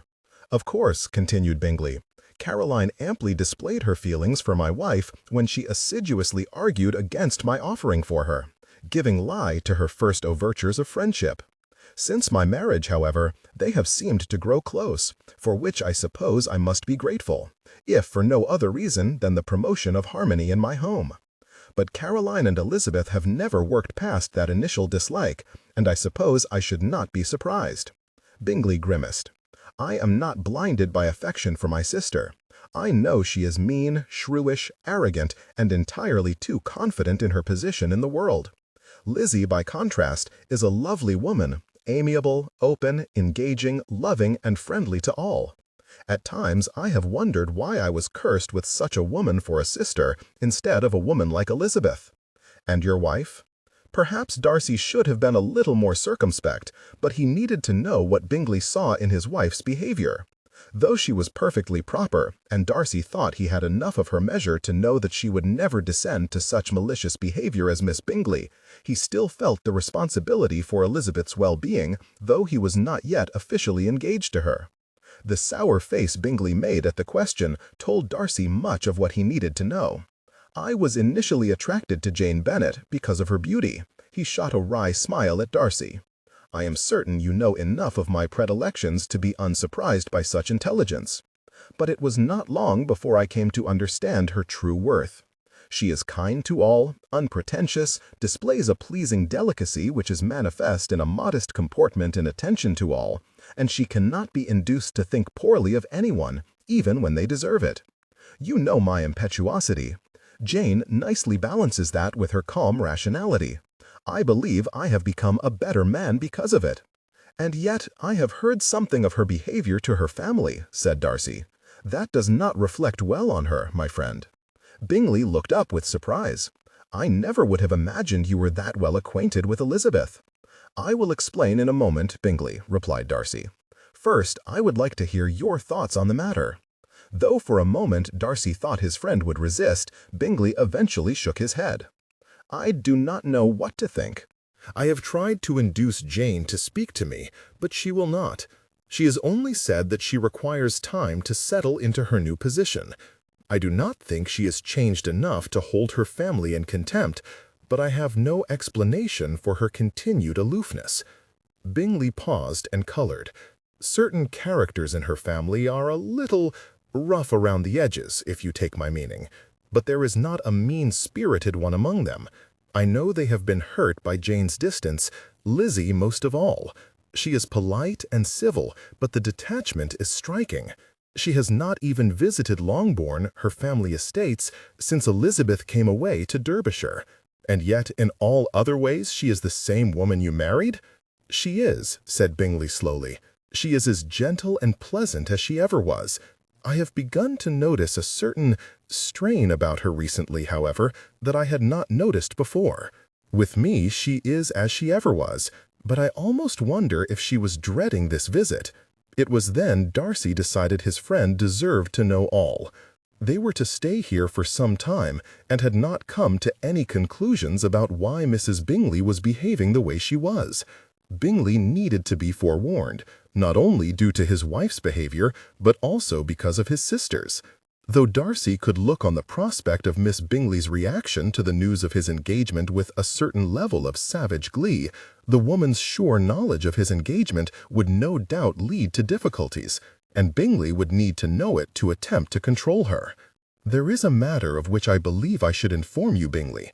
It is one that may affect your wife's relationship with her sister even more, and will certain cause your sister misery." "Oh?" asked Bingley. "Have you ruined Caroline's hopes of happiness and become engaged?" It was typical of Bingley to miss the first part of Darcy's statement and focus on the second. When Darcy only looked at him, Bingley sat up straighter. "You have?" "I have," replied Darcy. "In fact, I am now engaged to the woman your sister apparently despises." "Elizabeth?" asked Bingley, befuddled. "Yes.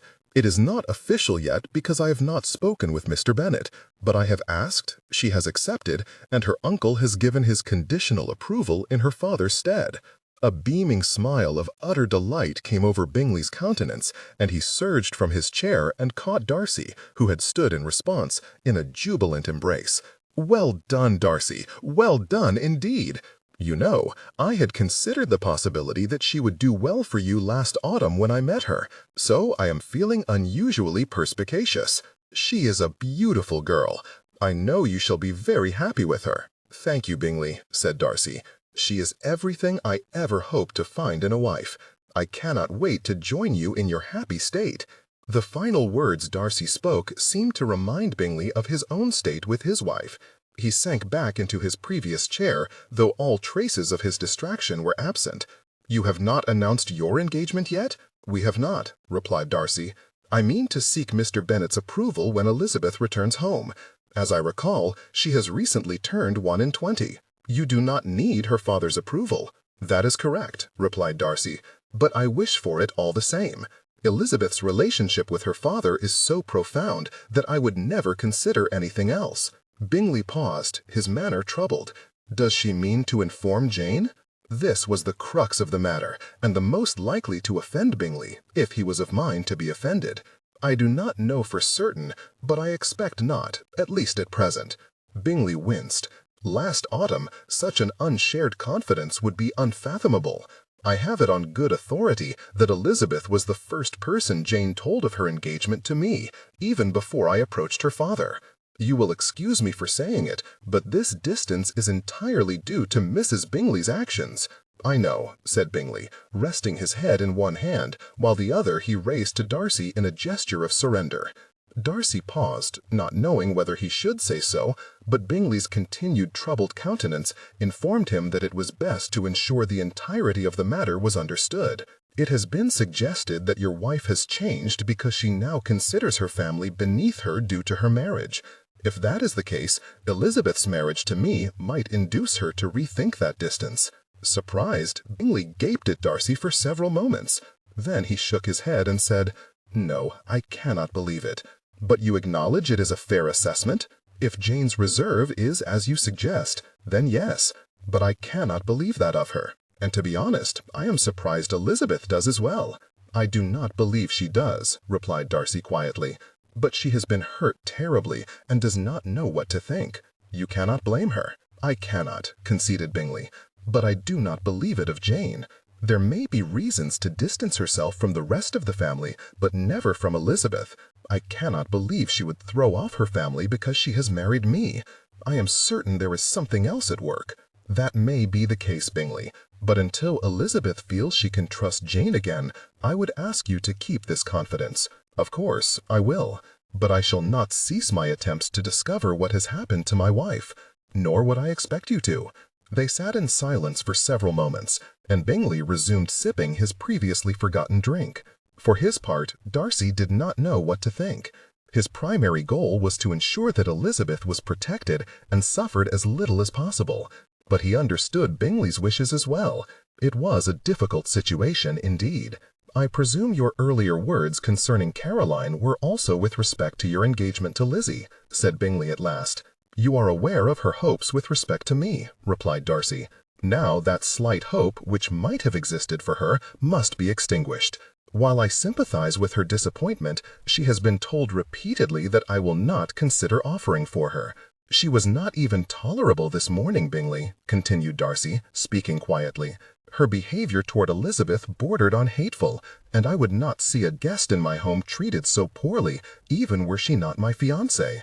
"It has always been thus," replied Bingley, "but I do not disagree with you. I will speak to Caroline and warn her to curb her tongue. I suppose, if all else fails, I can send her to my aunt in Scarborough. She will not like it, but as she cannot go to the Hursts, it is the only place left for her." Bingley paused and grinned. "The threat of it might be enough to tame her, as long as she believes me to be in earnest. To be banished from Pemberley would be a blow to her vanity she would never tolerate. Then go to it." In the end, the friends spent some hours together in the study, speaking of nothing of consequence. It was good to have Bingley back, Darcy reflected. Bingley was his closest friend for a reason, and Darcy would not wish to give him up. Chapter 27. Though Colonel Fitzwilliam might have wished to be at Pemberley to witness the scene which had played out there, he was absent, having decided to call on Lady Emily. Thus, when Miss Bennet and Miss Drummond were stepping out of the carriage on the steps of Pemberley, Fitzwilliam was riding down the drive toward the house at Teesdale Manor. He dismounted in front of the house, passed his horse off to the care of a groom, and mounted the steps. The door was opened a few moments after he rapped on it, by the butler, who was familiar with him by that time. "I am sorry, Colonel," said Gates, "but Lady Emily is not home this morning. She is calling on some friends." "I see," said Fitzwilliam. "But the Earl has indicated a desire to speak with you. May I lead you to him?" Fitzwilliam was of two minds about the Earl's wish, but he readily agreed and was led into the house. As he walked behind Gates, Fitzwilliam thought of what had brought him to this house. It was, unfortunately, a mystery, even to Fitzwilliam, and something he knew he would never be able to explain to anyone else. He had interfered with Lady Emily's attempts to hinder Darcy and Miss Bennet's courtship, but he had seen her several times since.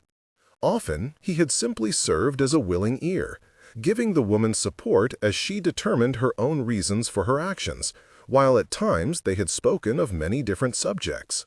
But why did he do it? Was it for the joy of her company? In fact, he found that he did enjoy speaking with Lady Emily. She was intelligent and articulate, and she was certainly attractive. Or was it simply the fact that he felt sorry for the woman? He did not think so, though it was possible. Whatever it was, he was now on his way to meet with her father, who would likely wish to know what his purpose was. And, unfortunately, Fitzwilliam did not think he could answer the question with any confidence. Though he might have expected to be led to the Earl's study, it was to the sitting room Fitzwilliam was directed, and when they entered, the Earl looked up from where he was sitting on a chair, a letter held in his hand. "Ah, Colonel Fitzwilliam," said the Earl, rising at his entrance. "I thought you might visit us today. Please have a seat." Fitzwilliam did as he was bid, waiting while the Earl ordered some refreshments. When the butler left, the Earl settled back onto his chair, studying him in a manner Fitzwilliam did not quite like. "It seems to me you have been here several times in the past days," said the Earl after a moment. "I have," replied Fitzwilliam, though he was determined not to give anything away until the man asked. A man might wonder if a single man who visits so often possesses intentions toward his daughter. "I assure you I have only honorable intentions," said Fitzwilliam. The Earl looked at him for a moment before he looked away. "You do not need to fear anything from me, Fitzwilliam. I am aware of your character, and I have no suspicion of anything underhanded. I would, however, wish to fully understand your motivation for coming here. My daughter, as you know, recently suffered a disappointment with your cousin, though I do not know to what extent she wished for his attentions, as she will not tell me. I do not think she was overly affected, but she is still recovering, and I am protective of her." "I understand your concern," said Fitzwilliam, speaking with great care, as he did not wish the Earl to misconstrue his words. He stopped, uncertain of what to say. When he saw the other man watching him carefully, Fitzwilliam sighed and put out his hands. "I believe you are aware that initially my intentions were to obstruct your daughter's machinations with respect to Darcy and Miss Bennet." "Oh," asked the Earl, though the knowing glint in his eye suggested this was not surprising. "I knew of Darcy's interest in Miss Bennet, indeed, long before Darcy himself was even aware of it. I could also see Lady Emily fixed on him, and I determined that she would not keep Darcy from the object of his affections." The Earl laughed. "A loyal man. There are few traits which would garner my approval more quickly than loyalty. I am curious, however. Your cousin has been, by all accounts, a target on the marriage mart for some time. I would have thought he would be able to handle his own concerns. He usually is, but for some reason he was blinded by Lady Emily's behavior and had no real indication that she wished for his attentions. He is adept at spotting a fortune hunter, but Lady Emily is not in need of a fortune." "And why did you not tell him before?" "Because I was not certain myself," replied Fitzwilliam honestly. "At first I had only suspicions, and by the time those were confirmed, I chose to distract her away from him by means of engaging myself." The Earl gave him a steady look. "It seems to me, sir, that your decision suggests you wish to be in her company rather than simply wishing to keep her away from your cousin." It was a possibility Fitzwilliam had not considered. This line of questioning had made him a little nervous. The Earl could have charged that Fitzwilliam had made her ultimate humiliation worse by not telling Darcy, and Fitzwilliam could not have denied the possibility. It was another interpretation of his behavior that he had not even thought of himself. "Fitzwilliam," said the Earl, "I do not hold your failure to inform your cousin against you." The Earl paused and chuckled. "I know my daughter. She is headstrong and stubborn, and she possesses more than a little of her mother's haughtiness. For all this, she is a good woman, loyal like yourself, clever, confident, and I believe she is not at all ill-favored." "No, sir," replied Fitzwilliam quietly. "Quite the opposite, in fact." "I am not surprised you would feel so," murmured the Earl. Then he spoke again in his usual tone. "What I am trying to say is she is not a perfect woman, by any means. Of this I am aware. But there are many things in her favor for a man looking for a wife, and as she will be mother to my heir, there are many who wish to win her hand." "Yet she remains unmarried," said the Earl. The Earl only shook his head. "She has not favored any of the men who have vied for her hand, and I have not attempted to persuade her. We have an agreement, she and I. She knows that she must marry and bear children, and has accepted that duty. But she does not wish for me to push anyone on her or choose her husband. I have agreed to allow her the power of choice, and in return she has agreed that she will marry, and she will do it soon." A gravity settled over Fitzwilliam. "Do you think this is what prompted her to set her sights on Darcy?" "I do not know." The Earl paused, and when he spoke again, he was contemplative. "It is possible, though I cannot say for certain. Your cousin is an excellent man, and she has known him all her life. As I said before, I do not think her heart was in any way engaged with Darcy, but I am certain she thought she knew enough of him to know he would be a good husband and father of her children, regardless of whether he was emotionally attached to her." "I am certain he would," replied Fitzwilliam, "but Darcy has always wished to make a love match. You knew his parents, and you know how they felt about each other." "It was the same as what I had with her mother," replied the Earl, subdued and thoughtful.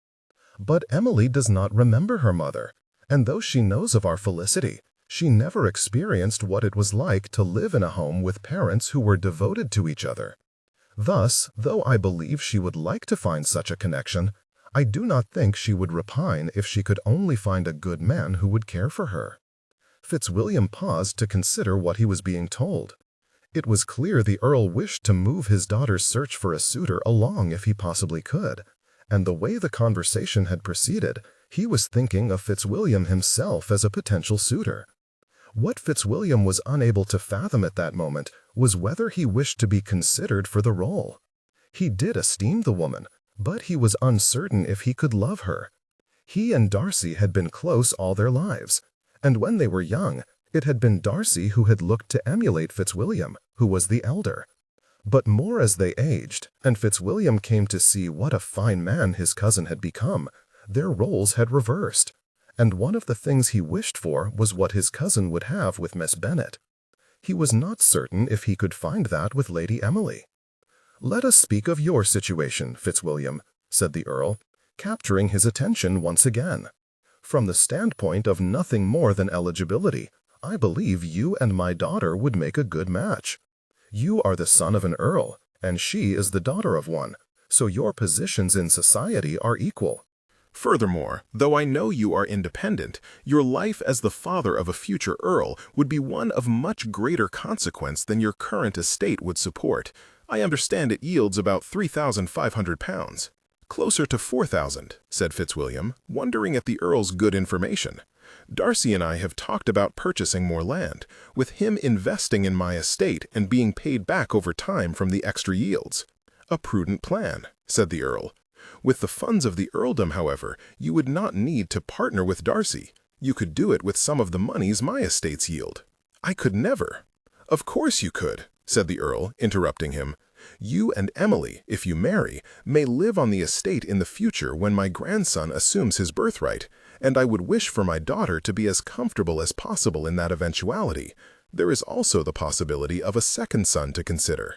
Now, I do not support this simply in terms of financial and societal considerations, though they are important. I do believe, however, that you may be compatible. I believe you could have the same felicity as my wife and I shared, and I wish that for my daughter. If that is the case, then there is no other consideration as important." Fitzwilliam paused, considering all his options. "With all due respect, I am not certain Lady Emily and I would develop that level of affection. I have been thinking on it of late, but the question remains unanswered, and I would not wish to lead her on." The Earl nodded, approval written on his brow. "I appreciate that. I am not suggesting a formal courtship or an engagement, but if you were to continue to call on her, perhaps with greater frequency than you have thitherto done, I believe the question would resolve itself quickly, either yea or nay. What say you?" There was only one response to make. "Then I will call on her with your permission." "Excellent. To that end, will you join us for dinner Tuesday next?" "I would be delighted, sir." That settled, the Earl invited Fitzwilliam to a game of chess, and they sat down to it with a will. They were on their third game much later in the morning when Lady Emily returned. She seemed more annoyed than surprised that he was sitting with her father, and had been most of the morning. But a look passed between father and daughter, and she relaxed. The message had been received. Fitzwilliam thought she would still require reassurance that his interest in her was not predicated on pecuniary advantages, but that was something he could ensure she knew as he continued to call on her. Though he had come thither without truly understanding the reason for it, Fitzwilliam now had a sense of purpose, which helped clarify matters. He still did not know how it would end, but he thought the woman estimable and worthy of his attention. As the Earl said, it would all work out. When Fitzwilliam returned to Pemberley and joined Darcy and Bingley in the study, they had already been there for several hours. Bingley greeted the new arrival expansively, but Darcy just watched him, wondering at Fitzwilliam's absence. He was certain that Fitzwilliam had gone to visit Lady Emily, but he was not yet able to fathom his purpose. Darcy was still annoyed with the woman, but the hot edge of his anger had cooled, and he was able to look at the matter objectively. Fitzwilliam had, by his own admission, engaged the woman to distract her from Darcy, but had that purpose turned to an interest in her? Darcy did not know, but he meant to discover it. "Have you two been hiding in here from the ladies all day?" asked Fitzwilliam as he poured himself a glass of Darcy's brandy. He took his glass and sat on the sofa near the two chairs Darcy and Bingley were using. "You have two sisters, I understand," said Bingley. "Indeed, I do. But if you are suggesting they do not cause as much trouble as yours, I should inform you that my sisters and I have experienced some rather fantastic arguments. Charity, in particular, is known to be short-tempered and selfish. You would be surprised at how vindictive she can be." "But I doubt she is purposefully cruel," replied Bingley. "Mine often is, and after her performance this morning, neither Darcy nor I had any desire to be in her company." "She does not appreciate Miss Bennet's charms?" asked Fitzwilliam, highly amused. "Water and hot oil," replied Bingley. "She was not best pleased to learn that Lizzie has become such an intimate of Georgiana's." Then Fitzwilliam paused, looking at Darcy, and he felt obliged to answer. "Bingley knows. Mrs. Bingley and Miss Bingley have not been informed." Fitzwilliam's raised eyebrow spoke volumes. "Miss Bennet did not inform her sister of her engagement? Is the situation between them that poor?" "My wife has changed with respect to her family since our marriage," said Bingley. "At present, I do not know the reason for it. Lizzie has, unfortunately, little reason to trust Jane at present."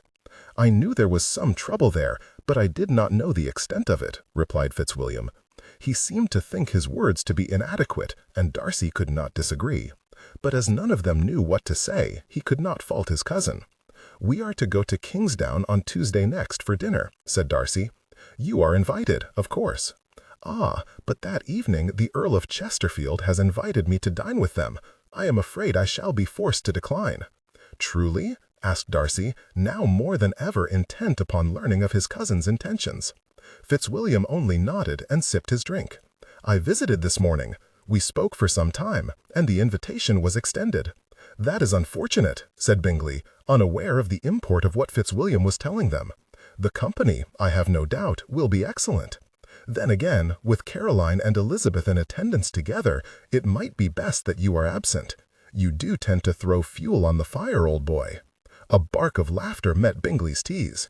"Someone must take on the responsibility. It would be dull otherwise. If you had Caroline for a sister, you would agree a little dullness is more than welcome." Unsure, Darcy looked at his friend, wondering at his behavior. Though Bingley had made comments concerning his sister in the past, he had rarely been as critical of her as he was now. Bingley apparently saw Darcy's look, and he waved him off with an un-Bingley-like burst of irritation. "She has been difficult to tolerate of late, Darcy. From her objections to my wife, to her continuous arrogance toward Lizzie, to her constant complaints on the way to Pemberley, as if it was not the place in the world she most wished to go." The smile Bingley flashed at his last point was returned by Darcy's grimace. But Bingley was not finished his teasing. "Are you certain you do not wish to take her off my hands, old man? I would be willing to augment her dowry if you would." "I am an engaged man, Bingley," replied Darcy. "Ah, the man hides behind his engagement, which has not yet even been announced. I had high hopes for you, Darcy." Bingley's eyes swung lazily to Fitzwilliam, but before he could speak, Fitzwilliam demurred. "I am sorry, Bingley, but you could augment her dowry with your entire fortune, and I would still refuse." "You see?" asked Bingley, regarding them both with mock annoyance. "I cannot even give her away to Fitzwilliam, and he is more in need of her dowry than you. How am I to ever find a man willing to marry her if her dowry is not inducement enough?" Darcy winced at Bingley's less than kind assertion of his sister's caustic personality, though he agreed without reservation. Fitzwilliam, however, only snorted with laughter. "You are severe on your sister."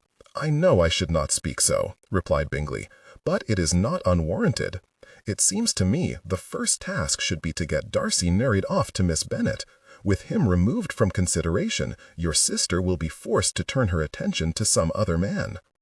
Bingley sighed. She has had marriage proposals from perfectly acceptable men, but has rejected them in hopes of capturing Darcy. She sets her sights too high. But if Darcy is not available, then the truth of the matter might become clear to her. She is, what, 23 now? 24, actually, replied Bingley absently. The fear of becoming an old maid might make her more reasonable. It is possible. Bingley turned to Darcy. "I do not suppose I could convince you and Lizzie to announce your engagement now."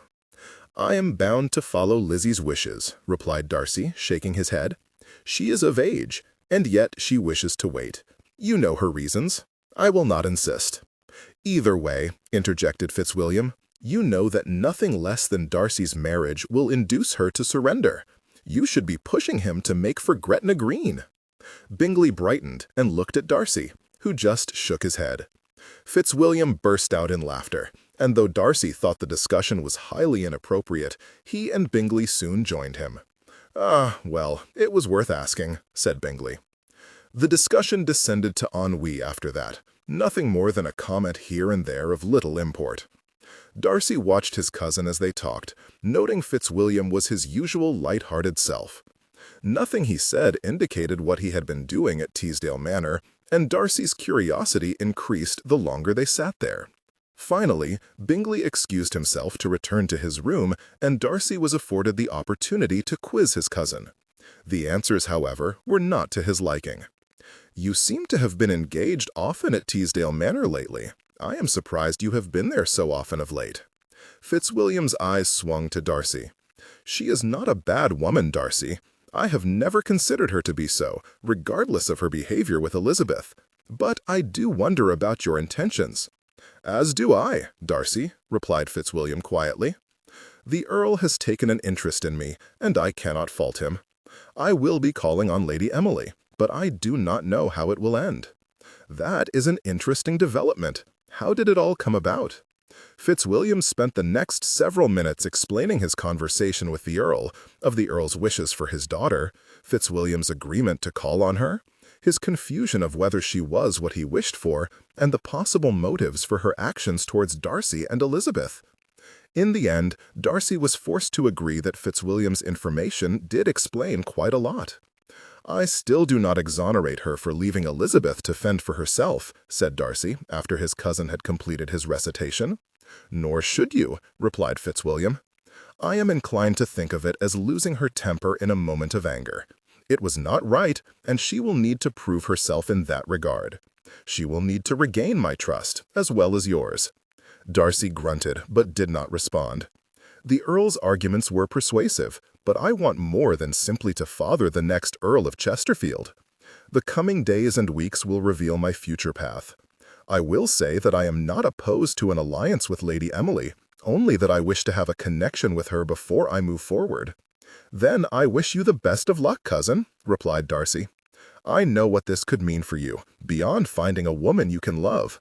I hope it all works out in the end." And Darcy did. Though a few short days ago, the notion of a connection with the lady might have been abhorrent, he had had time to think about it. She was and would continue to be his neighbor, and it was important to maintain good relations with her and her father. If Fitzwilliam married her, Darcy had no doubt their relations would return to what they were before. It was equally obvious that Fitzwilliam would be a good master of the estates and would be a good husband and check on her, if her behavior towards Elizabeth was not simply an isolated incident. Chapter 28. Elizabeth spent the rest of the day moping. There was no other way to describe it.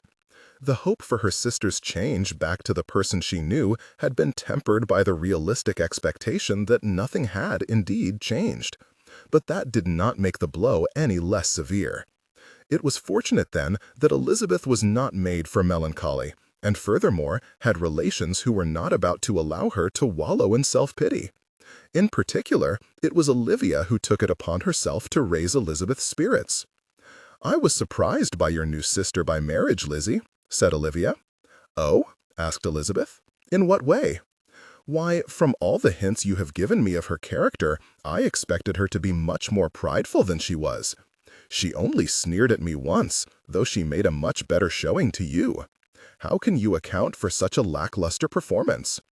Olivia's tease was so surprising that Elizabeth almost choked on her tongue.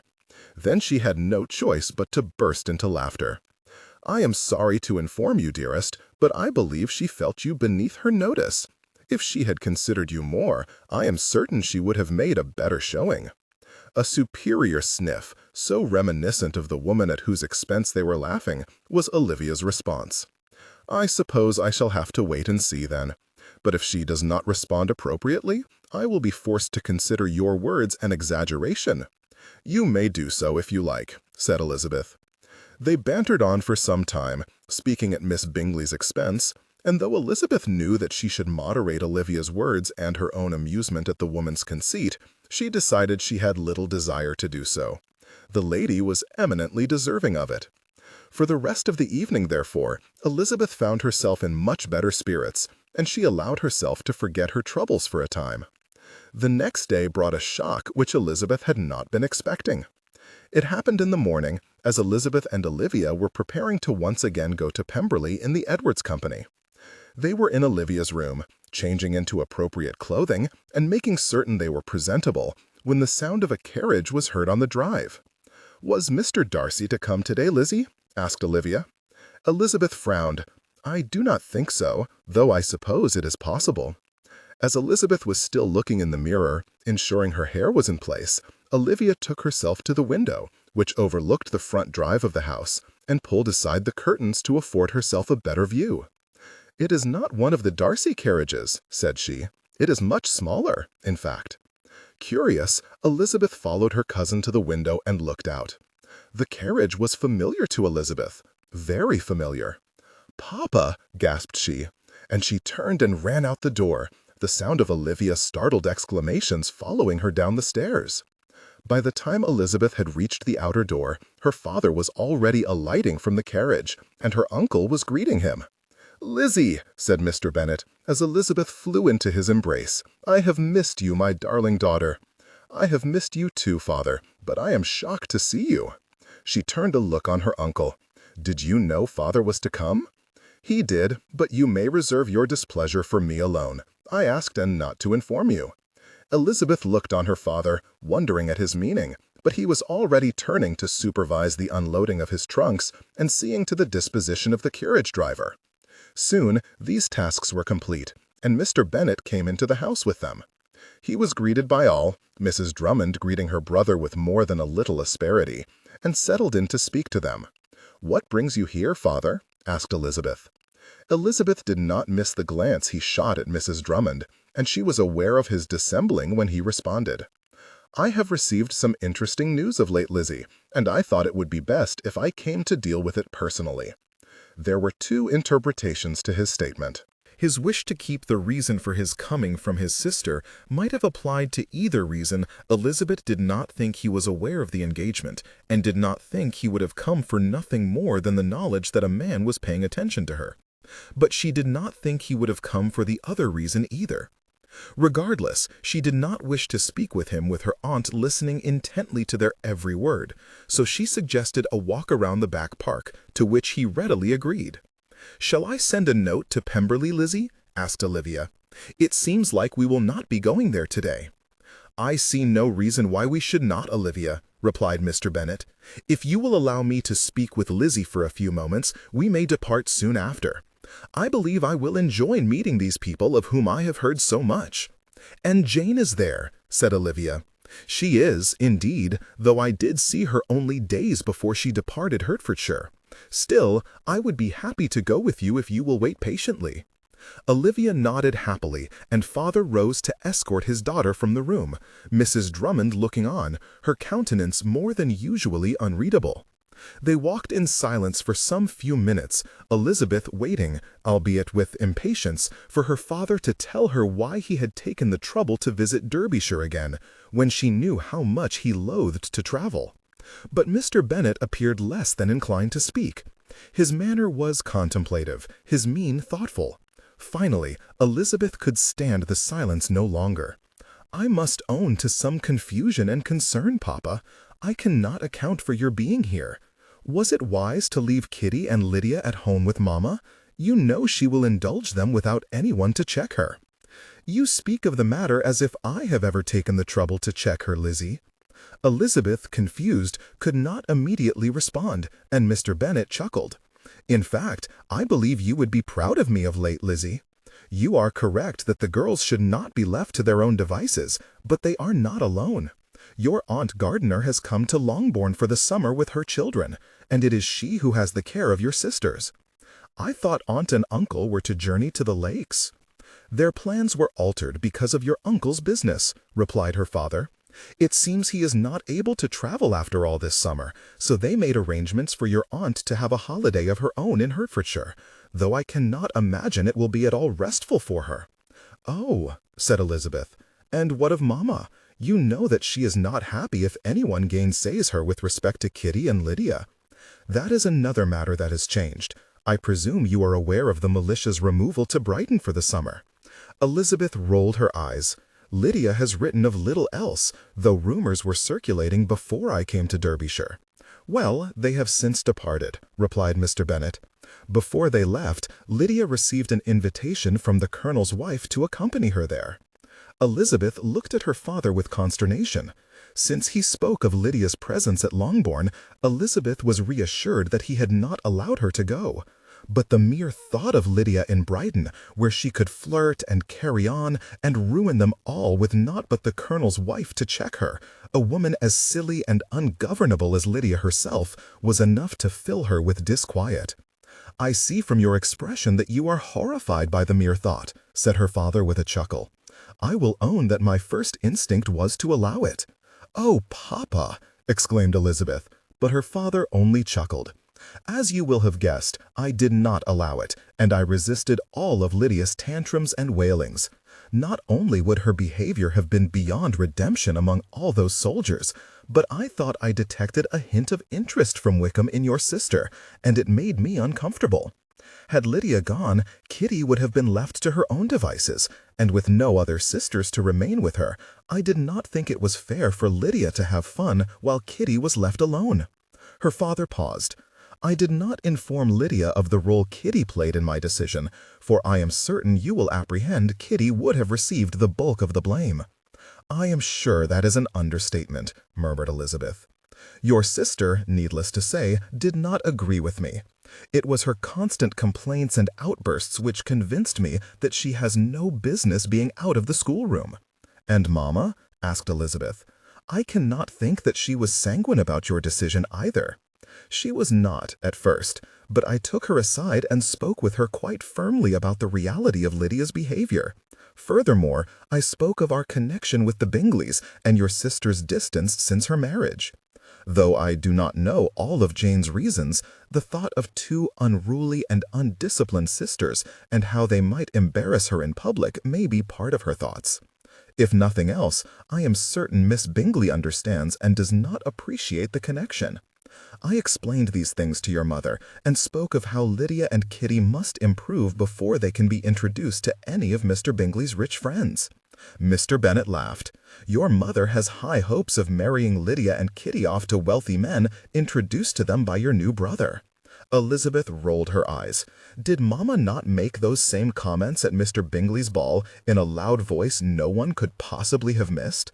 Indeed she did. I also informed her that her words were not appreciated and that she should be more circumspect in the future. When she wailed about her actions possibly being what has driven Jane away from the family, I pointed out to her that was precisely the behavior someone of high society would find objectionable. She was very thoughtful for the rest of the day. So, you see, the changes we have instituted in Lydia's life have not been against your mother's wishes, quite the opposite, in fact, once she understood the need for them. And how is Lydia taking them? Asked Elizabeth. About as well as you might expect, replied her father. But I will own that I have noticed some small improvements in the days before I left, though I do not expect that such changes will be wrought overnight. Kitty is a little better, especially once I pointed out to her that she would do better emulating you or Jane or even her Aunt Gardiner. Elizabeth sighed. I will not say that I am not happy that you have made these changes, though Lydia's improvement will be slow. I pity Aunt Gardiner for being forced to put up with her ill humors while you are away. Though Elizabeth would have expected commiseration, Mr. Bennet only chuckled again. You do not think I would have left your aunt if I expected Lydia to give her any trouble, do you? In fact, Lydia has always been more than a little intimidated by your aunt, and she listens to her better than she listens to me. Surprised by his assertion, Elizabeth giggled at the thought of fearless Lydia being cowed by her mild-mannered aunt. But then she thought of the woman in question, and she remembered that Mrs. Gardiner was capable of being stern when required. More than that, however, Elizabeth suspected that Lydia was intimidated by her aunt's comportment, which was beyond reproach. Then perhaps some good will come of it, said Elizabeth. If she had gone on in that manner much longer, she might have ruined us all. When I left, your aunt was speaking to her of London society and the delights she might savor there. For the first time in her life, Lydia is being forced to think of something beyond her immediate gratification. There is some hope yet. The conversation had been exhausted, and though Elizabeth was happy to hear that her sisters had been taken in hand and taught to behave, of more immediate concern was the reason for her father's presence, and she did not mean to put it off any longer. I can see you are impatient, said Mr. And unforced, before she could say anything. I suppose my coming must have been a shock. It is, Papa, and I can hardly account for it. Surely you did not mean to come here to inform me of the changes you made at Longbourn. No, you are correct. Mr. Bennet stopped walking and turned to speak directly to her. In fact, my reasons for coming here are twofold. First, you told me enough of your doings here to provoke my interest, particularly your friendship with a young man of the area and his sister.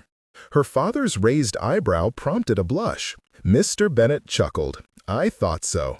In fact, given what you have said of him, I expect he has, at the least, already asked for a courtship. Am I correct? "You are," replied Elizabeth quietly, feeling unequal to answering her father's teasing. "And?" It appeared her father was not about to let her get away so easily. "He has proposed, Papa, and I have accepted him." It was clear she had caught him by surprise, for he fairly gaped at her. Then he burst out laughing. "Well, well, I had not expected this. If he can see your worth so quickly, then I must think him an intelligent man indeed. I anticipate meeting him very much." "Papa," chided Elizabeth, "you must allow your old papa the pride of his favorite daughter, Lizzie. Any man who is clever enough to see your worth so quickly must be acceptable in my opinion." Embarrassed, Elizabeth changed the subject. "You mentioned another reason for your journey here." Though it was clear Mr. Bennet was loath to leave off his teasing, he soon sobered and began to walk again. "It was your questions about your aunt which played the other part in my decision to come, Lizzie. You were not explicit, but I suspect she did not relate the full of the matter, or what she said favored her own viewpoint, but I could only guess." "That is correct," replied Elizabeth. Then she proceeded to relate the matter to her father, explaining what her aunt had told her. As expected, Mr. Bennet's view of what had happened was quite different from his sister's, though he listened to her intently to ensure he understood the charges which were laid at his door. When she had finished her explanation, he sighed and stared off into the distance for several moments before he spoke. "As you have surmised," said he at length, "your aunt's account is accurate to a certain extent, but it is, nevertheless, colored by her own perceptions." "In what way, Papa?" Mr. Bennet turned back to her. "You are aware of your mother's origins, so I shall not delve into that subject. Your aunt was indeed dismayed when I announced my intention to marry your mother. My father had already passed on by then, so I was master of Longbourn, and though my mother was alive, she made no objection to my choice, declaring that I was my own master and capable of managing my own affairs. In fact, your mother and my mother got on famously. My mother taught her as much of managing the house of a gentleman as she could before her death, which unfortunately occurred less than a year after our marriage. Your mother was devastated at the death of my mother and took many months to recover." "I did not know," said Elizabeth quietly. "You have not spoken of my grandparents much." "There did not seem to be any reason to do so, other than to acquaint you all with the history of the Bennets, which I have attempted to do. For some time, speaking of her mentor was painful to your mother, so I avoided the topic. After a time, it became a habit, one which we have kept to this day." "And Aunt Claire?" "Unlike your grandmother, your aunt railed against my choice, and was not afraid to let your mother know it. While Claire continued to live with us until her marriage, which was not until after your grandmother's death, it was quite uncomfortable at Longbourn. Your aunt did everything she could to undermine your mother, even after I explicitly told her she would not be welcome at my estate if she did not cease her objectionable behavior." Mr. Bennet snorted. "Claire only laughed at me, saying there was nowhere else for her to go. The Collinses were our only living relations, and she knew I would never send her there. As for this matter of a suitor, your aunt is correct that the man decided against proposing, but she is wrong as to the reason. In fact, her suitor, a man who lived north of Stevenage, decided against her because of her behavior after my marriage. He came himself to inform me of his decision, confessing his worries concerning her behavior. If she was so objectionable to me and my wife, he was concerned for how she would act after she became his wife. Of course, Claire blamed your mother and her common origins for the loss of her suitor, and though I attempted to tell her the true reason for his retreat, she would not listen to me. How did she become known to Uncle Drummond?" "He was a friend of one of my friends," said Mr. Bennet. "By the time your uncle had inherited Kingsdown, the estate had been reduced to a fraction of its former size and income. Your uncle wished to marry a woman of dowry, but at the time no one of the neighborhood would commit their daughters to him for fear he would be the same as his father. My friend vouched for his industry and the goodness of his nature, and Claire and I met him. With nary a hesitation, your aunt declared that she would marry him, and though I was shocked, nothing I said could talk her out of it. But did you not wish her to marry? Wish her to marry, yes, but not in such circumstances. I wanted her to be courted, to learn more about him, and for him to learn of her. I tried speaking to your uncle to inform him of what her behavior had been, but at the time he was desperate for the funds, so he proposed, she accepted, and they were married soon after. Before she left for her new home, however, she informed me that she married for the sole reason of removing herself from my home, and what she considered the tainting of our family legacy. She blamed everything on me, her failed courtship, her fall from what she thought she could expect in life, how she was forced to marry an unsuitable man.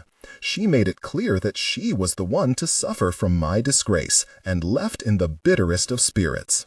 "I can hardly take this all in," said Elizabeth. "I never knew any of it."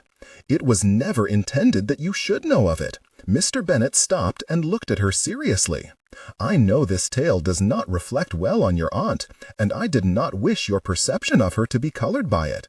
I could not have imagined she would tell you as much as she did. I assume you wish my sisters to remain ignorant of it?" "That would be for the best," confirmed her father. "What good is there in their knowing? None of you have met her since you were small children, and though the connection will become closer again with your marriage, I cannot think that she will wish it to become known. I believe that deep down Claire knows that she was wrong, though I do not think she will ever own to it. There is nothing to be done but leave it in the past. If she had not spoken of it to you, we would not be having this conversation. Now, I have a desire to meet this man who has had the temerity to propose to my favorite daughter." Mr. Bennet's tease brought a blush to Elizabeth's face again. "If you will finish your preparations, we may go directly." "Very well, Papa. I shan't be long." As he watched his favorite daughter walk back to the house, Bennet was struck with a sense of melancholy. She was the bright light in his life, his companion, his debate partner, and his happiness all rolled into one package, complete with bright eyes and a sunny disposition. He would miss her, now that she was to live in Derbyshire with her young man. On the other hand, unburdening himself to her proved to be a cathartic experience. There were others who were aware of the history, of course. Drummond himself, Gardiner, who still wished to have no contact with Claire due to how she had treated his sister, regardless of his esteem for Drummond, and even the Phillipses had some knowledge of the matter. But speaking of it to Elizabeth, one who had possessed no knowledge and could provide a new perspective, helped relieve the burden on Bennet's shoulders, one of which he had not even been aware.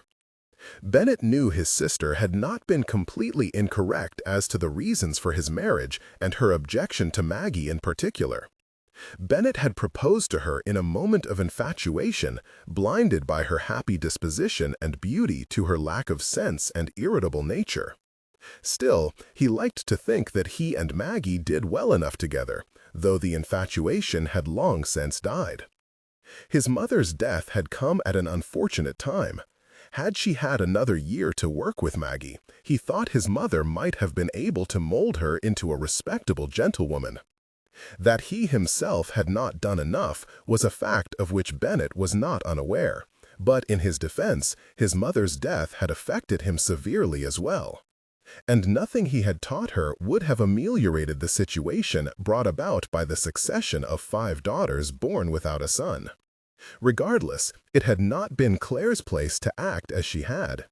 Her disappointments in life were her own doing. "Are you telling tales, brother?" Bennet turned to see his sister standing nearby, staring at her with her usual contempt. "I have not the pleasure of understanding you, Claire. I assume you came to poison that daughter of yours against me by pushing the blame of your disgrace away from where it rightly belongs. Had I desired to do that, I could have done it before she came, so as to save myself the annoyance of another long journey." Bennet dared her to respond, and when she did not, he added, "It was not I who dredged the river of old wrongs and brought it to light again. I have not spoken of the matter to any of my children before today, but I could not allow Elizabeth to be misinformed." "Misinformed!" Claire's tone was dripping with resentment. Do you deny you married an unsuitable woman and sullied our line? Even my husband has done his duty by fathering 3 boys. Your wife could not even manage that much." "There is much about life we do not understand, Claire," replied Bennet. "But I do not believe a woman has any control over the sex of her offspring, any more than the man possesses. But though you do not approve of my wife, she has settled into her role as mistress of my estate with tolerable ease, and has given me 5 beautiful daughters. I find that I have, on the whole, no cause to repine." Claire did not respond, though her lips thinned in anger. Looking at her, Bennet was struck by a notion, one he had not considered before, but which seemed likelier the longer he thought of it. This woman, who had once been his sister, still seemed to wish to be proven correct about his wife. In fact, she burned with the desire to be acknowledged correct. It was unfortunate for her that Bennet was not about to gratify that desire. "A word of advice for you, Claire," said Bennet. "I suggest you forget your pride and resign yourself to be as happy as you can in your life. And most of all, you should descend from your high horse. Your continued anger at life is doing no one, least of all yourself, any good." With those words, Bennet turned and walked toward the house.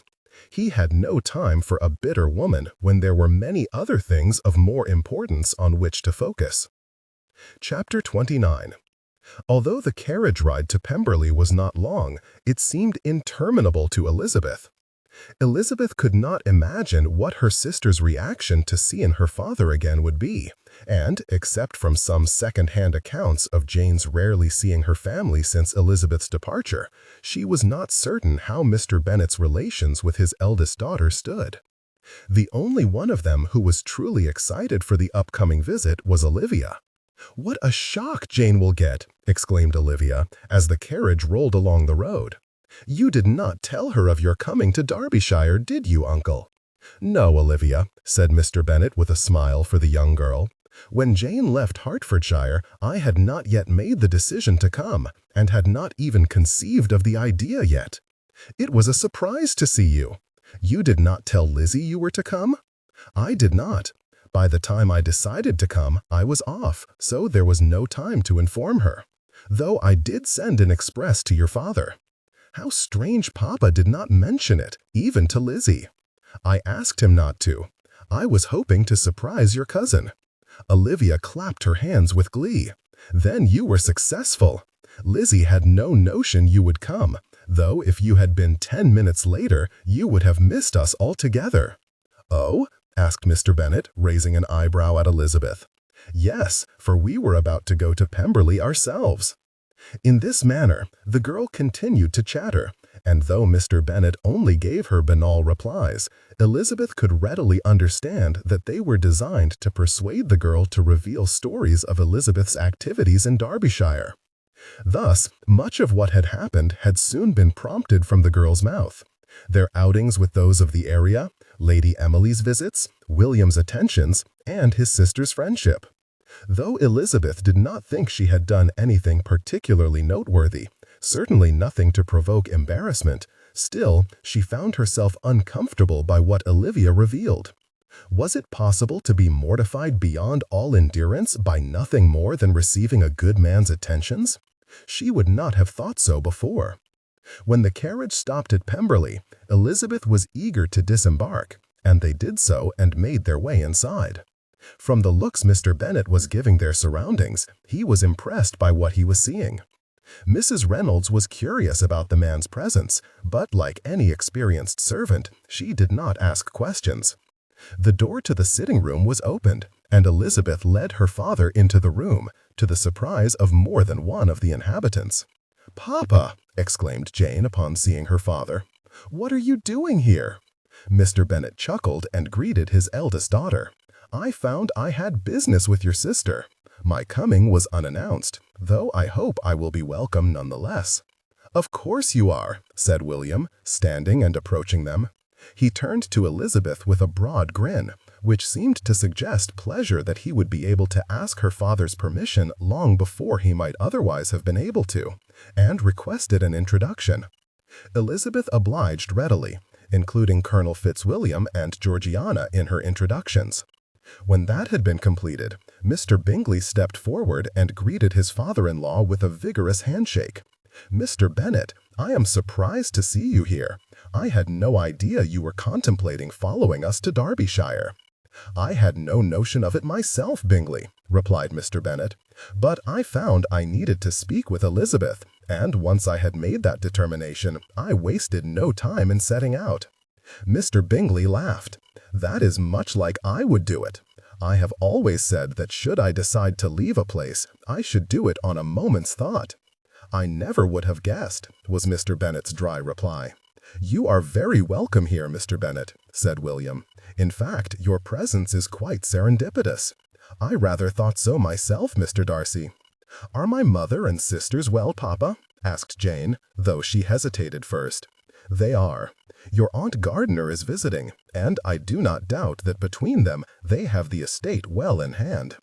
"I hope the journey from Gracechurch Street was not too taxing for your aunt," interjected Miss Bingley. "I understand she has several children of her own to care for." "I have not the pleasure of understanding you, Claire," replied Bennet, "but I do not believe a woman has any control over the sex of her offspring, any more than the man possesses. But though you do not approve of my wife, she has settled into her role as mistress of my estate with tolerable ease, and has given me 5 beautiful daughters. I find that I have, on the whole, no cause to repine." Claire did not respond, though her lips thinned in anger. Looking at her, Bennet was struck by a notion, one he had not considered before, but which seemed likelier the longer he thought of it. This woman, who had once been his sister, still seemed to wish to be proven correct about his wife. In fact, she burned with the desire to be acknowledged correct. It was unfortunate for her that Bennet was not about to gratify that desire. "A word of advice for you, Claire," said Bennet. "I suggest you forget your pride and resign yourself to be as happy as you can in your life. And most of all, you should descend from your high horse. Your continued anger at life is doing no one, least of all yourself, any good." With those words, Bennet turned and walked toward the house. He had no time for a bitter woman when there were many other things of more importance on which to focus. Chapter 29. Although the carriage ride to Pemberley was not long, it seemed interminable to Elizabeth. Elizabeth could not imagine what her sister's reaction to seeing her father again would be, and, except from some second-hand accounts of Jane's rarely seeing her family since Elizabeth's departure, she was not certain how Mr. Bennet's relations with his eldest daughter stood. The only one of them who was truly excited for the upcoming visit was Olivia. "What a shock Jane will get!" exclaimed Olivia as the carriage rolled along the road. "You did not tell her of your coming to Derbyshire, did you, uncle?" "No, Olivia," said Mr. Bennet with a smile for the young girl. "When Jane left Hertfordshire, I had not yet made the decision to come, and had not even conceived of the idea yet." Though Miss Bingley's words were solicitous in tone, anyone who knew her, and most likely those who did not, were aware of the contempt in her voice. Mr. Bennet regarded her with a steady look, but the woman, likely aware of his understanding of her meaning, possessed no shame, her returning gaze all innocence. "Mrs. Gardiner has made the journey many times, Miss Bingley," was Mr. Bennet's reply, "and she employs a governess to help care for her children." "That is well, then," said Miss Bingley, nodding cheerfully. "Since she must also care for your daughters, I would not wish her strength to be taxed unduly." Mr. Bennet bestowed a faint smile on the woman. "As I said previously, I am certain they have matters in hand. My wife knows what must be done, and Mrs. Gardiner is there to assist. They have both been mothers for some years, and have cared for their children in an exemplary fashion. Some day, if you have children of your own, you will no doubt understand." Miss Bingley sucked in a breath, offended by Mr. Bennet's words, but Mr. Bingley quickly interjected, with a stern look at his sister. "I do not doubt the competence of Mrs. Bennet or Mrs. Gardiner. I was quite impressed with the Gardiners when we met them in London. Very genteel, amiable folk indeed. They sat down with the existing company, but Elizabeth did not miss the look Mr. Bingley shot at his sister, warning her to lock her tongue away. Miss Bingley, though she appeared like she had drunk vinegar, nevertheless stayed silent for the most part, though she and Jane carried on a whispered conversation between them.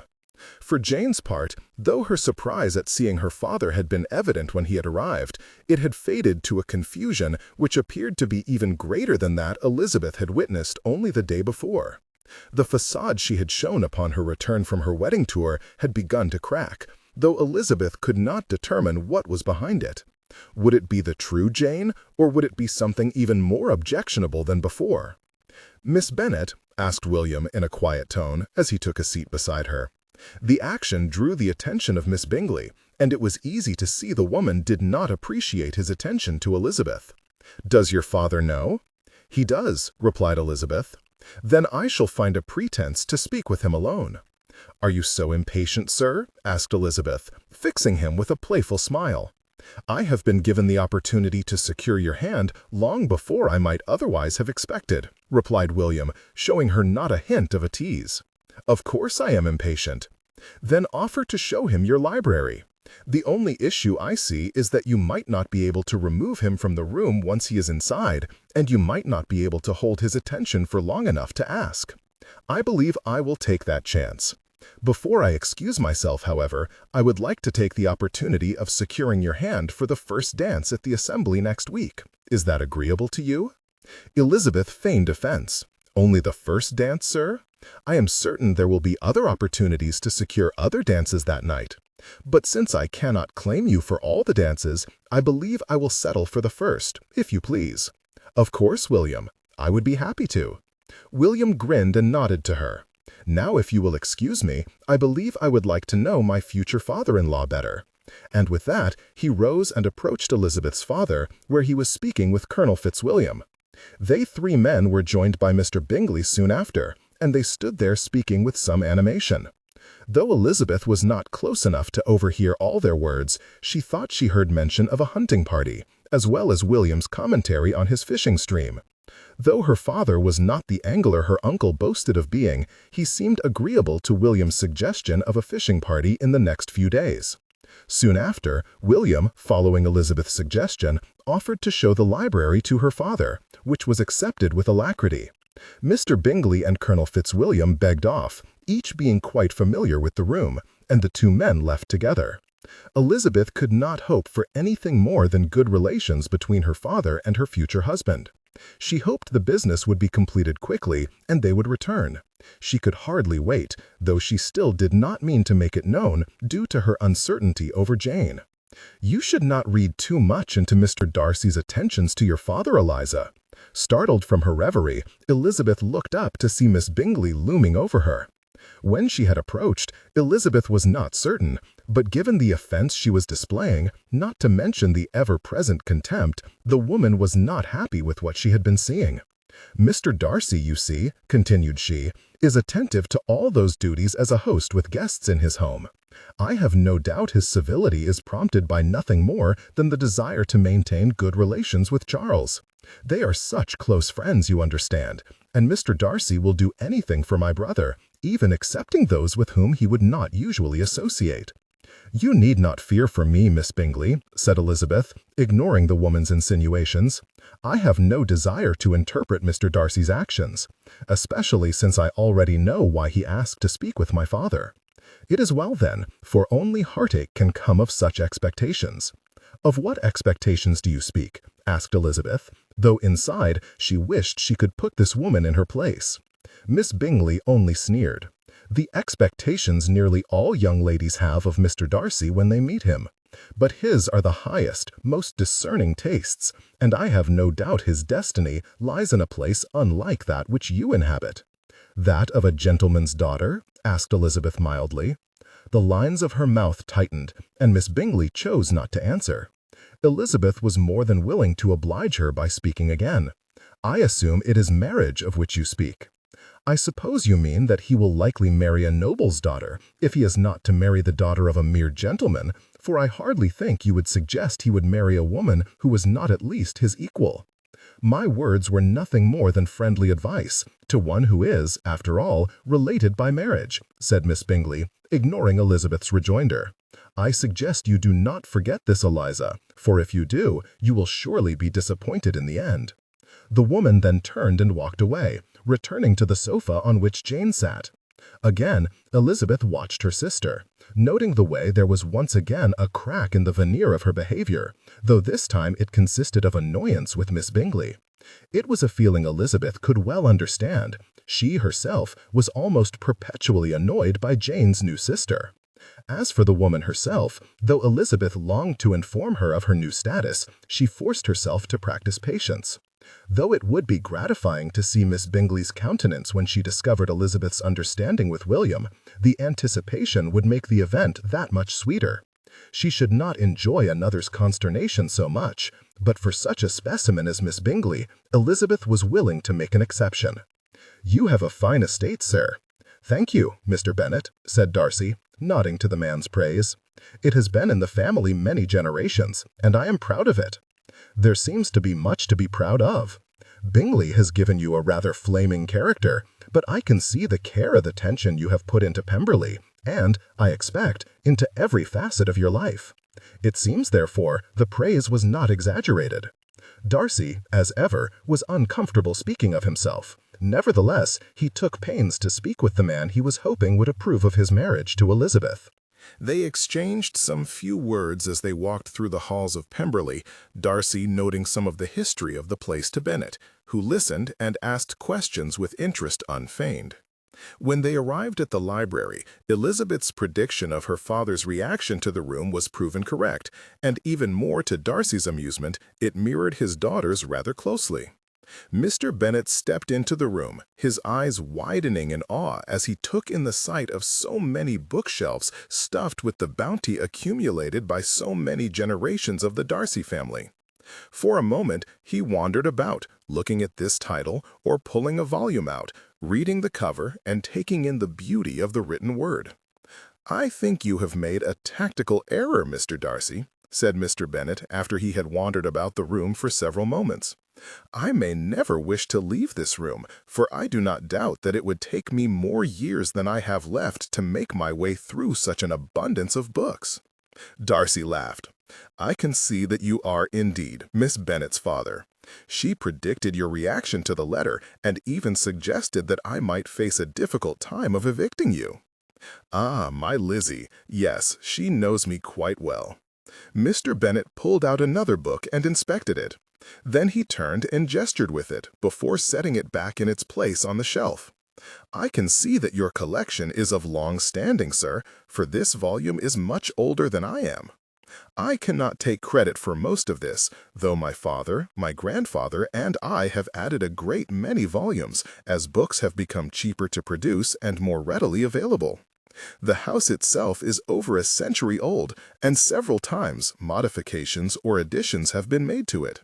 This particular room was remodeled by my grandfather when the old room in which the library resided became too small for our collection." "And how much longer will it be before this collection outgrows its home?" asked Mr. Bennet, looking about the room. It was an astute observation, as there was very little room left on the shelves which was not already dedicated to existing volumes. "I have already drawn up some preliminary plans," replied Darcy. "We could use the small rooms to either side and join them to this one by removing walls, or we could build an addition out from the house to accommodate our needs. The most intriguing option, however, is building up." Mr. Bennet turned, his countenance alight with interest. "Building up?" The architect suggested that we could remove the ceiling from this room and convert the rooms situated above for additional space. Above us is the guest wing, including a pair of suites which are hardly ever used. If we removed the floor in between, left a balcony around the edge to walk on, installed a railing and a stairway, we would double our available space. Then you could go about spending your annual income purchasing more books to fill the empty space." "Exactly." The two men shared a grin. "I would love to see your plans if you are willing to share them. As Lizzie has already told you, collecting books is a hobby of mine as well. Since she is the only one of my daughters who truly appreciates the written word, I have arranged in my will that she will receive my book collection. None of them are tied to the estate? Some few volumes, yes, replied Mr. Bennet, but most are the personal editions contributed by myself and my father. They are nothing compared to your collection, but I have some first editions, books which Elizabeth will remember fondly. I am certain she will treasure them. Yes, she shall. Mr. Bennet paused, and then said, I must suppose that showing me your library was not your only reason for inviting me here, Mr. Darcy. Shall we proceed to that discussion before I lose myself in your treasure of books? Certainly, sir. Shall we go to my study? It is just through this door. With Mr. Bennet following, though a little unwillingly, Darcy noted with amusement, Darcy led him through the door at side of the room to his study and invited him to sit in one of the chairs before the fireplace. Darcy himself remained standing, leaning on the fireplace mantel while he marshaled his thoughts. He was grateful to Bennet for allowing this time to gather himself, though the man did show a little amusement at his predicament. Darcy supposed it was not unusual for men to display such feelings upon being confronted by a suitor for their daughter, and a large part of it must be the remembrance of their own experience on the other side of the equation.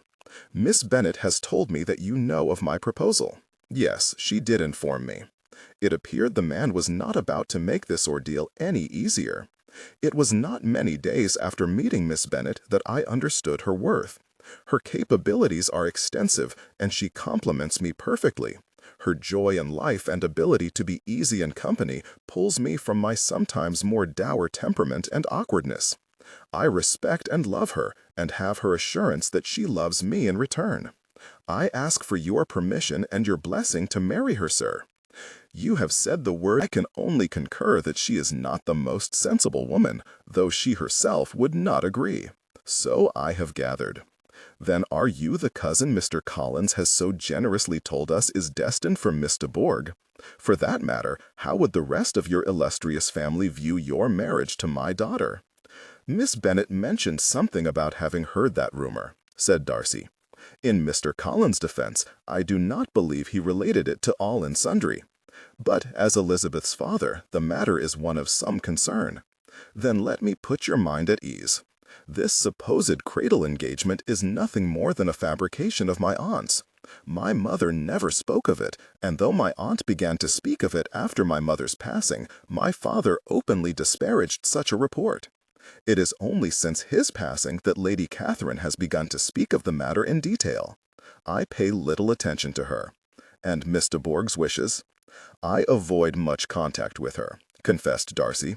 If I pay her even the slightest hint of attention, my aunt assumes I am about to propose. But though I do not know my cousin's wishes on the matter, it is my thought that she does not wish to marry, as her health is poor.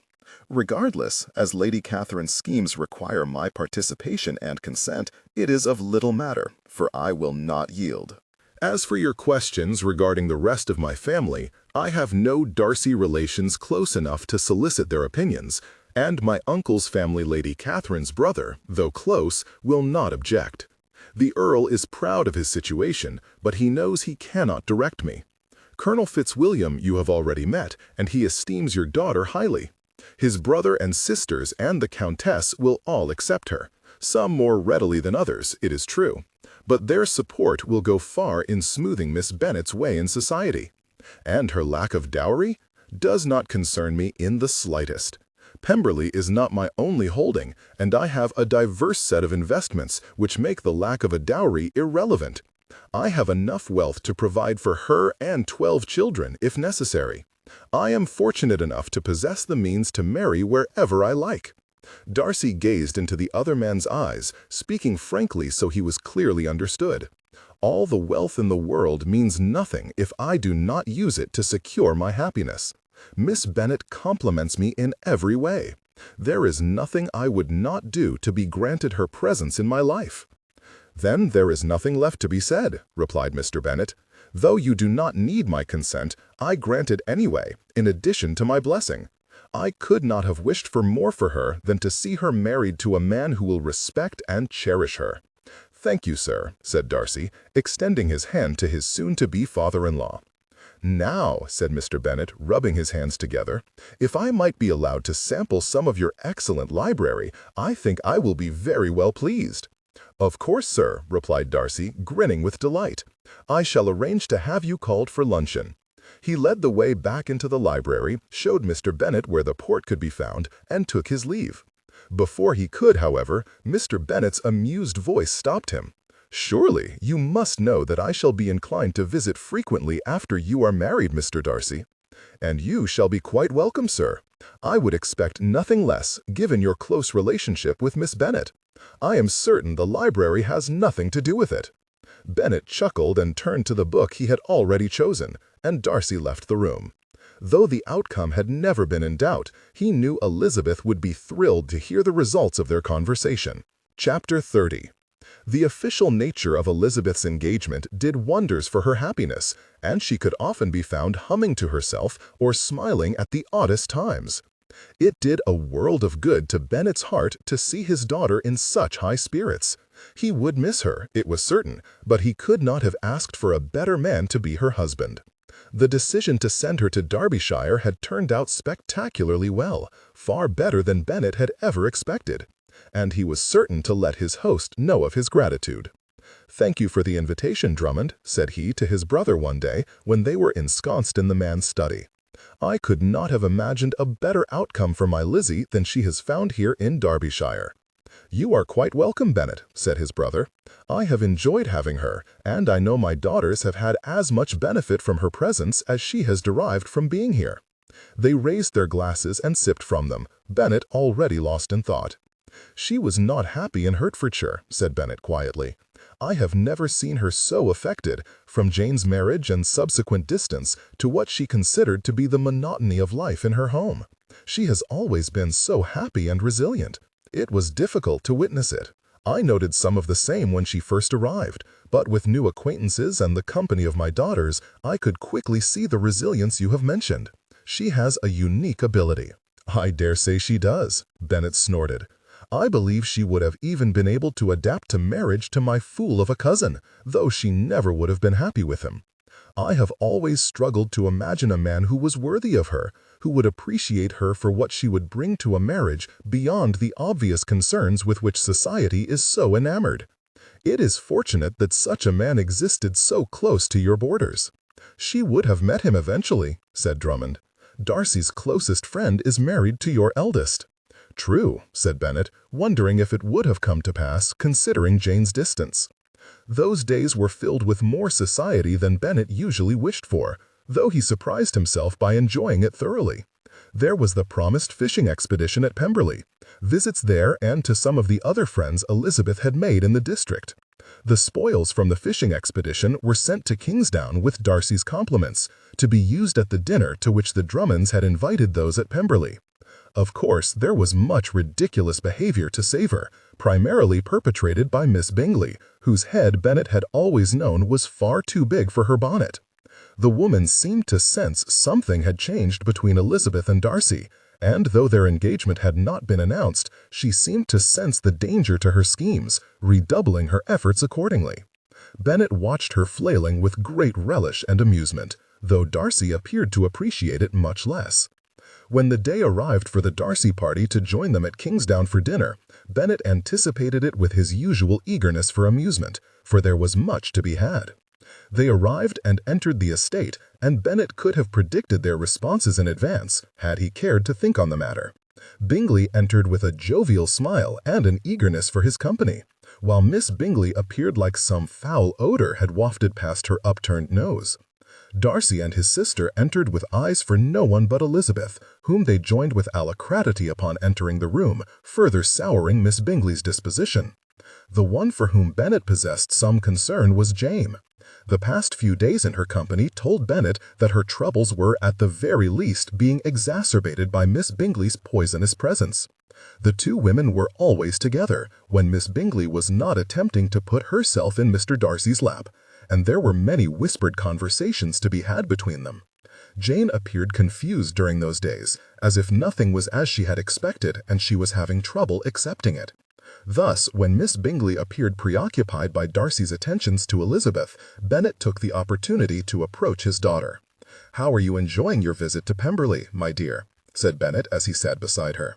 "It is a lovely estate," replied Jane with her usual reticence. "I assume you will be visiting many times over the years, your husband being so close to Darcy." "I am sure we shall." "Then you might take the opportunity to come to know your cousins better. They are intimates with the Darcys, it seems, so you shall be in their company frequently." Jane appeared unsure, and she hesitated before responding. "But the Darcys are much higher in society than my uncle and his family. I suspect societal standing means little to Darcy. He is all friendliness and ease with your uncle, and Lizzie has become a close friend to his sister." When Jane did not respond, Bennet turned to her and eyed her, annoyance such as he had rarely felt for his eldest welling up within his breast. "Jane, I do not know the reason for your recent detachment, but let me give you a piece of advice. If you wish to maintain your relationships with your family, particularly with Elizabeth, I suggest you make more of an effort." And with that, he rose to join Bingley and Drummond, who were speaking together in animated tones. Throughout the evening, Bennet watched Jane, and though she remained as reticent as ever, there appeared to be a hint of thoughtfulness in her manner, which he had not seen recently. And more alarming, he thought he detected a hint of fear in her eyes.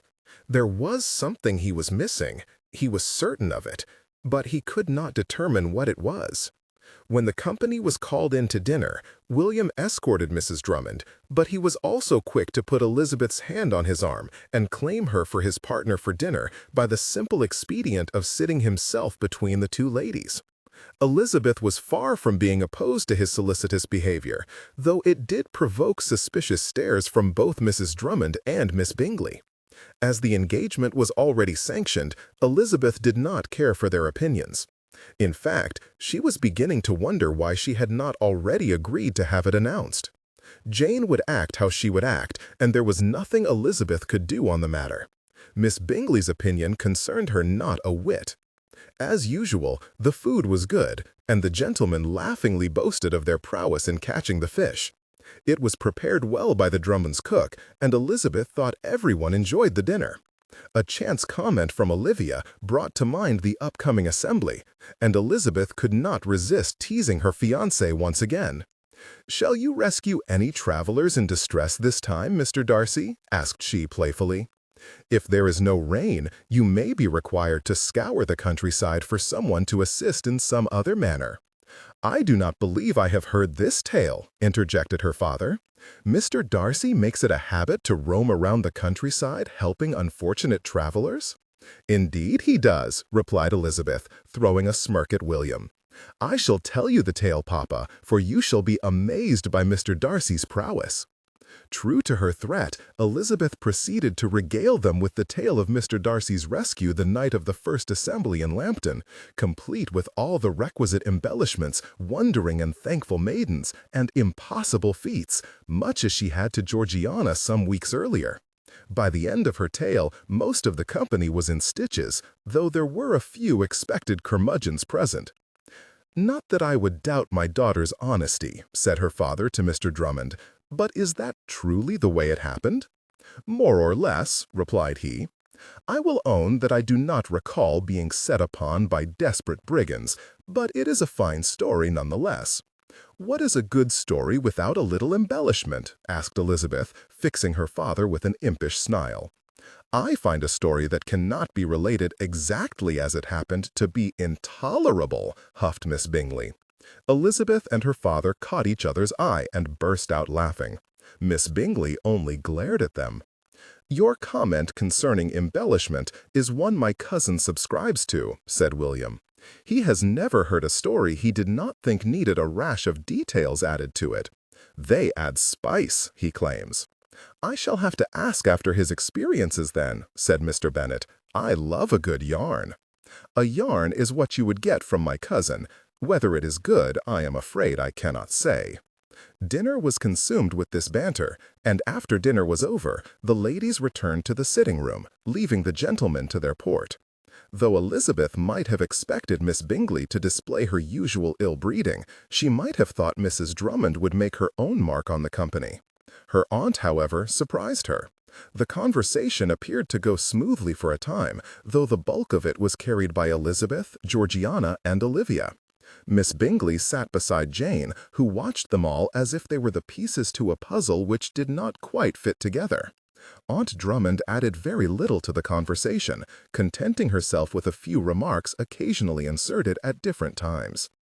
As they sat, Miss Bingley attempted to interject her opinion by speaking to Georgiana, but as Georgiana only listened politely, made a brief response to Miss Bingley, and then turned her attention back to Elizabeth and Olivia, it was clear that Miss Bingley was becoming frustrated. Then Miss Bingley tried to change tack.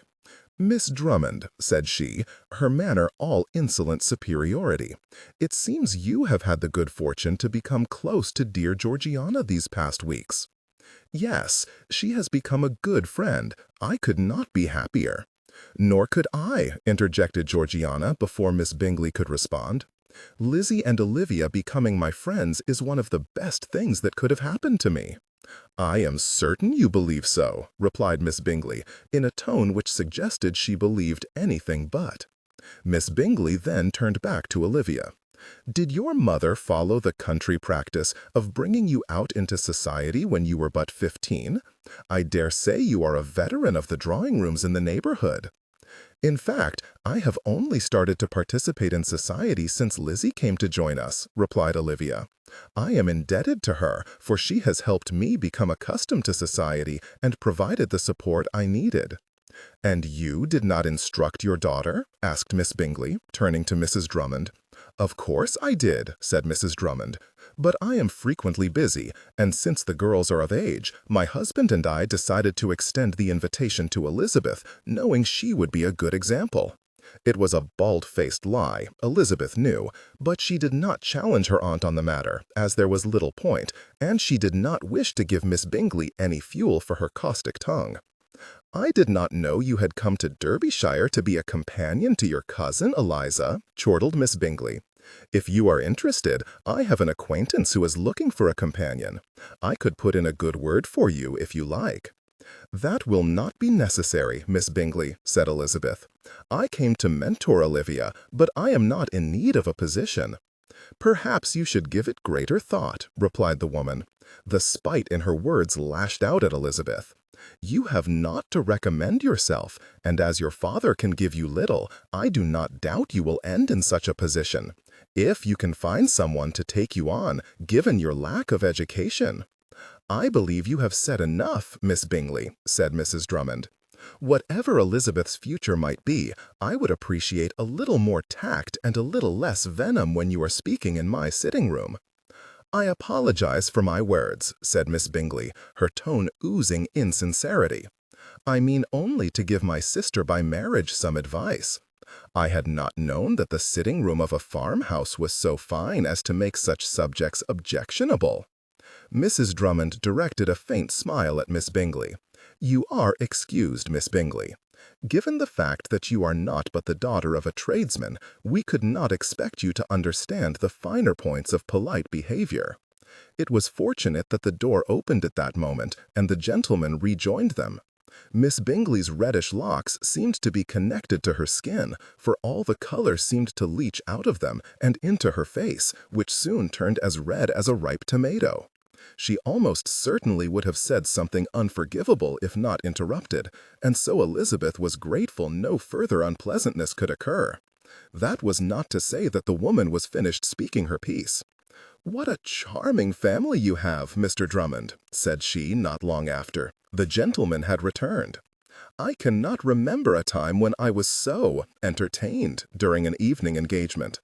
"I thank you, Mr. Drummond," said Mr. Drummond. Elizabeth was certain he understood Miss Bingley's meaning perfectly, but he refrained from exacerbating the situation further and said nothing else. And when Miss Bingley saw that she would not be successful in provoking a reaction, she sat in sulky silence for the rest of the evening. Elizabeth could not speak for the rest of the company, but she could quite cheerfully accept the woman's lack of contribution to further discussion. "Did something happen while we were away?" asked William some moments later. He had, again, joined her without delay, an action which was surely fueling Miss Bingley's resentment. "Nothing more than a simple disagreement," replied Elizabeth. "Have you all been sworn to secrecy, or will you share it with me?" Elizabeth laughed and laid a hand on his arm. "Miss Bingley was attempting to introduce me to a friend who was looking for a companion, since I obviously did wonders with Olivia, and when Mrs. Drummond objected to her lack of tact, Miss Bingley responded by informing us she did not think those who live in farmhouses were so easily offended." A wince was William's answer, and he said, "I doubt Mrs. Drummond appreciated such sentiments." "No, but the final comment was hers, for you returned immediately after. She commented that Miss Bingley, as a tradesman's daughter, could not be expected to understand how those in polite society behaved." William's response was a burst of air from his lips, which normally would have preceded laughter, but he admirably gained control over himself, though his eyes spoke to the mirth which was fighting for release. The glance in Miss Bingley's direction did not help his composure, though it arguably was a greater detriment to hers. She watched them, the hammers of suspicion raining down on them, especially on Elizabeth. As she did not care for the woman's concerns, Elizabeth chose to simply ignore her. "That is a rather blunt assessment of the situation," said William, when he felt he could speak without his laughter escaping. Elizabeth only grinned. "Miss Bingley seems to have lost whatever discretion she might once have possessed, for her barbs have been obvious and not veiled under a cloak of civility as they were in Hertfordshire. Perhaps the air in Derbyshire does not agree with her?" "I rather think her desperation is to blame, not the air," replied Elizabeth, attempting to control her own amusement. "If the air here does not agree with her, it would be terribly sad, do you not think? Her ambitions being what they are. I suppose she shall have to retreat to another county to secure a husband," replied William, his eyes dancing. "Perhaps Norfolk would be much more to her tastes." "Personally, I would prefer the Orkneys," said Elizabeth. "The further, the better." This time William did laugh, though he indulged in only a low chuckle. "Though we are perhaps not to be commended for making sport of another, I cannot but anticipate the coming years of our marriage, my dear. If this is to be the example of our future felicity, I dare say we shall be anything but bored." "I believe you are correct, William," said Elizabeth. "But do not despair, should it ever become monotonous. I promise I will start an argument to liven things up." They laughed together again, and turned their conversation to other subjects. So involved were they in the discussion that they hardly noticed the scrutiny of others. Had Elizabeth known of it, she would have realized that their secret was no longer a secret, though there was one in particular who continued to deny what she saw. By contrast to what the Darcy Company was experiencing at Kingsdown, Fitzwilliam found his time at Teesdale Manor to be both enjoyable and somewhat more tranquil. There were no Caroline Bingleys or Claire Drummonds to make the rest of those present uncomfortable. It was nothing more than dinner with the Earl and his daughter. Quickly, however, Fitzwilliam noted that while the Earl was his usual conversational self, his daughter did not participate. Fitzwilliam had seen her several times in the preceding days, and he had noted her quietude was more pronounced than he had seen from her in the past. Though she did not seem averse to his company, Fitzwilliam thought Lady Emily was still uncertain as to her interest in his attentions. It was not until after dinner when they were able to come to at least something of an understanding. The Earl, using a tactic Fitzwilliam might have expected from a society mother, rather pointedly shot them a look and retired to the far side of the room with a book in hand. That did not stop him from looking up at them periodically. Fitzwilliam was certain he noticed less of the Earl's scrutiny than was actually there. "Well, Colonel," asked Lady Emily, after she directed a pointed look at her father, "what is it to be? Shall you propose to me now, so that we may avoid the tedious business of courtship?" Fitzwilliam was surprised at the venom in the lady's voice, and paused for a moment, taking care in his answer. "I do not believe you wish for such a thing, any more than I do." The long look the lady directed at him made Fitzwilliam wonder if his abbreviated courtship was about to end without a whimper. "Is my opinion of any concern? Have you forgotten your agreement with your father?" Her eyes darted to the other side of the room and then back at Fitzwilliam. "You spoke to him of that?" "Perhaps we should be completely frank with each other," replied Fitzwilliam. Another long look ensued before she agreed. "Please, you are aware of the initial reason for my attentions to you, are you not?" A shadow passed over her countenance. "If you refer to your intention to prevent me from interfering with Mr. Darcy and Miss Bennet, then yes. After the incident with Miss Bennet, I thought I had protected Darcy's interests enough, and there was no further reason to seek your company. And yet I found myself drawn here, though at the time I did not understand it. The day you returned here to find me with your father, the picture became clearer for me, though not yet completely in focus. May I assume my father asked after your intentions?" "Yes, and what did he say?"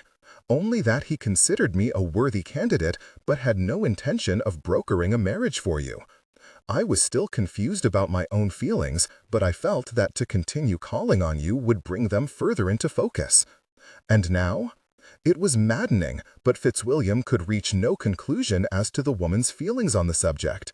Though Fitzwilliam had known of her interest in Darcy from the very start, he now understood what Miss Elizabeth had said about her inscrutable countenance.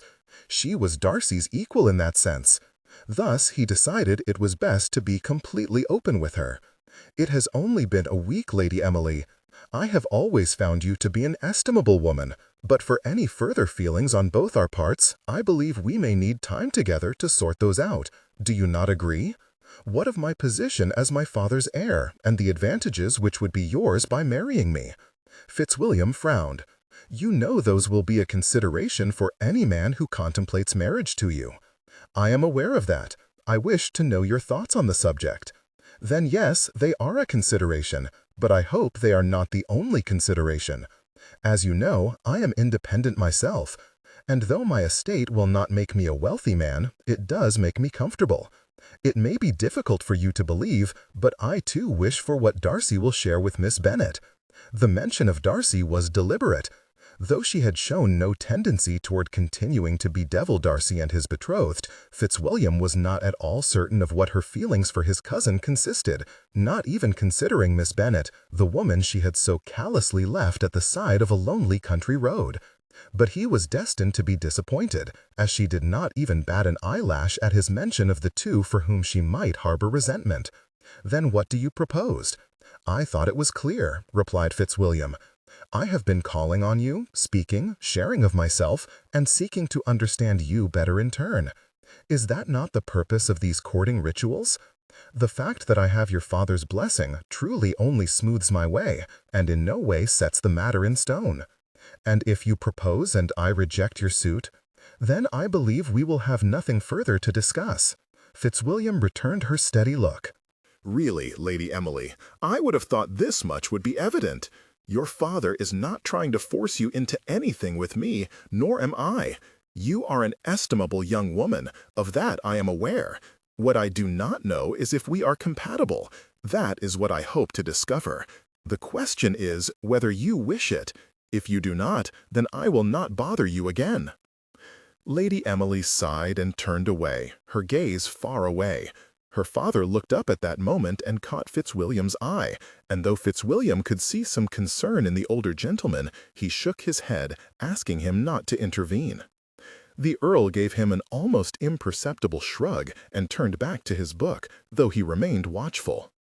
"My behavior has not been the best," said Lady Emily. "I acknowledge that. I have been engaged in much reflection these past days, and I have discovered things about myself I do not like." "We are all less than perfect, Lady Emily," said Fitzwilliam. "We all fall short of the mark, but we will never improve if we do not reflect and strive to do better. That I cannot deny. But I did not speak to you to demand your improvement or to shame you in any way.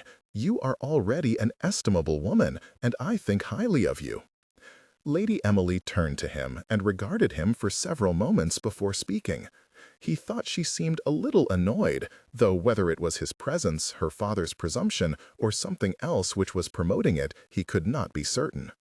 She did not seem to be opposed to his attentions, but Fitzwilliam could not determine it. But if she did not wish for him to continue to visit her, he would not impose upon her. "Very well," replied she at last, "but I give no promises at present." "I am not asking for a promise. We shall take it slowly, and whatever comes of it, so be it." The lady nodded and then turned away. Fitzwilliam was feeling oddly relieved. Though he was still unable to determine his own wishes, it seemed he was not indifferent to her. It would be an interesting time, he was certain. Chapter 31. Elizabeth's second assembly in Derbyshire was different from her first. Being a known and accepted member of society was one difference, the result of which was her increased confidence upon entering the room and being a more frequently sought-after dance partner. The other difference was, of course, her engagement to William, with whom she was to partner for the first dance. She had not known what a rare occurrence this was until Colonel Fitzwilliam informed her. "I have a burning desire to see the tumult your dance with Darcy will bring," said the colonel as they were standing to the side of the dance floor soon after their arrival. William had been detained by some acquaintance, and thus she was nominally alone with Colonel Fitzwilliam, the other members of hers and the Pemberley parties standing not far distant. "Why should it be of any great interest?" asked Elizabeth. No one knew of their engagement, so she was not certain how William's dancing with her, which he had done at the first assembly, should interest the gossips of the neighborhood. "Because Darcy never dances the first." Elizabeth turned to Colonel Fitzwilliam, noting his eyes twinkling with amusement. "Never? I believe you have heard of how Darcy has been hounded by unmarried ladies and their mothers since receiving his inheritance." When Elizabeth indicated she had, Colonel Fitzwilliam continued, "Because of this, he has made it a practice to never dance the first with anyone to avoid giving any young lady any indication of preference. He also never dances twice with the same lady." "Both of which he will do tonight," said Elizabeth, a hint of trepidation building in her stomach. "Exactly." Colonel Fitzwilliam's eyes darted to where Miss Bingley stood near her brother and Jane. "It will also be intriguing to see Miss Bingley's reaction to your first dance, not to mention the second. Every time he attends a function with her, she becomes less subtle in her attempts to induce him to stand up with her for the sets which you possess. I would not be surprised to see fireworks from the woman." Miss Bingley was, Elizabeth noted with absent-minded interest, not behaving as she had during the functions in Hertfordshire.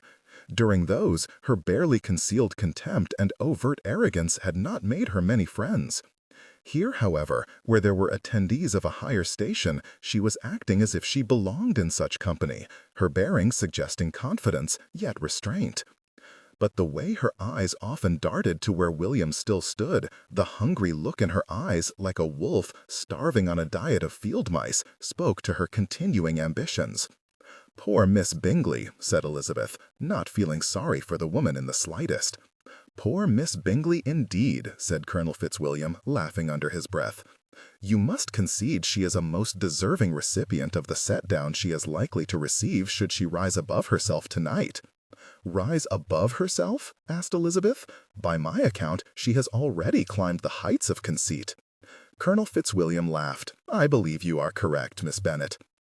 At that moment, a Mr. Smallwood, one of the gentlemen of the neighborhood with whom Elizabeth shared an acquaintance, approached and asked her for the first dance. "I am sorry, sir, but my first dance is already taken, as are the next 4. "I see," said Mr. Smallwood, with an expressive glance at Colonel Fitzwilliam, which was returned by means of a grin.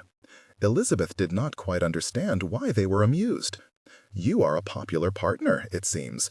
In that case, if I might, I should like to secure your first available dance." "You may, sir. I would be happy to dance with you." Mr. Smallwood thanked her, and after bowing, he departed. Elizabeth turned back to Colonel Fitzwilliam and fixed him with a stern glare. "I should like to know the reason for the byplay between you and Mr. Smallwood, sir." "It is quite simple, Miss Bennet," replied the colonel, his readiness to respond proof he was enjoying himself. "Smallwood understands Darcy has been calling on you, and the purpose of his request was to see if you were engaged for the first dance. I believe he has his answer." "But I might be dancing the first with my father," exclaimed Elizabeth. "I will dance the second with him." "Ah, but even if you danced the second with Darcy, it would be tantamount to dancing the first, given your father is in attendance. Your dances with me, Bingley, and Edward do not signify nearly so much, given Darcy's known attentions. I doubt there will be anyone in attendance who is not aware of your engagement by the end of the evening, even if you have not announced it by then." Then, with a smirk and a bow, Colonel Fitzwilliam turned and departed. Elizabeth watched him go, wondering at his temerity, until the sound of a most welcome voice interrupted her thoughts. Is Fitzwilliam being his usual insolent self? Elizabeth turned back to her fiancé and favored him with a smile. Nothing more than usual. In fact, I find his observations to be amusing and often quite correct. He does have his uses, said William. With a laugh, Elizabeth touched William's arm and said in a fond tone, I suppose he does. Before they could exchange any further words, the screech of a high-pitched voice interrupted them, and a flurry of pastel-green skirts forced their way in between Elizabeth and William. "Oh, Mr. Darcy, what a wonderful locale this is! I dare say I have not seen anything to compare with Lambton for its quaintness, and all of Derbyshire for beauty." Miss Bingley directed a scathing glance at Elizabeth. "It is certainly more beautiful than many other places I have recently seen, and the people here are more cultured, better bred, and quite obliging." "I am happy you approve of our little corner of the kingdom, Miss Bingley," replied William, with that exaggerated patience Elizabeth had noted in his tone every time he was forced to speak with her. Who could not approve? I doubt there is anywhere which could hope to compare with it. I believe Derbyshire to be the best of all counties, and one where, if one is privileged to live, one would scarcely wish to leave it again. I believe you have stated my opinion quite succinctly, Miss Bingley." Miss Bingley beamed at Mr. Darcy as if he had just told her she was the most beautiful woman he had ever seen. "I believe the evening is about to start, sir. I so love to dance, and I am anticipating partnering with the best society has to offer." Forced to stifle a laugh, Elizabeth put her hand before her face, wondering at the woman's utter lack of tact and delicacy. She clutched William's arm in a grip which might have been made of steel, and the impression she gave was of a sprig of mistletoe hung from the ceiling at Christmastide. Should he raise his arm above his head, Elizabeth was certain she would hang off it, much like the aforementioned parasite. "Then I wish you well in it," replied William. He gently disengaged Miss Bingley's claws from his armor, as gently as one could, considering her tight grip, and approached Elizabeth. "Miss Bennet, the music for the first set has begun. I believe this is my dance." "Of course, Mr. Darcy," said Elizabeth, laying her hand in his. As he was leading her to the dance floor, past Miss Bingley, Elizabeth could see the utter shock on her countenance. But before she was out of sight, Miss Bingley's expression descended to utter rage, like the sun falling past the horizon. She had always been at odds with Miss Bingley, ever since their first meeting, but the look on the lady's face suggested that whatever enmity they had possessed had now blossomed into full hatred. "That was smoothly done, Mr. Darcy," said Elizabeth, as they began the steps of the dance. "Less smoothly than it could have been," William grimaced and shot a glance at the fuming woman. "In the past, I would dance with her, if only to do my duty to my good friend's sister. But I think tonight I will not even do that much. I have done everything short of telling her to her face that I am not interested in her, but still she persists. While I pity the woman, I do not blame you, sir," Elizabeth laughed. "I also do not blame her for fixing her sights on you, though her actions are irksome. You are quite the catch, if I do say so myself. If her motives were as pure as yours, I would agree, but she has nothing more than wealth, status, and a life of ease in mind. Then I would add the crime of not knowing you to the list of her offenses. I have seen you work very hard, indeed, when necessary, but she only sees parties, balls, being looked on with envy, the trappings of wealth. I am only the means to an end." "Poor William," replied Elizabeth, fixing him with a saucy smile. "To be chased after for such things must be a blow to your manly pride." William grinned back. "I am counting on you, my dear, to put an end to such things. I cannot imagine a better woman to forever remove me from consideration from all fortune hunters. I will do my best." Their immediate playful banter having run its course, Elizabeth turned her attention to those about her. There were many in attendance, and most of her friends were to be found on the dance floor, dancing with those of the neighborhood. Jane was engaged with her husband, not far away, and Olivia danced with Edward, which brought a smile to Elizabeth's lips. The siblings had grown closer since she had arrived. Of note, however, and to Elizabeth's surprise, she noticed Colonel Fitzwilliam dancing with Lady Emily and wondered at it. She turned back to Darcy, noting his knowing look. "I see you have seen my cousin and Lady Emily." "I did, indeed, Mr. Darcy. Have there been any developments of which I am not aware?"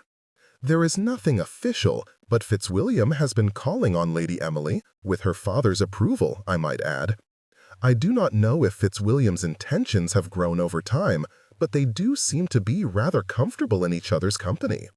Surprised, Elizabeth turned her attention on the couple, and she could immediately see what William had suggested.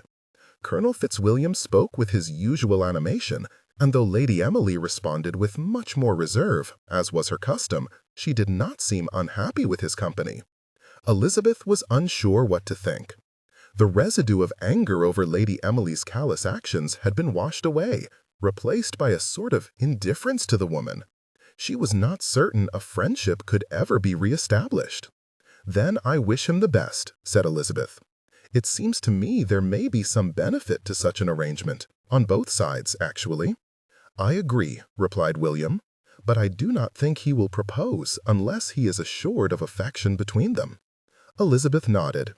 "Either way, I hope he finds what he is searching for. He is a good man, and I think highly of him." "As do I," replied William. The subject was then dropped, and they spent the rest of the dance alternating between comfortable silence, in which their eyes rarely left the others, and playful banter. Caroline Bingley was displeased. In fact, she was more than displeased. She was furious with that chit. This stay at Pemberley was to be Caroline's crowning glory and achievement, and she had waited more than long enough for it. Mr. Darcy was reticent. He was careful and patient. He was sober and serious. She understood all these things about him, but enough was enough. He was also wealthy. He was of the first circles. He possessed connections to the peerage. In short, he was everything Caroline had ever desired in a husband, and she had no intention of losing him to some upstart country miss with more impertinence than sophistication. Miss Elizabeth Bennet. Ugh, how Caroline hated that name! She had loathed the woman from the first time she had met her, and the intervening months had only increased her disdain.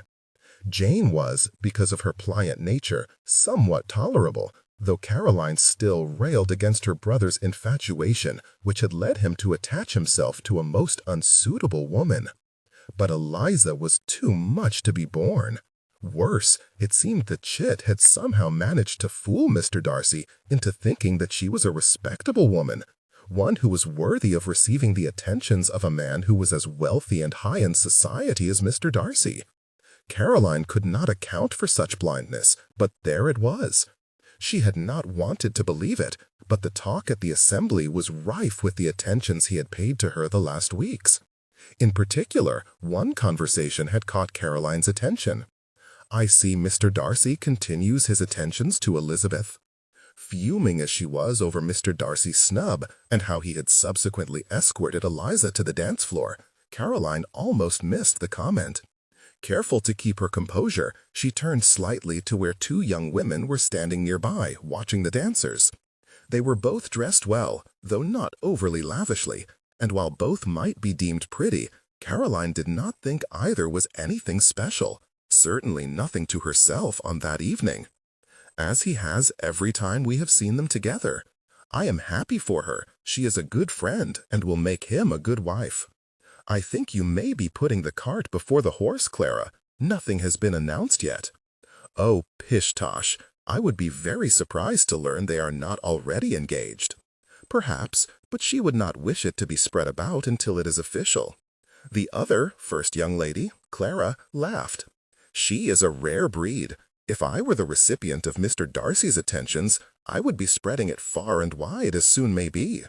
Which is likely why it is she who is the happy recipient, rather than you. Mr. Darcy knows she will do nothing of the sort. I think you may be right, Deborah, but I am happy for her nonetheless."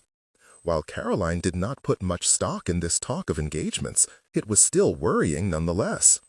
And unforced. Your volume and energy should remain consistent, professional, and let's start with Caroline Bingley. She knew that Eliza Bennet, though she might fancy herself clever, would never be a match for Caroline Bingley. It was clear Mr. Darcy needed a reminder of who was the superior woman by society standards, and Caroline meant to remind him of it. If it had not been so very pathetic, it might almost have been amusing. As Elizabeth moved through her succession of dances with her various partners, she watched Miss Bingley and her attempts to induce William to dance with her. Unfortunately for her, William remained impervious to whatever dubious charms she possessed, though that did not seem to cause her the slightest pause. "Oh, Mr. Darcy," exclaimed she, after a particularly lively dance, "how well you dance! It seems to me you are dancing far more often than usual." "I am much more comfortable in Derbyshire society than I am in London, Miss Bingley," replied William. From what Elizabeth remembered of her first assembly here, it was nothing less than the truth. Mr. Darcy was dancing with greater frequency. But where Miss Bingley could only see the number of times he stood up, Elizabeth noted that he danced with Olivia and Jane, and then had begun to ask some of Elizabeth's friends in the area for dances, knowing they were already aware of his attentions to Elizabeth, and that they would not expect anything more from him. "These are your particular friends, so it is not surprising. I dare say you have known most of these ladies for some years. Many of them I have. Then I believe I have found the secret to your preferences, sir. There must be many with whom you have long been acquainted. I am certain they wait breathlessly for your attentions." It was a lull in the dancing, the musicians having departed for a well-earned break, and Clara, who had been standing not far away, with Fiona, Deborah, and Erica in attendance, turned to Elizabeth. "That woman is your sister's new sister?" "Caroline Bingley," said Elizabeth. "Mr. Bingley is Jane's husband of about 6 months." "Your sister is everything that is proper and delightful," said Clara, glancing at where Jane stood with her husband. Elizabeth could only agree, though Jane's indifference persisted. "But Miss Bingley—" Clara's eyes swung back to Miss Bingley, and a hardness appeared in them, much as it often did when she was confronted by Miss Russell and Miss Campbell. "She appears to be cut from a different cloth." "Clara is only angry because Miss Bingley all but ignored her when they were introduced," said Fiona. "She was not much better to you," rejoined Clara. "No, but I was more willing to laugh at her rudeness. You took offense." "Laughing at Miss Bingley is the only way to endure her," said Elizabeth. "If you think her behavior is wanting now, you should have observed her in Hertfordshire." "What is her background?" asked Deborah. "She is the daughter of a tradesman," said Elizabeth. "Her brother, Mr. Bingley, is leasing an estate near my father's. I believe he means to purchase soon." "And her dowry?" asked Fiona. "I have heard it said that she has £20,000, and I dare say she can sniff the amount of dowry a lady possesses from 100 paces." The ladies laughed, but Clara still seemed offended. "Then what right does she have to be above her company? Look at the woman. She is practically draped over Mr. Darcy. Has she no shame?" "All the right of having attended a fancy seminary," said Elizabeth. "She seems to think that elevates her to the first circles. According to Mr. Darcy, it has been ever thus. He has never given her a hint of encouragement, but she is determined." Erica, who had not yet spoken, said, "She was quite insistent upon claiming my friendship." "That is because your dowry is more substantial than hers," said Clara, throwing Erica an exasperated look. "For those of us with equal or less, she quite considers herself above us."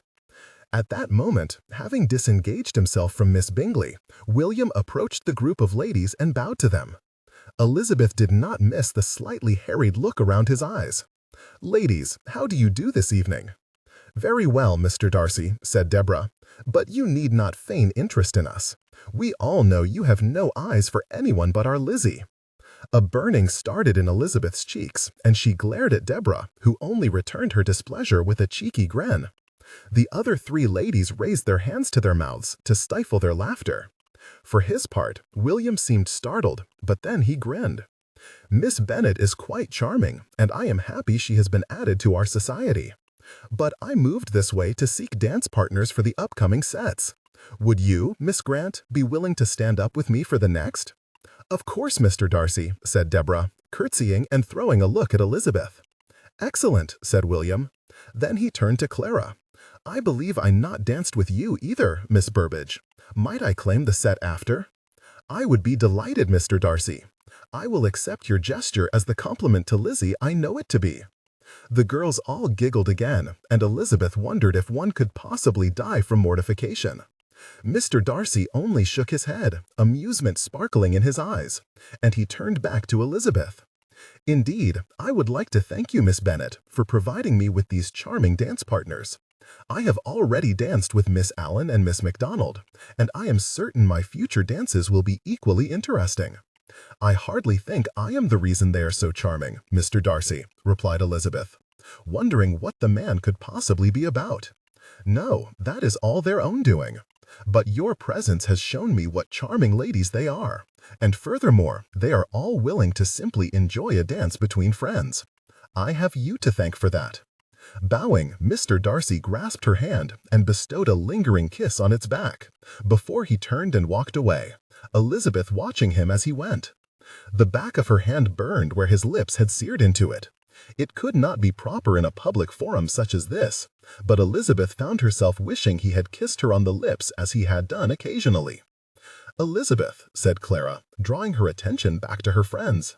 With great difficulty, Elizabeth left her contemplation off her fiancé and turned back to Clara, noting that her friend was sporting a wide grin. The other three ladies were no less amused. I believe it is time you told us the truth, said Clara.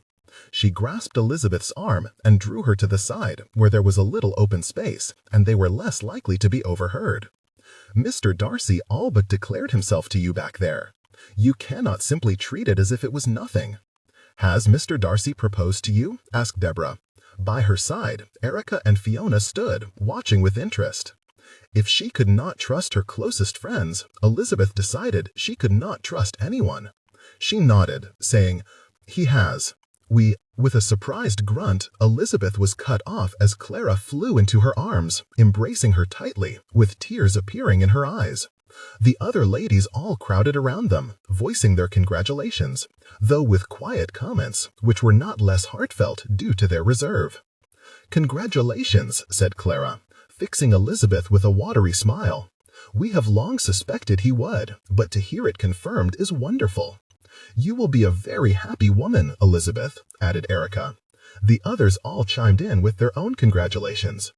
But why has it not been announced? Asked Fiona. We decided to keep it a secret until my father's blessing could be obtained, said Deborah. But Mr. Bennet is here now, said Deborah. Yes, but there are other factors of which I cannot speak at present. It will be announced before long, but for the present I ask you to keep this confidence. Of course, declared Clara. We are only happy you have chosen to share it with us. You shall remain in the neighborhood. I am so pleased we shall remain friends. This is such a touching scene. A voice interrupted their excitement, and as one, the ladies looked to see Miss Bingley watching them, her usual sneer displayed for all to see. I see you have managed to pass yourself off with some degree of credit in this society, Eliza. I have merely been myself, Caroline, said Elizabeth. And a better friend and confident one could not find, said Erica, her look challenging Miss Bingley. It warmed Elizabeth's heart to hear such a vigorous defense from a young lady who was usually quite reticent.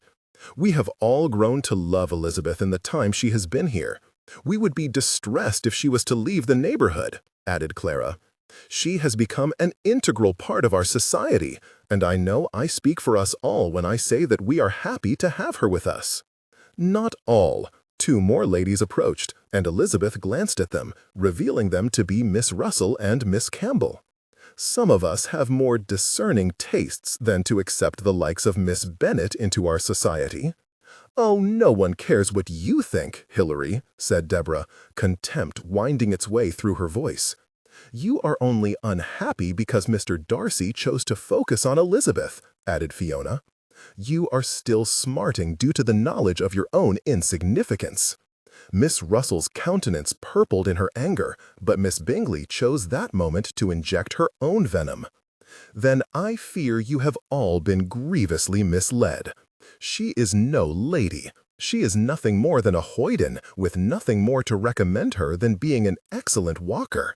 Why, I remember not long after we moved to my brother's estate, her sister had been dining with us, and our Eliza walked 3 miles in dirt and mud to attend to a sister who did not need her assistance. She was wild when she walked in, her petticoats 6 inches deep in mud." "To me it shows an admirable care for her sister," replied Clara. "Any of us would give much for a sister for whom we possessed such love and devotion. There was nothing wrong with my sister's appearance that day." Jane stepped into their group and eyed Miss Bingley, and the creases in her forehead showed more displeasure for Miss Bingley than Elizabeth had ever seen her sister before display. "I was grateful to have her attendance, I assure you." "So would anyone be," added Deborah, "and any of us would do likewise for a beloved sister." Miss Bingley shot a dark look at Jane, but Jane for once did not seem to be affected by her displeasure. Her countenance smoothed, and she did not say anything further, but she also seemed to be feeling a hint of annoyance at her new sister. But Miss Bingley was angry, and angry people will often say things they know they ought not. Such was the woman's pique that evening. "I think perhaps you should all look to a woman's background when making a judgment upon her. I have personal knowledge of Eliza's ways, and these are exacerbated by a lack of education, an almost total disregard for propriety, and a want of common delicacy as to render her entirely unsuitable for polite company." Though Elizabeth was angry enough to flay this unpleasant woman with the edge of her tongue, she was interrupted by the sight of another joining them. The newcomer was none other than Lady Emily, and as she stepped up, she fixed them all with a disapproving glance. "You are all making a scene," said she, her voice faintly censorious.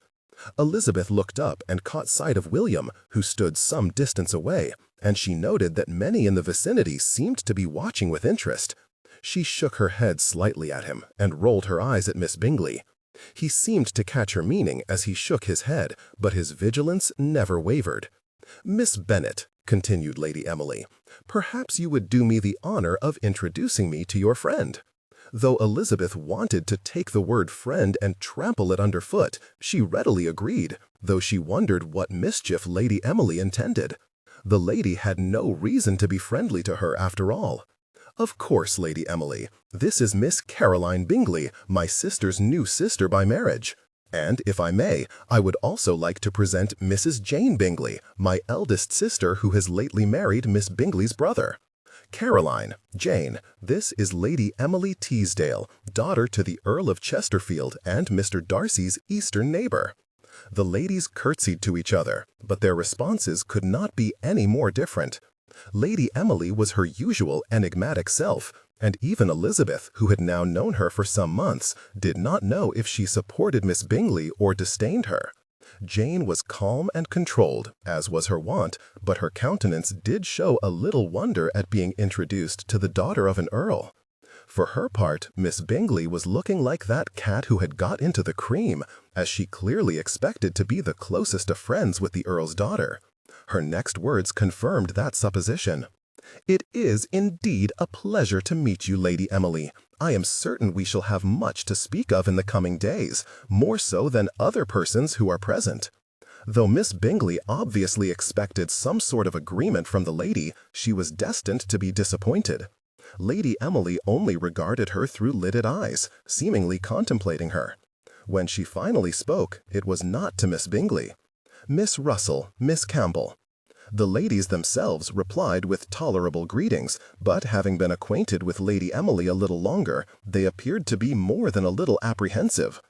Jealousy is not an admirable attribute. You would do well to remember it, for those much higher in society than you might suffer from actions taken in anger. No one understood the second part of Lady Emily's statement, other than Elizabeth, who knew Lady Emily spoke of herself, but the first part was clear to all. Miss Russell's color rose and her mouth thinned in mutinous anger, but Lady Emily only looked back at her, the challenge evident in her gaze.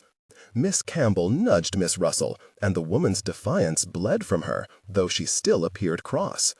Lady Emily's eyes then returned to Miss Bingley, and the woman returned her gaze, less certain of herself than she had been a moment earlier. That nervousness seemed to increase the longer Lady Emily remained silent.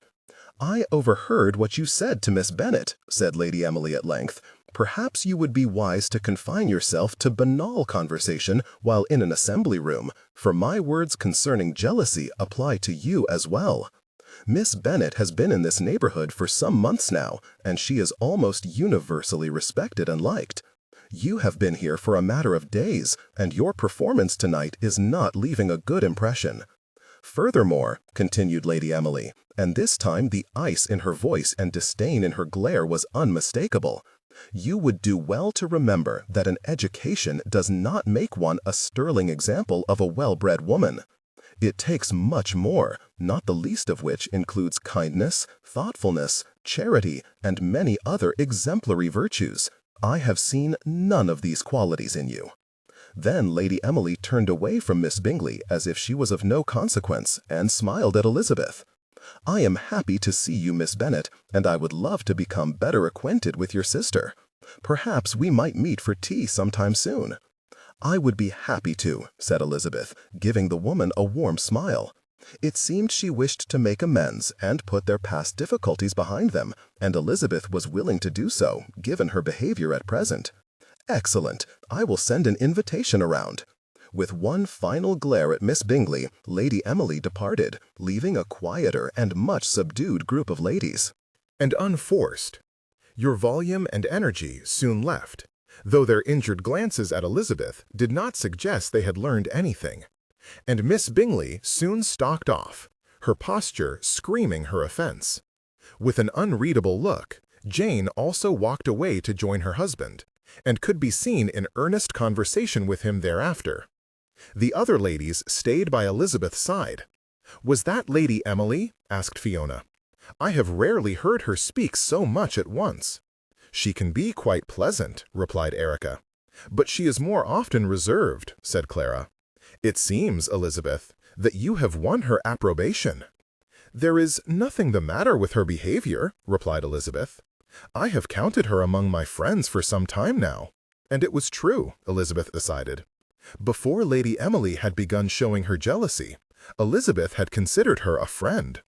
She was happy she would in the future as well, for she thought that the lady truly was estimable. Chapter 32. Feeling better than she had in some time, Elizabeth, in Olivia's company, went to Pemberley, eager to see her fiancé again and bask in the light of his presence. Of her sister, Elizabeth was feeling encouraged. Jane was at least showing emotion of late, especially the previous evening when she had engaged in a serious discussion with her husband after the confrontation with Miss Bingley. Of what that conversation consisted, she could not be certain. But the frequent glances Jane directed toward both Elizabeth and Miss Bingley, who had stood to the side, offense written upon her brow, spoke volumes. Anything was better than Jane's silence and indifference. On their arrival, Elizabeth was informed of William's absence due to some matter of the estate, and she resigned herself to Miss Bingley's company. When she entered the room where the ladies sat, Elizabeth could feel the hostility in the air, and Miss Bingley's gimlet eyes, staring at her, disdain flowing off her like a waterfall, told Elizabeth that they would not be long in each other's company before sparks flew. Not far from Miss Bingley sat Georgiana and Jane, and though they were speaking quietly together, it was with a sense of hesitation. They too felt the tension in the room. As soon as they arrived, Georgiana, clearly relieved to see them, claimed Olivia's company for herself, and led her away to the music room so they could practice together. The looks she cast behind her as they left, however, spoke to the depth of her betrayal, for she was clearly not sorry at all to be leaving the sisters with the unpleasant woman. Elizabeth could not blame her. Jane, who played only little, wished them well, and then returned to her recent behavior, closed countenance and reserved demeanor, even with Elizabeth, with whom she had always been open.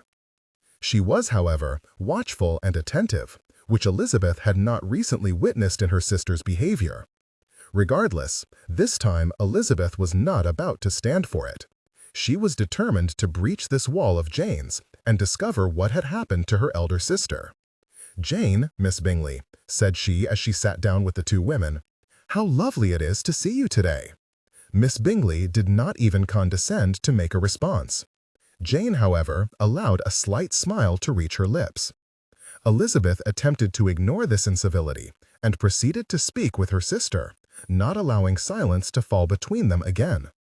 She spoke of nothing of consequence: the weather, the pleasure she had received from knowing her cousins better, some anecdote Charlotte had written of the neighborhood of Meryton, among other subjects.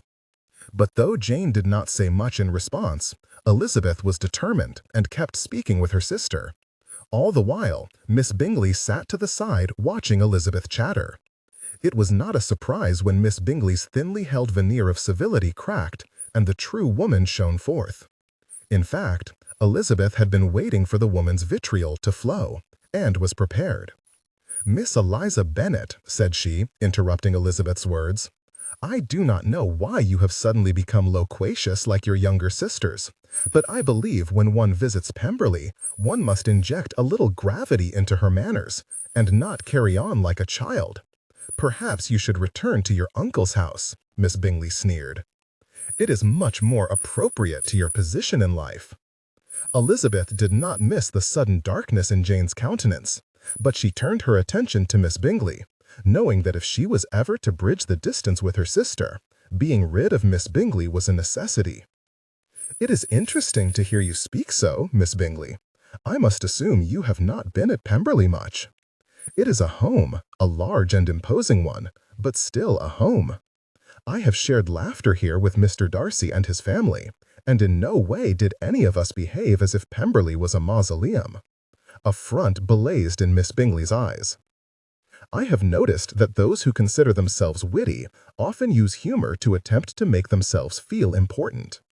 And I have noticed that those who consider themselves to be better than others will attempt to ridicule and belittle to make themselves feel as if they deserve the sphere to which they aspire. You are not but a hoyden running barefoot through the fields. You attempt to draw Mr. Darcy's eyes, but I am certain that before long he will view you with nothing but disgust. And you are nothing but a pretender, grasping at the rungs of a ladder, not caring whom you trod upon in your attempt to reach the top." Elizabeth smiled thinly at the woman. "Unfortunately for you and your heirs, I am already aware of how you are viewed by others, and it is not what you imagine." The way Miss Bingley shot to her feet, Elizabeth knew she was more offended than she had ever been before. "I will see you thrown from Pemberley in disgrace," hissed she, "and I will ensure you are never welcomed here again."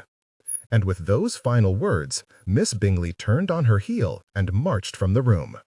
It was apparent to Elizabeth that the woman had forgotten how one must behave with gravity and restraint while at Pemberley, for the door slamming behind her echoed throughout the room. "Lizzie, that was unkind." Aghast, Elizabeth turned back to her sister. "What unkindness do you call it?" demanded she. Jane's eyes widened at Elizabeth's obvious fury, and she struggled to respond. Elizabeth, by this time, was beyond caring what her sister or anyone else thought. "Perhaps you have missed your new sister's behavior, Jane, but Miss Bingley is barely tolerable when she is in the same room as I. Have you misunderstood her spiteful attacks at me? I might add, they are entirely unprovoked. Or is this the way those of high society behave? If so, I have no wish to be part of it." It was obvious that Jane was taken aback by Elizabeth's vehemence, and well she should be. Elizabeth had rarely raised her voice to her sister. She had always considered Jane's propensity to look on others and ascribe the best possible motives to them to be a quaint and pretty innocence on Jane's part. Now she could not be certain. "What has happened to you, Jane?" demanded Elizabeth when her sister did not respond. "What has happened to my closest sister, my confidant?" Has your marriage turned you into this aloof creature? Or are you attempting to emulate your new sister and thus have no time for the family in which you were reared? Anger flared in Jane's eyes. You do not know what it is like, Lizzie. You cannot understand. I might surprise you. Jane only shook her head.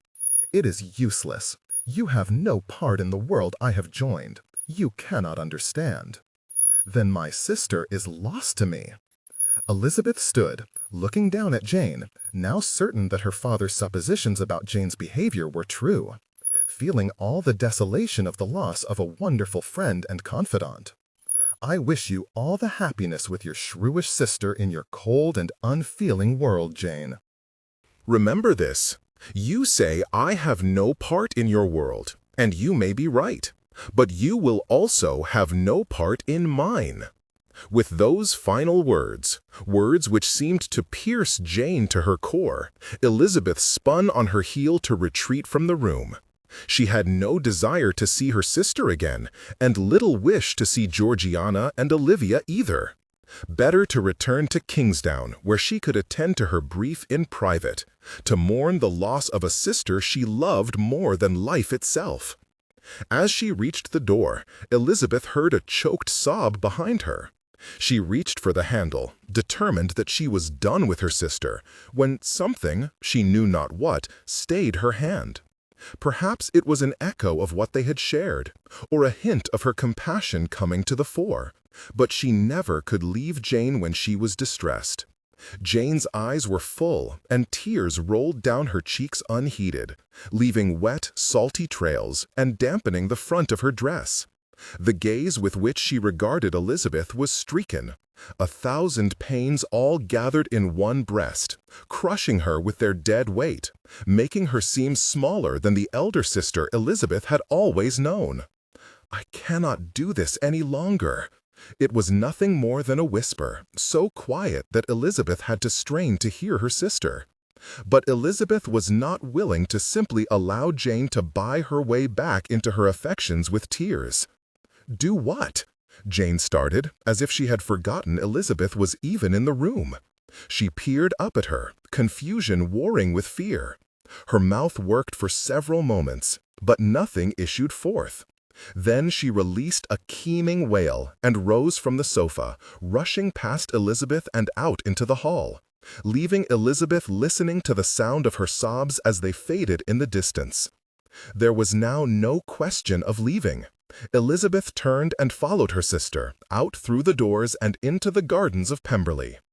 It was a rare occurrence that Darcy resented his estate and the work which went into its management, but that morning he found himself in that unfamiliar state. Elizabeth was coming to visit, he knew, and he had wished to be there to greet her. But he had received a message from one of his tenants, requesting his presence concerning a matter of importance, and Darcy knew he could not simply ignore it. So he had dutifully saddled his horse and ridden out, accompanied by Fitzwilliam and Bingley. He should not be worried, he knew, though part of the reason he had wished to be at the house that morning was due to his desire to be in Elizabeth's presence. It was also because he knew that Miss Bingley had been in high dudgeon since the assembly the previous night, and he expected sparks to fly between them. Elizabeth was well able to fend for herself, especially against someone with such an overinflated opinion of herself as Miss Bingley, but that did not relieve the desire to be a protector for his beloved.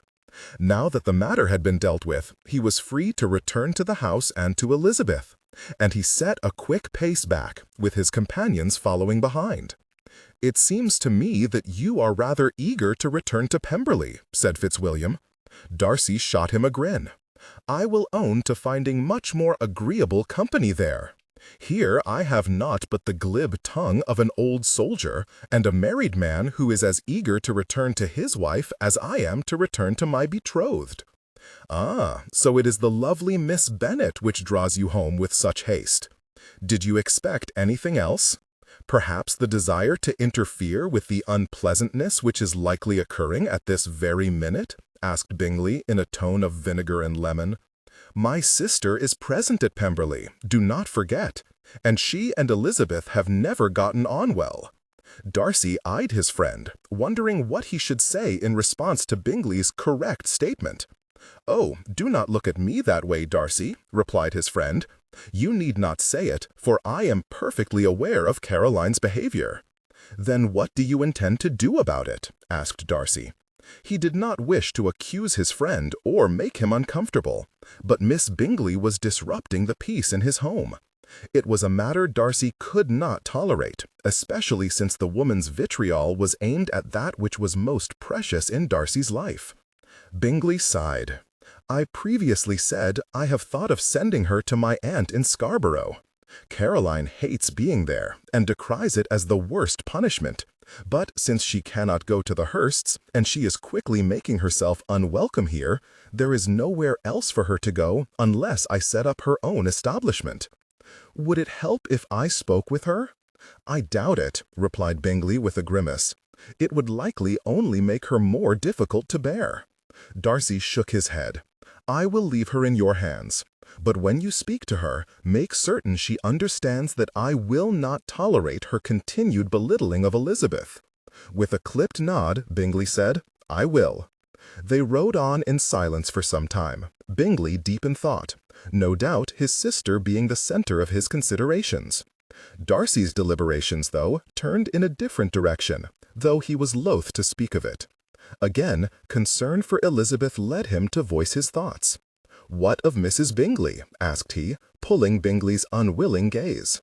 "Though she does not disparage Elizabeth, or act in a manner objectionable, I know her behavior gives Elizabeth much pain. On that front, I believe there may be some reason for optimism." Bingley paused, and his brow furrowed. His horse whickered as it trotted along, and Bingley reached a hand down to pat its flank. Fitzwilliam, for his part, had drawn behind, seemingly understanding they needed to speak between them. "Jane was asking me some odd questions last evening at the assembly." "Questions?" asked Darcy. "Of what?" "Of you, actually," replied Bingley. "She seems to have found your behavior confusing." Darcy frowned, wondering if his friend's wife was casting aspersions on his character. "I am sorry, Bingley, but I do not understand." "Nor do I," admitted his friend. "But she seems to be confused about your good relations with the Drummonds, how readily you have accepted Elizabeth into your home, how you accepted my father-in-law, and how you have allowed your sister to befriend Olivia." Uncertain what he was hearing, Darcy could only say, "She expected us to be proud and unapproachable?" "I am uncertain exactly what she expected, but that is not an unreasonable assumption. Do you know the reason why she would expect us to behave in such a way?" "I do not," replied Bingley. "Perhaps it is simply what she expects of someone of your level of society. It is not uncommon for those of your circles to be insufferable, you must acknowledge." "I confess it freely," replied Darcy, "but I would hope she would wait to meet us before pronouncing judgment." "My Jane is not judgmental," exclaimed Bingley. "Far from it, in fact. She has always been so sweet and gentle, and she is almost naive in how she looks for the best in others. I cannot explain it." Suddenly an awful premonition fixed itself in Darcy's breast. The two were connected, Mrs. Bingley and Miss Bingley. How could he possibly have missed it? The house was looming before them, and Darcy, though he was not certain what he would say to his friend, happened to notice a figure hurrying out a side door toward the gardens. Then another exited the house, chasing after the first figure. It was Mrs. Bingley, who seemed to be in some distress, though it was difficult to tell because of the distance, followed by Elizabeth. "Jane?" said Bingley, starting as he looked toward the retreating sisters. He shook the reins, but Darcy guided his horse towards his friends and restrained him. "I know you wish to comfort your wife, Bingley, but look, Elizabeth is following her. Perhaps they are on the verge of mending their differences." "If you ask me," inserted Fitzwilliam, "it is long overdue." Bingley was uncertain, but he still appeared as if he wished to chase them. Darcy, though, was certain that this was precisely what the sisters needed, and he grasped Bingley's reins himself, steering the man toward the stables. "Come, Bingley, it will be for the best. Let us go to my study and have a drink. Once they return to the house, you may speak with your wife. With the combined efforts of Darcy and Fitzwilliam, they guided Bingley away from where the sisters had disappeared into the garden. Now that he was free to think about the matter a little more, Darcy wondered if Elizabeth had already made the same connection he had, or if she was about to learn of it.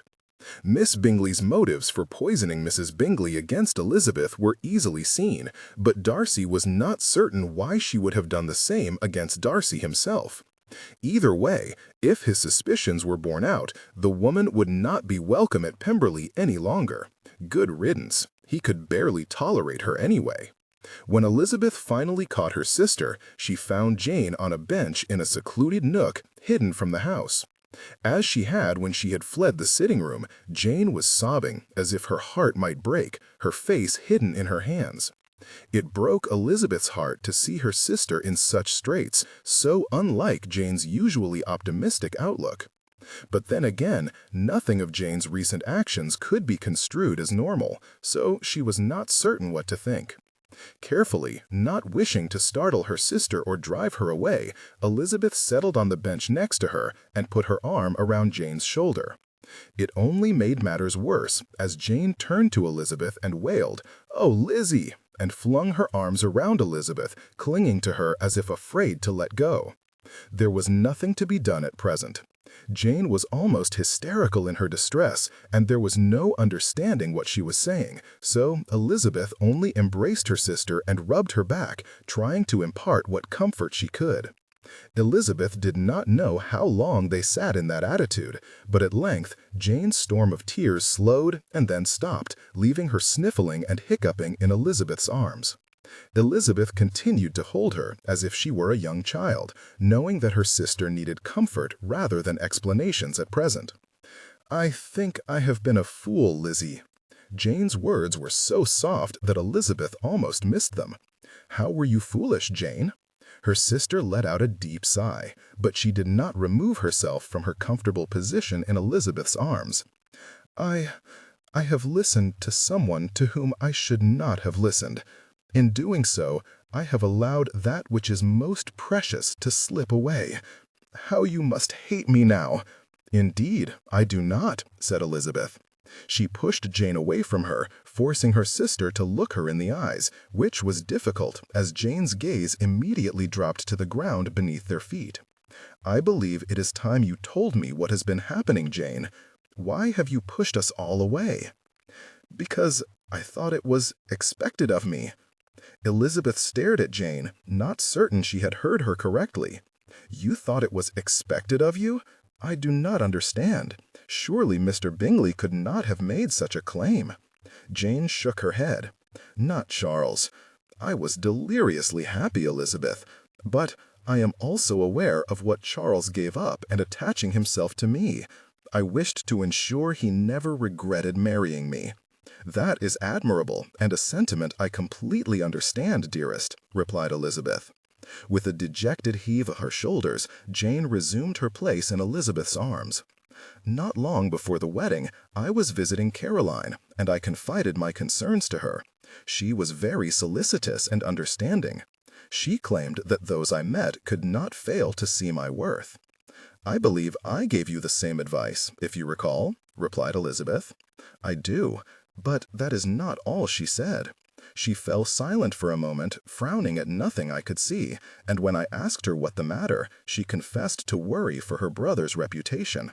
Though no one could fail to find me acceptable, my family was a different matter." Elizabeth gasped. "She said that to you?" "She did. You know that we have both despaired for Mamma's behavior, not to mention that of Kitty and Lydia. She claimed that 5 minutes of their presence in London society would see the Bingleys shunned." "What else did she say, Jane?" asked Elizabeth, certain her sister was holding something back. "She said—" Jane paused and swallowed hard. "I could not disagree with her, but I noted that my family was not likely to be in London often. Then she mentioned how I had spoken of inviting you to live with us, and she was very direct in pointing out how your manners were also not fashionable." "And you believed her?" asked Elizabeth incredulously. "I did not wish to. I put the matter from my mind, and we went on our wedding trip, but when we returned, we spent a month in London. During that time, we attended a few events of the season, and while we were there, the subject was raised once again. "From Miss Bingley?" asked Elizabeth. Actually, it was another lady of society. We had gone on some calls to one of Caroline's friends, and there were some other ladies there. While Caroline was engaged speaking with some others, one of the ladies asked me about my family, and in the discussion, when I had told her about our background, she warned me to leave them in Hertfordshire, for they would not be accepted in London. I was shocked. I could not have imagined giving up my family. I was inclined to ignore her advice, but I watched those of society, noting how they behaved and how they interacted with each other. Then Caroline and I talked again, and she was most emphatic about what I must do. To preserve my husband's reputation, I had no other choice but to distance myself from you all. She claimed it would be easier if I made a clean break. That way, I would not be inundated with requests from Kitty and Lydia to invite them to London. I would not have the pain of seeing you often and knowing you could never be part of my life. Elizabeth was angry. She could not imagine how her sister could have been taken in by such lies. But though she wished for an outlet for that anger, she knew it would do no good to punish Jane, and their new rapport was something she did not wish to risk. Besides, Elizabeth knew exactly who should receive the brunt of her fury.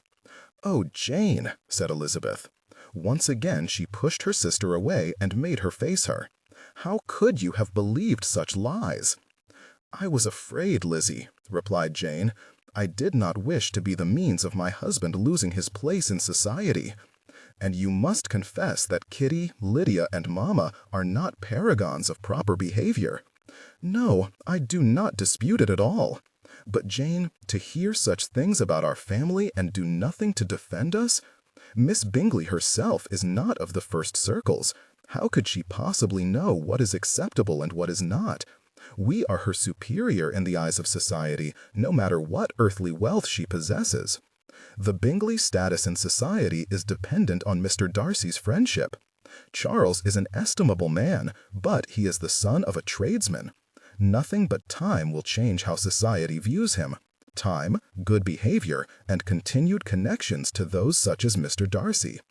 And it will only change for your descendants. At present, he is considered too close to trade." "I know, Elizabeth, but—" Jane swallowed thickly. "Fear is a powerful motivator. I have attempted to stay away from you all. I tried to be indifferent, but it was all so very hard. Then I came to Pemberley, and nothing was as I expected. Caroline assured me that you would not be welcome at Pemberley, and that our uncle would only be tolerated because of his proximity to Mr. Darcy's estate. I was confused, and being close to you again was painful. I will not say you were not foolish, Jane, because it is clear you were, but it is clear to me that Miss Bingley preyed on your insecurities." I know you sometimes think I am too cynical and unforgiving, but I have always known that Miss Bingley is a grasping, artful shrew who was no friend of her brother's marriage to you. She is a detestable woman, and you allowed her to turn you against your family. "I know," said Jane simply, rather than trying to deny Elizabeth's words. "I hope you can forgive me." "Forgive you?" demanded Elizabeth with a laugh. "You must be jesting. When have I ever been required to forgive my perfect elder sister of anything?" Jane smiled, though it was made wan by what appeared to be a bone weariness. "I am not perfect, Lizzie." "As this episode shows," replied Elizabeth, "but neither am I. Of course I forgive you, Jane. You are my beloved elder sister. We forgive those we love. I am only happy to have my sister back." The sisters sat in the garden for some time, basking in their newly rediscovered closeness. The hurt was not gone. It would take some time for Elizabeth to push it to the past where it belonged, for Jane had hurt her terribly. But there was promise, the promise of renewed relationships, of future felicity, of a return to their former closeness. At the present, it was enough to look to the future with hope. Chapter 33.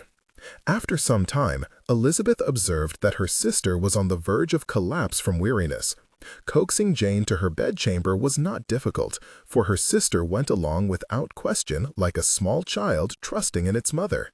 They made their way slowly back down the garden paths and into the house, and when they reached Jane's rooms, Elizabeth ensured she was resting on the counterpane, insisting that she sleep for a time. "You intend to confront Caroline?" said Jane before Elizabeth could depart. Jane's tone was that of a simple statement and not an accusation. "I do," replied Elizabeth, realizing there was no reason to obfuscate. "Jane, the woman was hateful, not only to you, but to our entire family. Our suitability, or lack thereof, is not for her to judge. I have never met such a contemptible woman in all my life. This cannot go unanswered." A sigh escaped Jane's lips, and she turned on her side. "No, I suppose it cannot. But I cannot dissociate my own culpability in this matter. The blame does not rest solely on Caroline's shoulders." "No, but the clear majority of it does. Jane, she used you. She preyed upon your fears and inexperience and led you to believe you needed to throw your family off. I will not allow her to act in such a manner without consequences. I am certain Charles will handle it." Privately, Elizabeth thought Mr. Bingley was of such an agreeable disposition that it was uncertain he would stand up to his sister. But Elizabeth could not say such a thing to Jane. "No doubt he will, dearest." Elizabeth leaned over and embraced her sister. "Regardless, the response needs to come from a Bennet, and I reserve the right to make the response myself. I promise I will not behave as she, but she will know my displeasure." "My fierce, indomitable sister," said Jane with a wan smile. "I know you will behave in an exceptional manner, as you always do. Please just leave part of Mr. Darcy's house standing if you will." "I cannot promise it will be completely intact," replied Elizabeth with a grin, "but I shall do my best." Elizabeth fussed for a few more moments, seeing Jane settled, before she let herself out of the room. She quickly located Mrs. Reynolds and inquired of Miss Bingley's whereabouts. And though the woman, as a good servant, did not react, Elizabeth was certain the mere mention of Miss Bingley was distasteful to her. She was in good company. "I understand she was seen returning to her suite." "Thank you, Mrs. Reynolds." It was a short walk to the woman's rooms, and though she would have preferred to walk in unannounced, Elizabeth's ingrained sense of polite behavior dictated that she knock first. It was a few moments later when Miss Bingley's maid answered the door. "Is your mistress in her rooms?" asked Elizabeth. "She is, ma'am." "Thank you," said Elizabeth. Without any further ado, she reached forward and gently but firmly pushed the door open, causing the startled maid to step back. There, pacing in front of the fireplace, was Miss Bingley, looking every bit as affronted as she had when she had left the sitting-room earlier. "You may go now," said Elizabeth to the maid. "Your mistress will not require your services for a time." The maid glanced at Miss Bingley, uncertain at being dismissed by someone else. Miss Bingley shot her a curt nod, and she curtsied and hurried out, likely sensing the hostility which was already thick in the room. Once the maid had left, Elizabeth wasted no time in making her displeasure known. "Miss Bingley," said she, "you are, without a doubt, the most contemptible, wretched, disgusting, unfeeling woman I have ever had the displeasure to meet." While Elizabeth would have expected the woman to erupt in fury at being referred to in such terms, Miss Bingley only laughed. There was no true mirth in it, however. Instead, it was a cold, cruel sort of response. "I am certain it must appear so to you, little Miss Eliza, but I care not. A simpleton such as you can have no understanding of the passions which motivate me." She turned around, facing away from Elizabeth. "Go back to Hertfordshire and live in the pitiful squalor of your father's house. If you are very lucky, you may even find a tenant who is willing to take you on." Elizabeth's own laughter matched Miss Bingley's for harshness. "I am certain you believe that, Miss Bingley. I have no doubt it will bring you comfort, though little else will. I cannot tell you how much you disgust me. You have attempted to take a most precious sister from me, and you have done it with malice aforethought." "Treachery!" screeched the woman. She whirled on her heel, her glare a blast of frigid winter air. "I shall tell you what exactly treachery is. It is seeking to entrap my brother for your insipid sister. It is my brother betraying me, pulling our family name down into the filth and dirt of your situation. Do not insult me when your family is fit for nothing more than to be housed with the pigs. Your overinflated opinion of yourself has always given me much mirth," said Elizabeth. "But regardless of what you think of me, I shall always have my dignity and my integrity. Unfortunately, honor is something of which you know nothing. You are too far immersed in your own selfish concerns to care for something so meaningless." "How dare you?" said Miss Bingley. She stalked toward Elizabeth, her fists clenching and unclenching as she walked. Elizabeth only laughed at her. "You have failed, Miss Bingley. I have my sister back, and she will never again pay any heed to your sibilant whisperings." "Good riddance," sneered the woman. "I have no need of your insipid sister. I will be happy to be rid of her and you when I take my place in society where I belong." "Another of your failures," replied Elizabeth. Miss Bingley had driven all pity from Elizabeth's breast, not that she deserved it.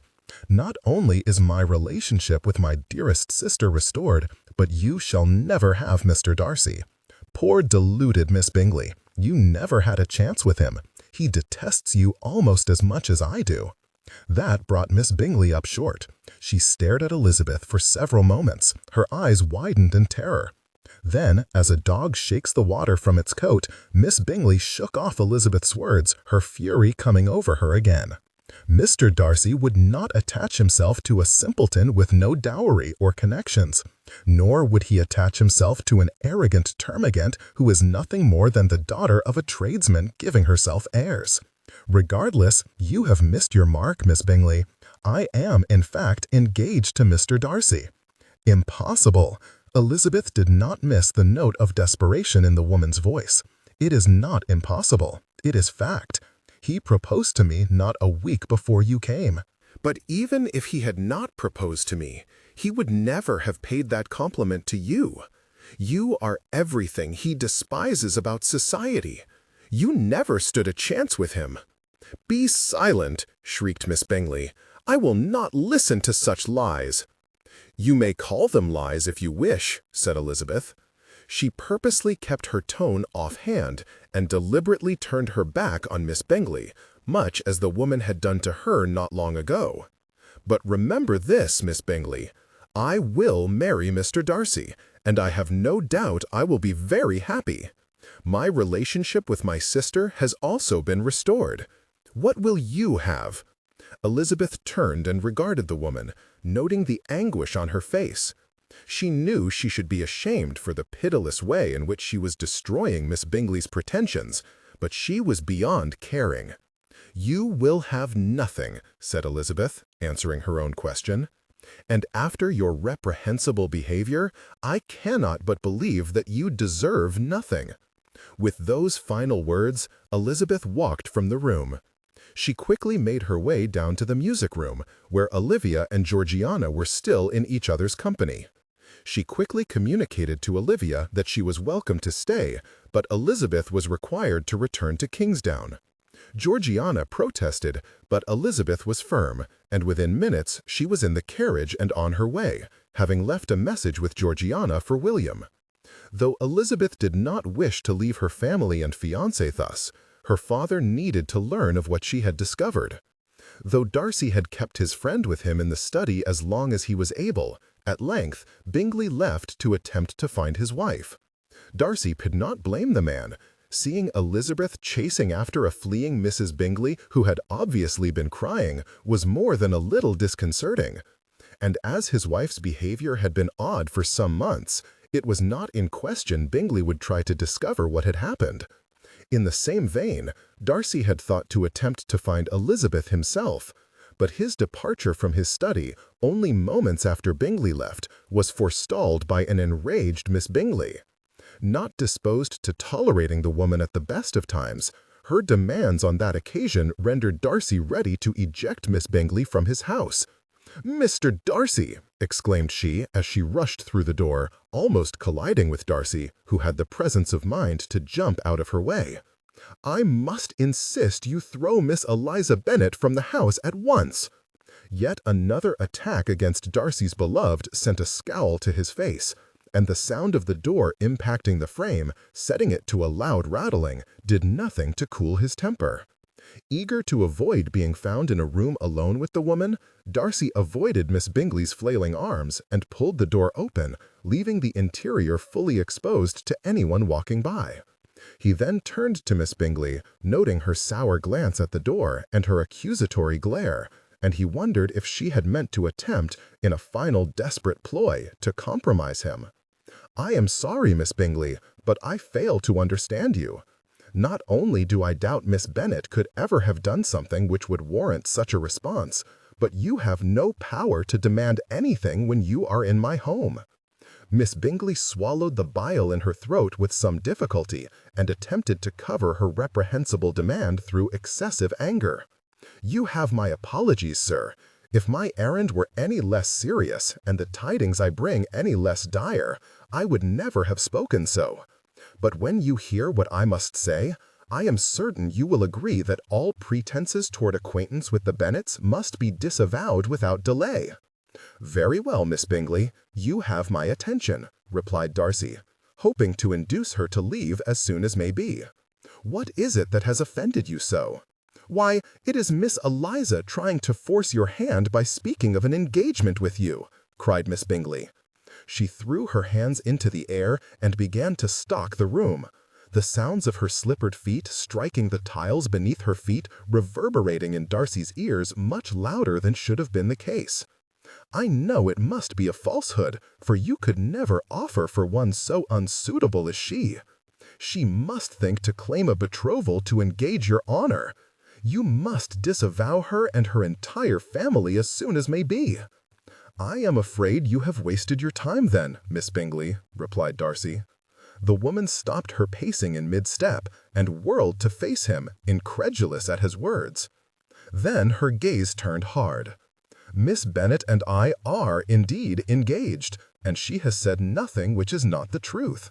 In fact," continued Darcy, his conversational tone seeming to infuriate her further, "I am pleased to hear that she is speaking of it openly. We already have her father's blessing, you see, and I was only waiting for Elizabeth's permission to make it known to all of society. Since she has spoken of it to you, she must be ready to have it published to all." "Impossible," breathed Miss Bingley. "You cannot have taken leave of your senses to be offering for such an unsuitable woman. I know you, Mr. Darcy. You are intelligent, sober, rational, and so very proper. The very notion is inconceivable. And yet it is true. Would you have me contradict my own inclinations, my own actions? Yes, I would have you do it in an instant.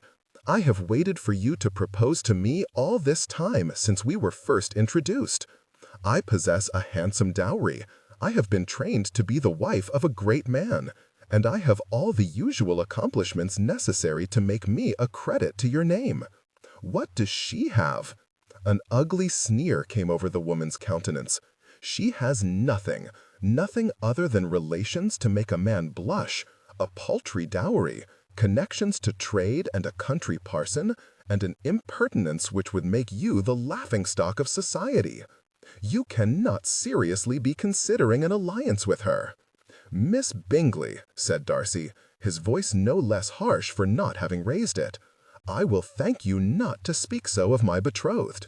She is everything I have ever wanted in a wife, and the fact that you devalue her qualities does not affect me in the slightest." "Qualities?" scoffed Miss Bingley. "Yes, she possesses qualities any man would wish to stamp out in the worst hoyden." "Since you continue to demean them," said Darcy, this time his voice rising, "I will not speak of what I find irresistible about her. Suffice it to say that I am happy with what I will gain by having her as a wife. If you do not agree, it is nothing to me. Furthermore," continued Darcy, when she seemed poised to speak again, "I apologize if you have waited for a proposal from me, but I will inform you that I never considered you as a potential bride. I have no interest in marrying you, so your ambitions never had any chance of being fulfilled. And I would ask that you not attempt to demean my future wife in her future home. I will not tolerate it." Miss Bingley let out a barking laugh, which held a hint of hysteria through its hardness. "She does not require me to demean her. She is fully capable of managing that herself. Then you will no doubt be content to leave us to our fate." Darcy stepped closer to Miss Bingley, looking down at her, his stern glare daring her to protest. "I will inform you now, Miss Bingley, that I do not appreciate the behavior you have displayed since you have come to my house. I cannot and will not tolerate your continued attempts to belittle my betrothed. Regardless of what you believe, she is the most estimable woman I have ever met, and I will make her my wife. You may accept this with whatever grace you possess, or you will leave my home." Any rational man might have expected several possible responses to such a set-down. Miss Bingley might have responded with rage, continuing to rail against his choice and words, overcome by the emotions of the moment. She might have swallowed her bile and dropped all her objections, maintaining her connection to the family by keeping her thoughts on his choice to herself.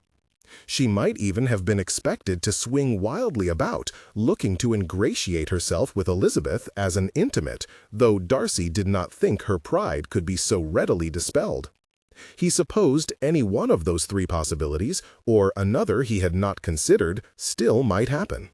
In the moment, however, Miss Bingley watched him, her eyes wide and her mouth slightly parted in shock. And then, apparently coming to the correct conclusion, she spun on her heel and marched from the room, leaving Darcy staring at her in bemusement. Perhaps she would conclude that her only hope lay in attempting to compromise him. She might think it would work, though Darcy knew it would not. Either way, he would need to take care. With Miss Bingley mercifully returned to her room, Darcy left his study on his earlier thwarted purpose, only to be disappointed again. "Miss Bennet ordered her carriage and returned to her uncle's estate, sir," said Mrs. Reynolds when he inquired. "When was this?" "Oh, about 15 minutes ago." Miss Reynolds paused, and then, coming to a decision, she continued.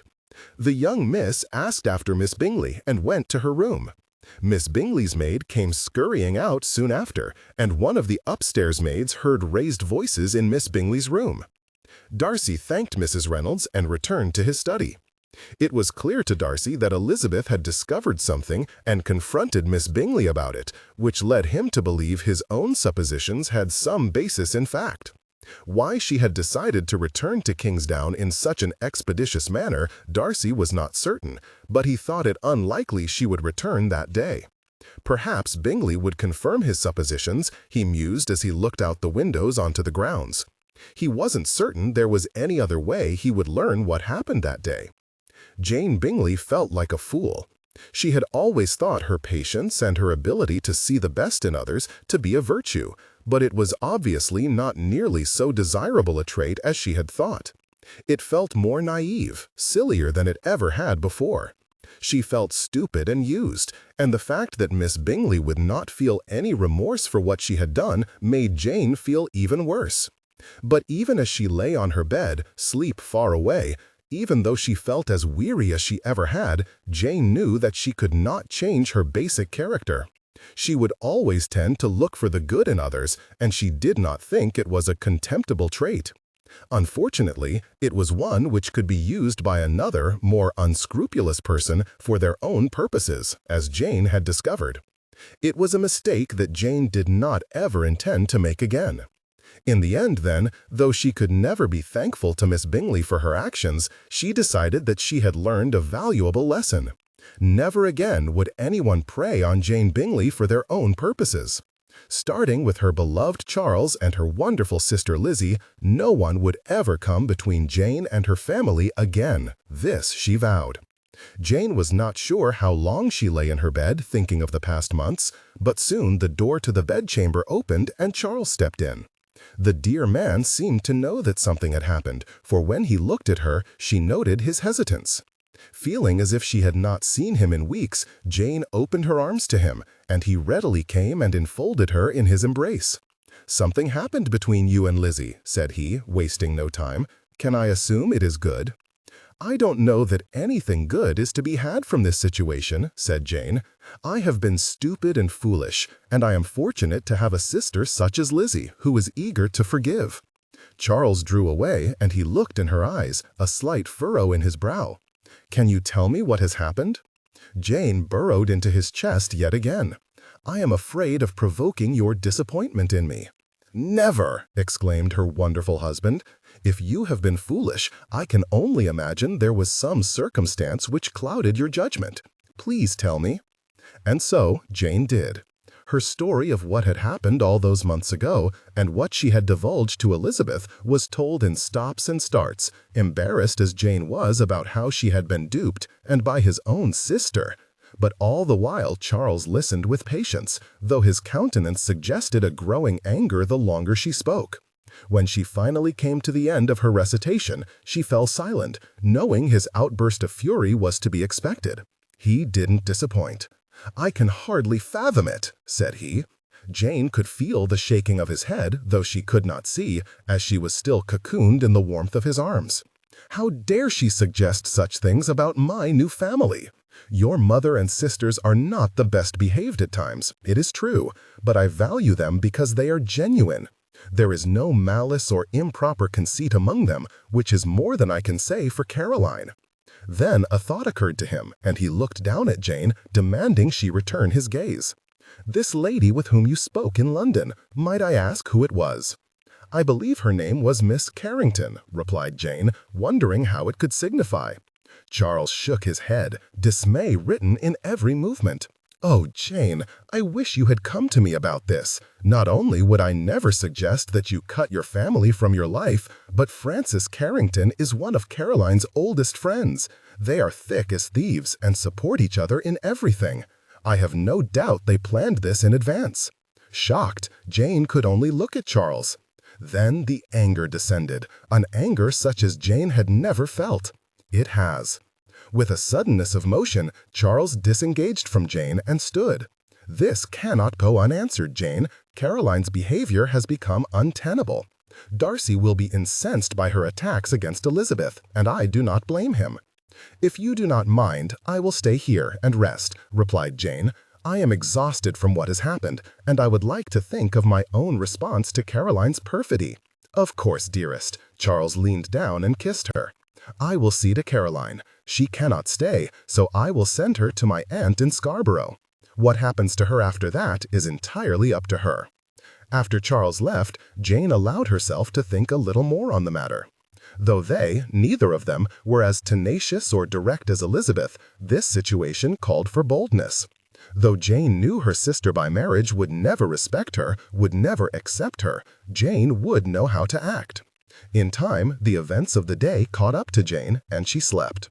But she did so knowing that her family was restored to her. While the drama was happening at Pemberley, Colonel Fitzwilliam decided it was an excellent time to leave the estate and visit the woman he was courting. Darcy and Bingley did not require his presence, and though in other circumstances Fitzwilliam would gleefully have watched events unfold, on this occasion he felt no need to do so. Within a short period of time, he found himself walking with Lady Emily on the grounds of Teesdale Manor. And if he noted the Earl watching them through one of the windows of his study, he could not blame the man. Fitzwilliam knew her father valued her more than all his worldly possessions. "You seem to be overcome with other thoughts today, Colonel Fitzwilliam," said the lady at length, when conversation between them had ground to a halt.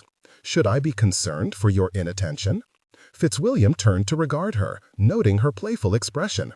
Underneath it, however, he thought he detected a hint of concern. It heartened him. He had not seen much in her manners to suggest that she was at all warm to his attentions.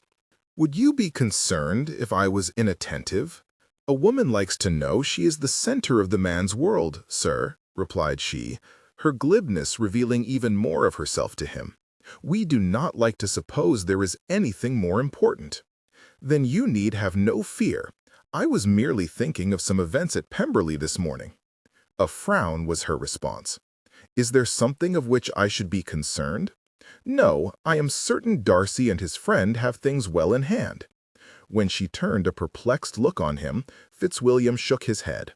You must understand that I have no direct knowledge, only suspicions, and I am uncertain how much I should share with you.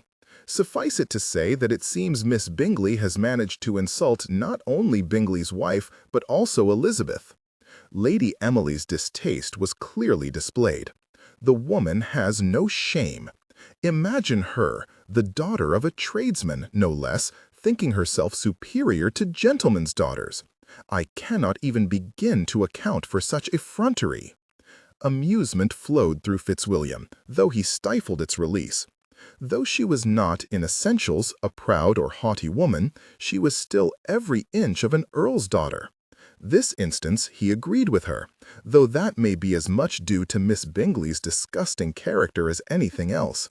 Surely Mr. Darcy will not sit still for such behavior. No, I very much suspect that Miss Bingley will be leaving Pemberley at first light. I also think that Bingley will wash his hands of her. Good riddance. Fitzwilliam laughed, but he turned their discussion to other matters. "Were you truly worried about my distraction?" asked he, showing her a grin. True to what he knew of her character, she only returned his playful comment with haughtiness. "I believe you overestimate your charms, sir." "Of course I do not," replied Fitzwilliam. "Be that as it may, let me inform you that I am every bit as engaged in our courtship as I ever was. I believe I am coming to esteem you, and though I do not think I love you now, I know it is possible, probable even. There, will that do to prop up your pride?" The woman turned and directed a level look at him, but she did not immediately speak. She regarded him for several moments, seeming to consider her response, and when she did finally open her mouth, her words were not at all expected. "I believe I am happy for Mr. Darcy and Miss Bennet. I have made overtures to Miss Bennet to restore our relationship, and I believe she was receptive. I have learned a valuable lesson, sir. Does that mean you do not wish for me to continue my attentions?" Fitzwilliam looked into her eyes, trying to divine her intentions. Her appearance seemed to soften a little, easing his own sudden consternation. "No, it does not. It means that I have accepted that Miss Bennet and Mr. Darcy are to make a match, and that my pretensions were nothing more than that. It means that I can let go of the past and attempt to restore my good name in their eyes. It means I am ready to look toward the future and anticipate what may be. That, my dear Lady Emily, is all a man would ever wish to hear." Fitzwilliam offered her his arm, which she readily took, and they continued to walk. Never had he felt such hope. When all was said and done, he knew all would be well. Chapter 34. Caroline Bingley left Pemberley the following day, and her going was not mourned by anyone. She left in disgrace, yet holding her head high, as if she was the one who was betrayed, rather than the reverse. As expected, Mr. Bennet had been infuriated by the story Elizabeth had related to him on her return from Pemberley, and nothing would suffice but for him to go to Pemberley immediately to voice his own displeasure concerning her behavior. After Mr. Bingley's dressing down of his sister, William's few choice words, and Mr. Bennet's own displeasure, one might reasonably expect to see a chastened young woman who had learned her lesson. Instead, they were treated to the sight of Miss Bingley watching them all with cold disdain. "Will you allow this man to speak to me in such a way?" asked Miss Bingley of her brother after Mr. Bennet had told her exactly what he thought of her. "It is nothing less than you deserve," replied Mr. Bingley. "If you did not deserve it, you would not have been subjected to it." Miss Bingley's sneer was not unexpected. "How typical of you, Charles! Not only do you choose an unsuitable woman for your wife, but you lack the ability to protect your own sister from unjustified attacks." "Unjustified?" cried Mr. Bennet. "I have always known that your sister was an unpleasant sort of woman, sir, but I never imagined her to be delusional, too." Miss Bingley's lips tightened at his words, but Mr. Bingley only shook his head. "I never knew of it myself, though I am ashamed to own it. But you will no longer be required to endure her presence. She is for Scarborough tomorrow morning." "Good," replied Mr. Bennet. "Please be aware that she will not be welcome in my house again." "Nor mine," said William. "She will also not be welcome in mine." As one, the company turned to see Jane standing in the doorway. Elizabeth had never seen her sister looking on someone with such utter disdain as she did now. She could not help but be heartened by the sight, for she knew that Jane would never again be used in such a way by such a reprehensible person. "Caroline, I find your actions disgusting and your behavior appalling. I am ashamed of you." Miss Bingley scoffed at her. "And you were eager and willing to fall in with whatever I said."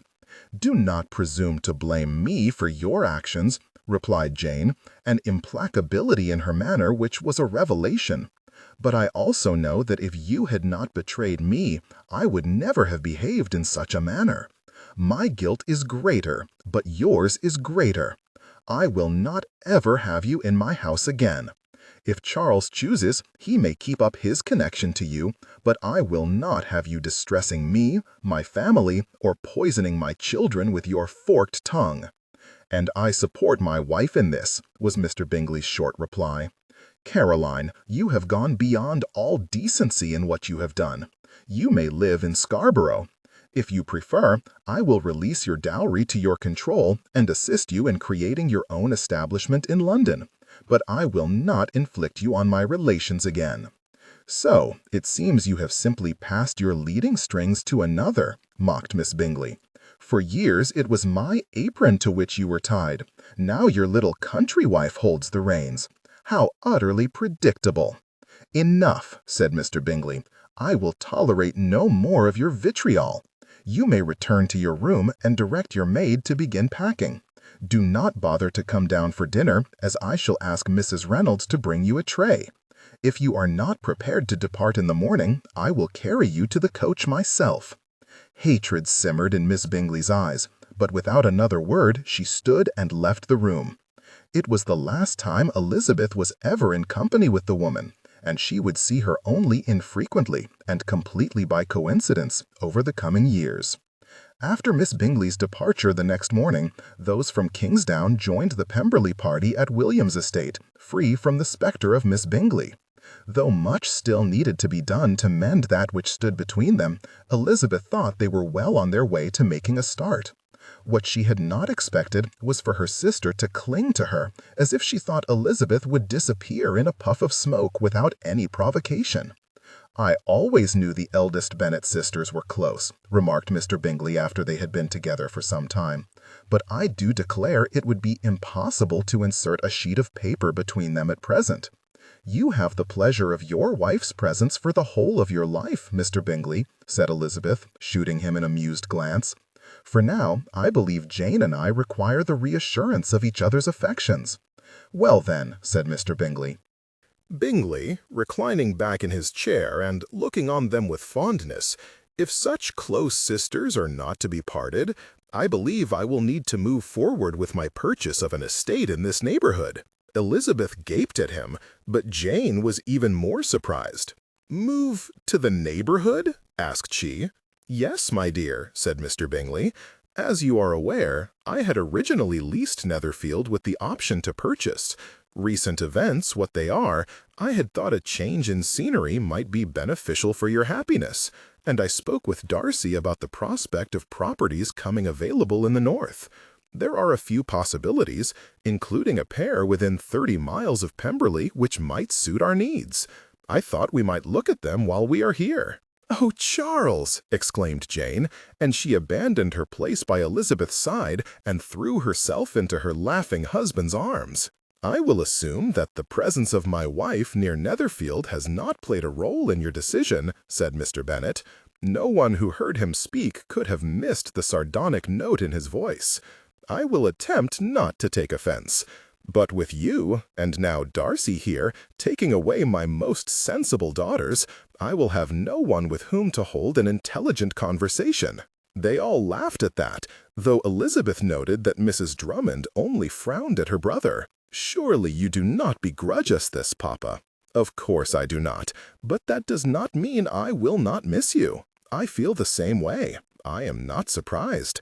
But you shall have ample sources of consolation in your new situation, and will have, I am sure, no cause to repine."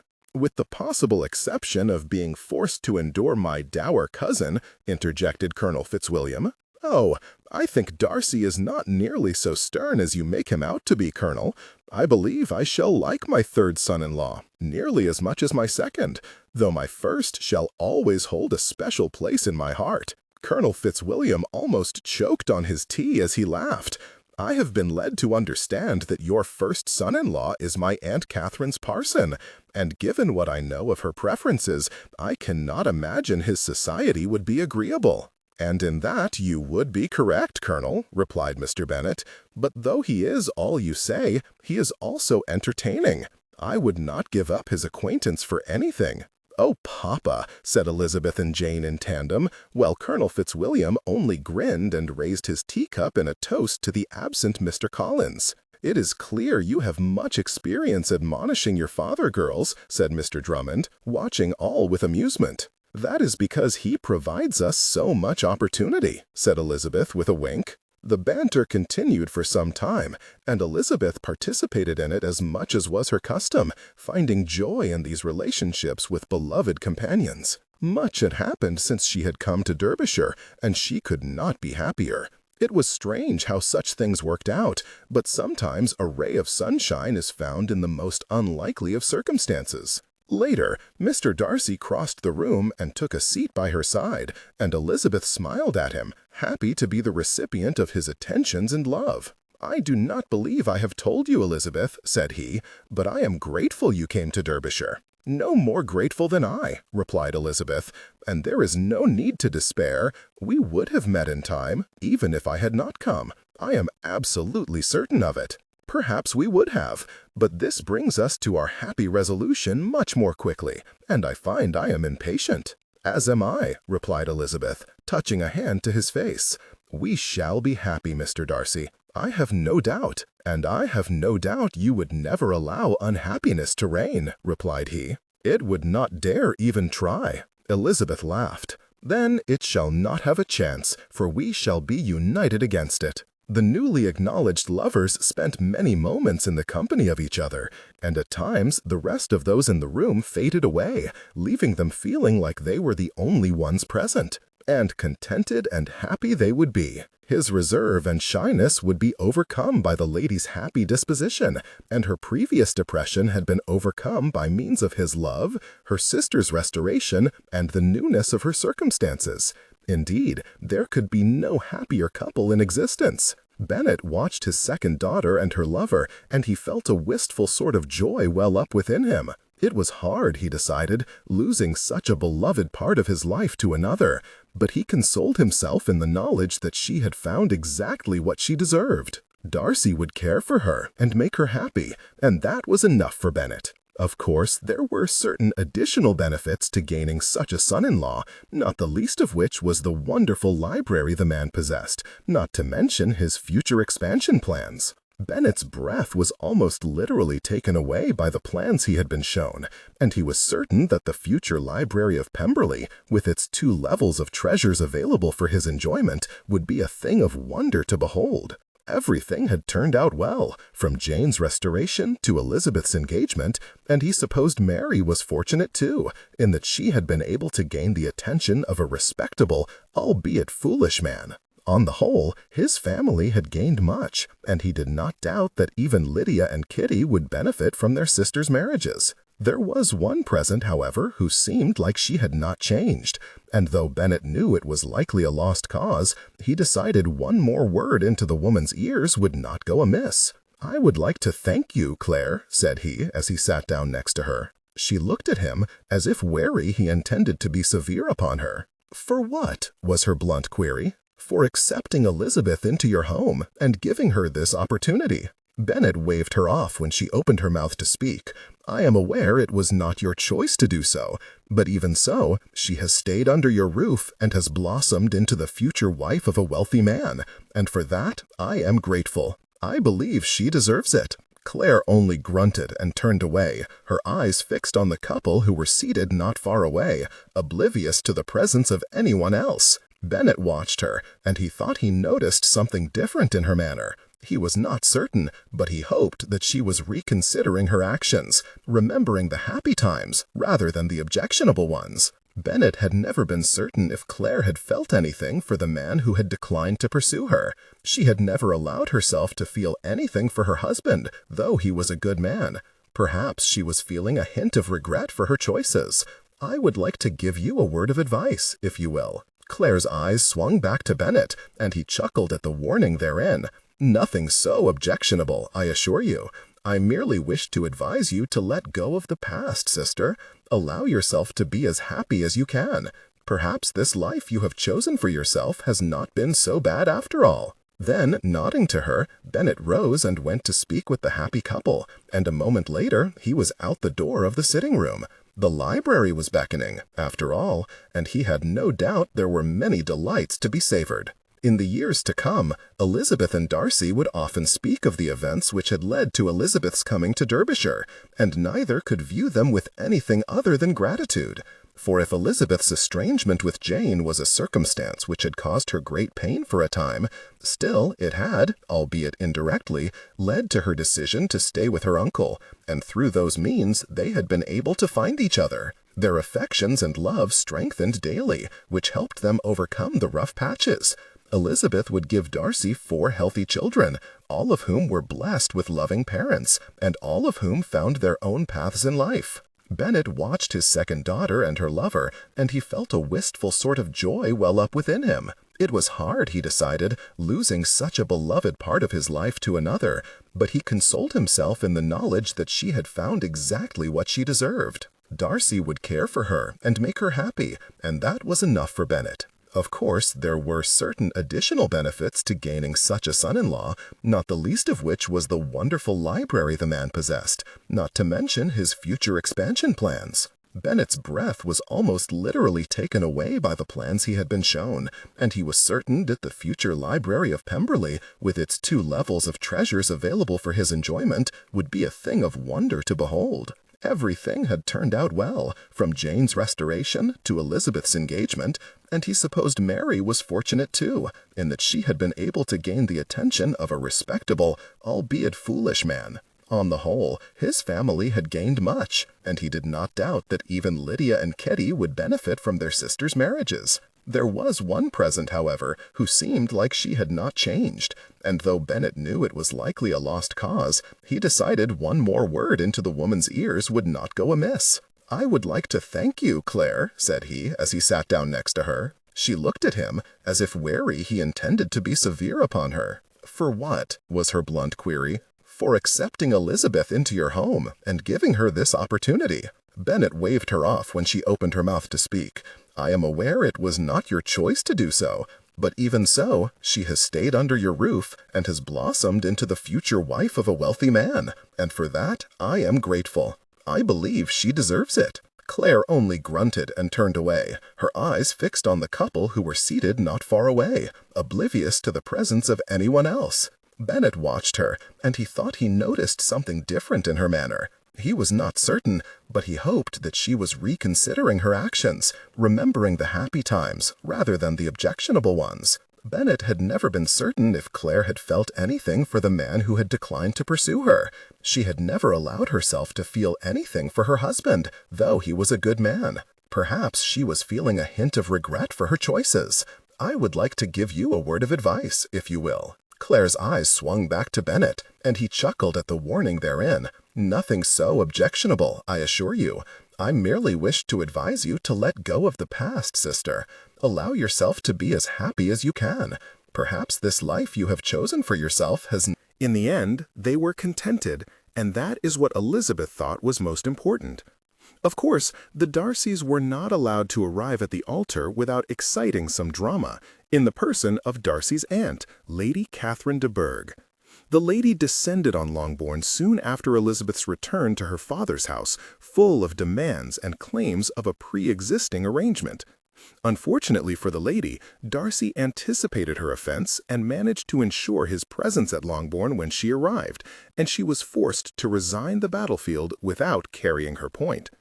They saw Lady Catherine but infrequently over the years, and she never did warm to Elizabeth.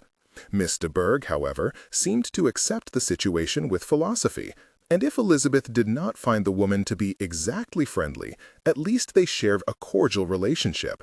Regardless of Lady Catherine's displeasure, Elizabeth was glad that the Collinses chose to remain neutral in the affair. Though she was never certain, she did not ask, and Mary did not offer to elucidate, she suspected that Mary had convinced her cousin that he need not care for Lady Catherine's displeasure. After all, he was the heir to an estate, and would be master himself some day. Given what Elizabeth knew of the man, and had witnessed the year before her marriage, she thought it was remarkable, if, indeed, it was the truth. Of the Collinses, the Darcys saw little, which suited Elizabeth quite well. When they were in company with them, Mr. Collins had little to say, perhaps remembering the words they had exchanged at his wedding breakfast. This also suited Elizabeth quite well, indeed. For Jane and Elizabeth, their reunion at Pemberley marked the reassumption of a friendship which began at their earliest days and lasted for the rest of their lives. Jane made good on her promise never to allow another to come between her and her family, and in this she was supported by her husband. The Bingleys purchased an estate near Pemberley, as Bingley had designed, and if Mrs. Bennet decried their going, they were happy living in the same neighborhood as their brother and sister. The Bingleys were also blessed with 4 children, who, in mingling with their Darcy cousins, forged lifelong friendships, though none of the cousins ever married each other. Kitty and Lydia were also able to secure themselves good marriages. But while Kitty married the parson at Kimpton and soon removed to that town close by her second eldest sister, Lydia proved ungovernable, regardless of the measures Mr. Bennet had instituted to ensure her education. When she came of age, she left Longbourn and eloped with an army colonel, setting out on a fine adventure when he was transferred to a regiment in India. Word from the youngest Bennet sister was sparse thereafter, though she did occasionally send her sisters letters designed to make them all wild with envy. Whether this desire was realized shall be left to the reader's imagination to determine. As for the elder Bennets, the realization of her daughter's advantageous marriages in no way changed Mrs. Bennet's character, and ever after she remained silly, prone to gossip, and nervous. One thing which did improve was her relationship with her second eldest, for the 2 women were able to use their conversation before Elizabeth's departure as a stepping stone to better understanding. Sadly, Mrs. Bennet predeceased her husband some 15 years after Elizabeth's marriage, leaving Mr. Bennet a widower. Though he surprised himself by missing the wife for whom he had possessed little affection, Mr. Bennet was quick in deciding his future. He called the Collinses home to Longbourn, turned the management of the estate over to his son-in-law, and left for Derbyshire as expeditiously as possible. His new home was made chiefly at Pemberley, though he was at times induced to stay with the Bingleys, and his daughter's prediction for his affinity for Pemberley's library, newly renovated with the second-floor balcony installed, per Darcy's plans, were proven correct in every particular. Mr. Bennet lived for an additional 10 years after his wife's passing, and was able to enjoy the years of his retirement with his eldest daughter and numerous grandchildren. And what of Colonel Fitzwilliam? The good colonel courted his lady for 6 months before they decided they had found the one person with whom they wished to spend the rest of their lives. Their wedding was a grand event, the wedding breakfast held at Pemberley, and the 2 earls who were fathers to the bride and groom were well pleased. The colonel was happy with his new wife and his children, and doubly so that he was able to begin a new dynasty of Earls of Chesterfield. Then, when his eldest son was old enough to receive his inheritance, he was happy to retreat to Thorndale with his wife and live in peace and happiness.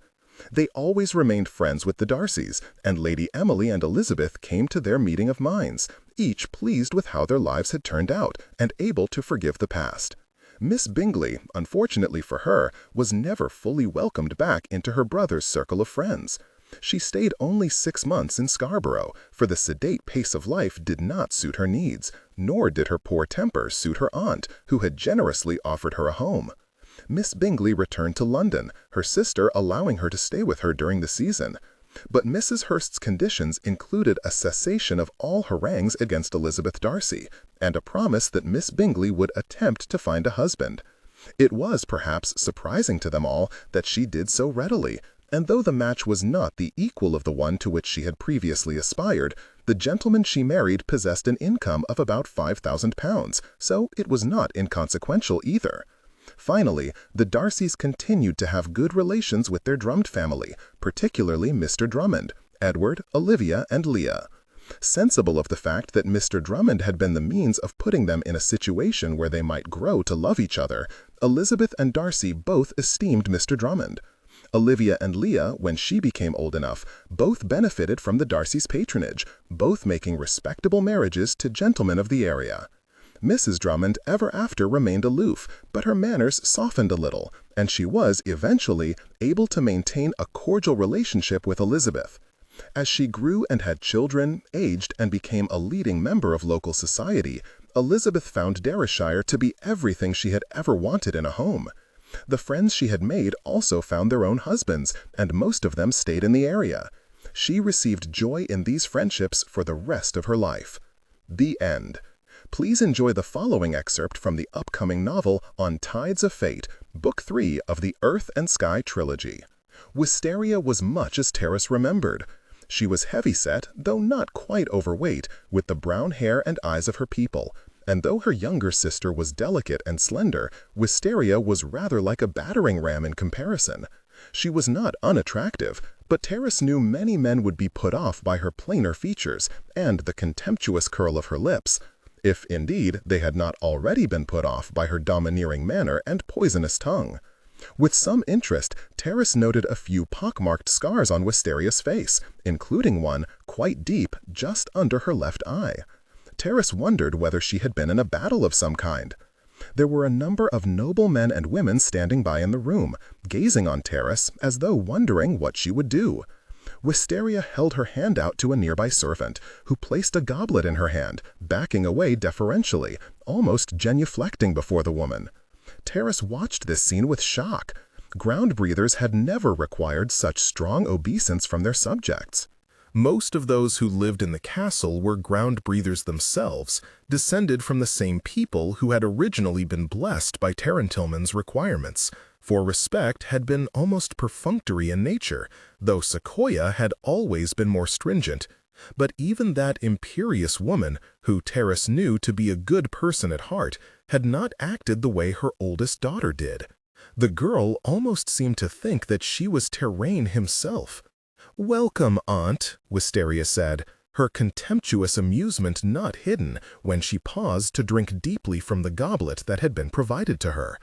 "To what do I owe the honor of this unannounced visit?"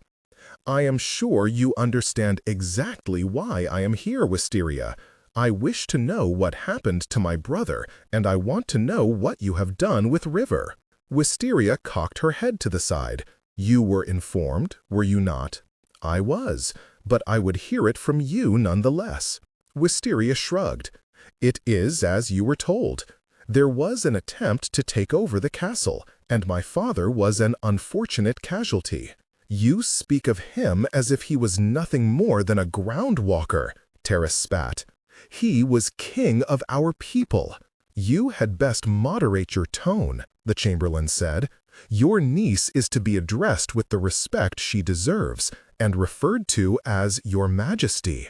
I changed her soiled linens when she was a child, and swatted her bottom when she misbehaved," Terrace snapped. "You had best mind your manners, or my niece will need a new toady to do her bidding." The man stiffened at the insult, but Terrace's glare must have been fierce enough that he knew better than to speak any further. The sullen glare he directed at her, however, informed Terrace that she had made an enemy. But she did not fear what a man who kissed her niece's feet could do, and she turned her stony gaze back on Wisteria.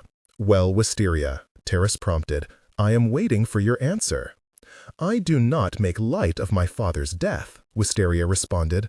"I mourn his passing as much as anyone, but as I am the eldest and the leadership of our people must be maintained, I have put my personal feelings aside for the good of the people, and so that I might act in obedience to Terrain." Terrace glared at her niece. Wisteria had rarely been obedient to anyone, and Terrace had always thought her devotion to the Earth God to be little more than superficial. "Where is River?" Terrace asked, deciding a different tack was required. "Where are Sequoia and Tierra?" Watching for Wisteria's reaction as she was, Terrace was not surprised when an expression of almost insane revulsion crossed the young woman's face. Wisteria had always hated Tierra with an antipathy so deep that Terrace suspected Wisteria wouldn't shed a tear if Tierra fell over dead.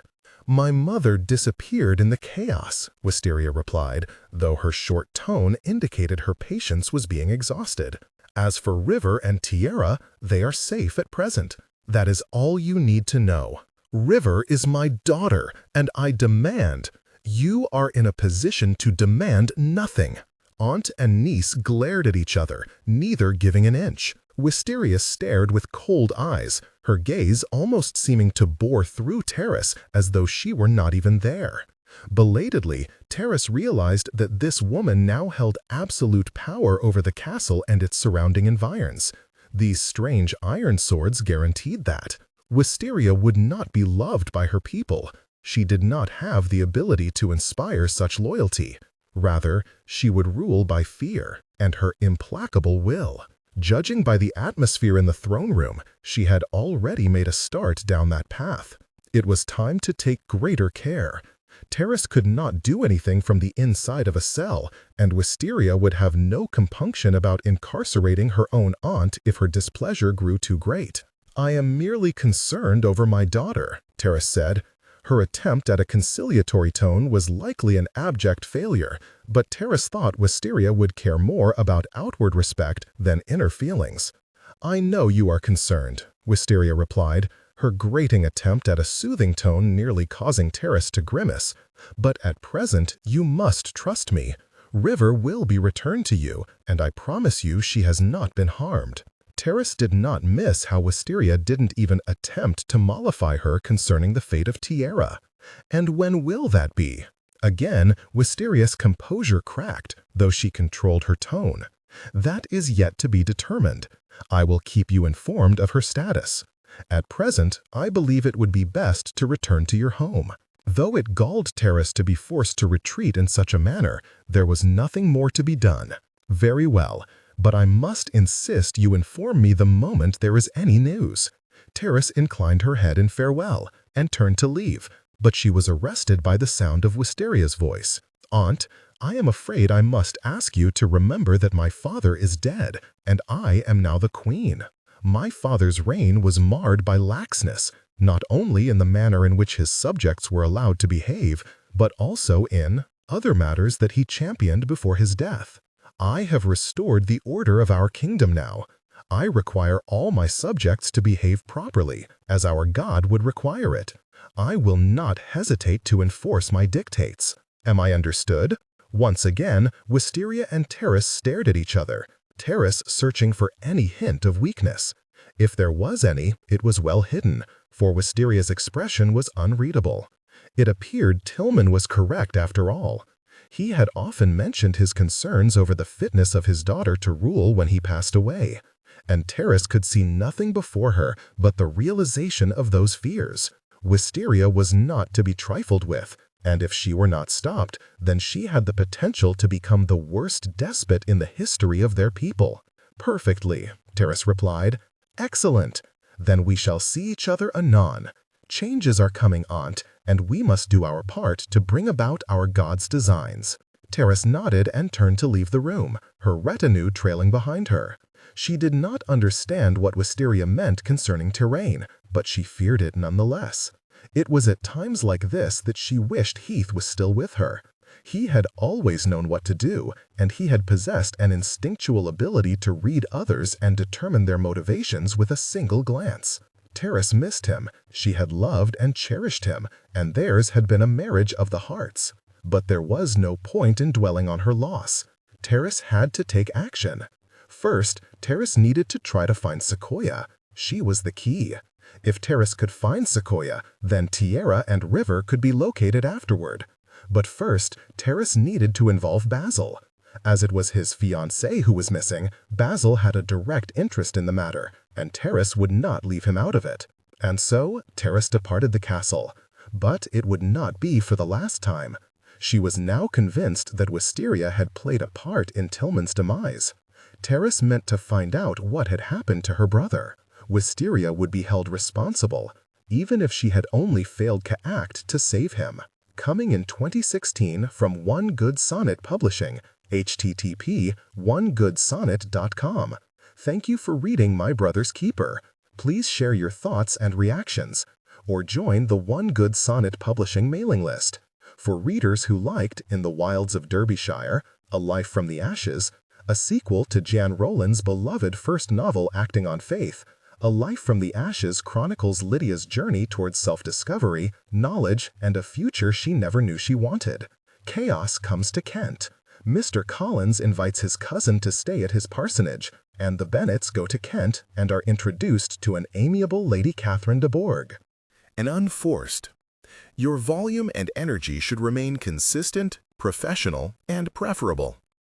Darcy and his cousin, Colonel Fitzwilliam, visit Lady Catherine at the same time. They each begin to focus on a Bennet sister, prodded by well-meaning relations, but spurred on by their own feelings. Coincidence. Fitzwilliam Darcy finds Miss Elizabeth Bennet visiting her friend Mrs. Collins in Kent, only to realize that she detests him. It is not long before he is bewitched by her all over again, and he resolves to change her opinion of him and win her at all costs. Though she only wishes to visit her friend, Elizabeth Bennet is soon made uncomfortable by the presence of Mr. Darcy, who always seems to be near. As their acquaintance deepens, the much learn more about each other in order to find their happiness. My Brother's Keeper. When Fitzwilliam Darcy accompanies Charles Bingley to Netherfield, he is accompanied by George Wickham, a friend of many years. At first, Darcy does not see Elizabeth Bennet for the jewel she is, but his eyes are soon opened to her true worth. As Darcy and Elizabeth grow closer and love begins to blossom between them, the actions of a scoundrel threaten their happiness. All is in the balance when one who they call friend is forced to make a decision which will affect their felicity. The Angel of Longbourn. When Elizabeth Bennet finds Fitzwilliam Darcy unconscious and suffering from a serious illness, the Bennets quickly return him to their house, where they care for him like he is one of their own. Mr. Darcy soon forms an attachment with the young woman he comes to view as his personal angel. But the course of true love cannot proceed smoothly, for others have an interest in Darcy for their own selfish reasons. The Mistress of Longbourn. When the Netherfield party arrives in Hertfordshire, the family they find at Longbourn is small, composed only of Elizabeth and her younger sister. A change in the circumstances of the entile has left Elizabeth Bennet as the mistress of Longbourn, beholden to no one. But the challenge before Elizabeth is to recognize a deep and abiding love when it finds her.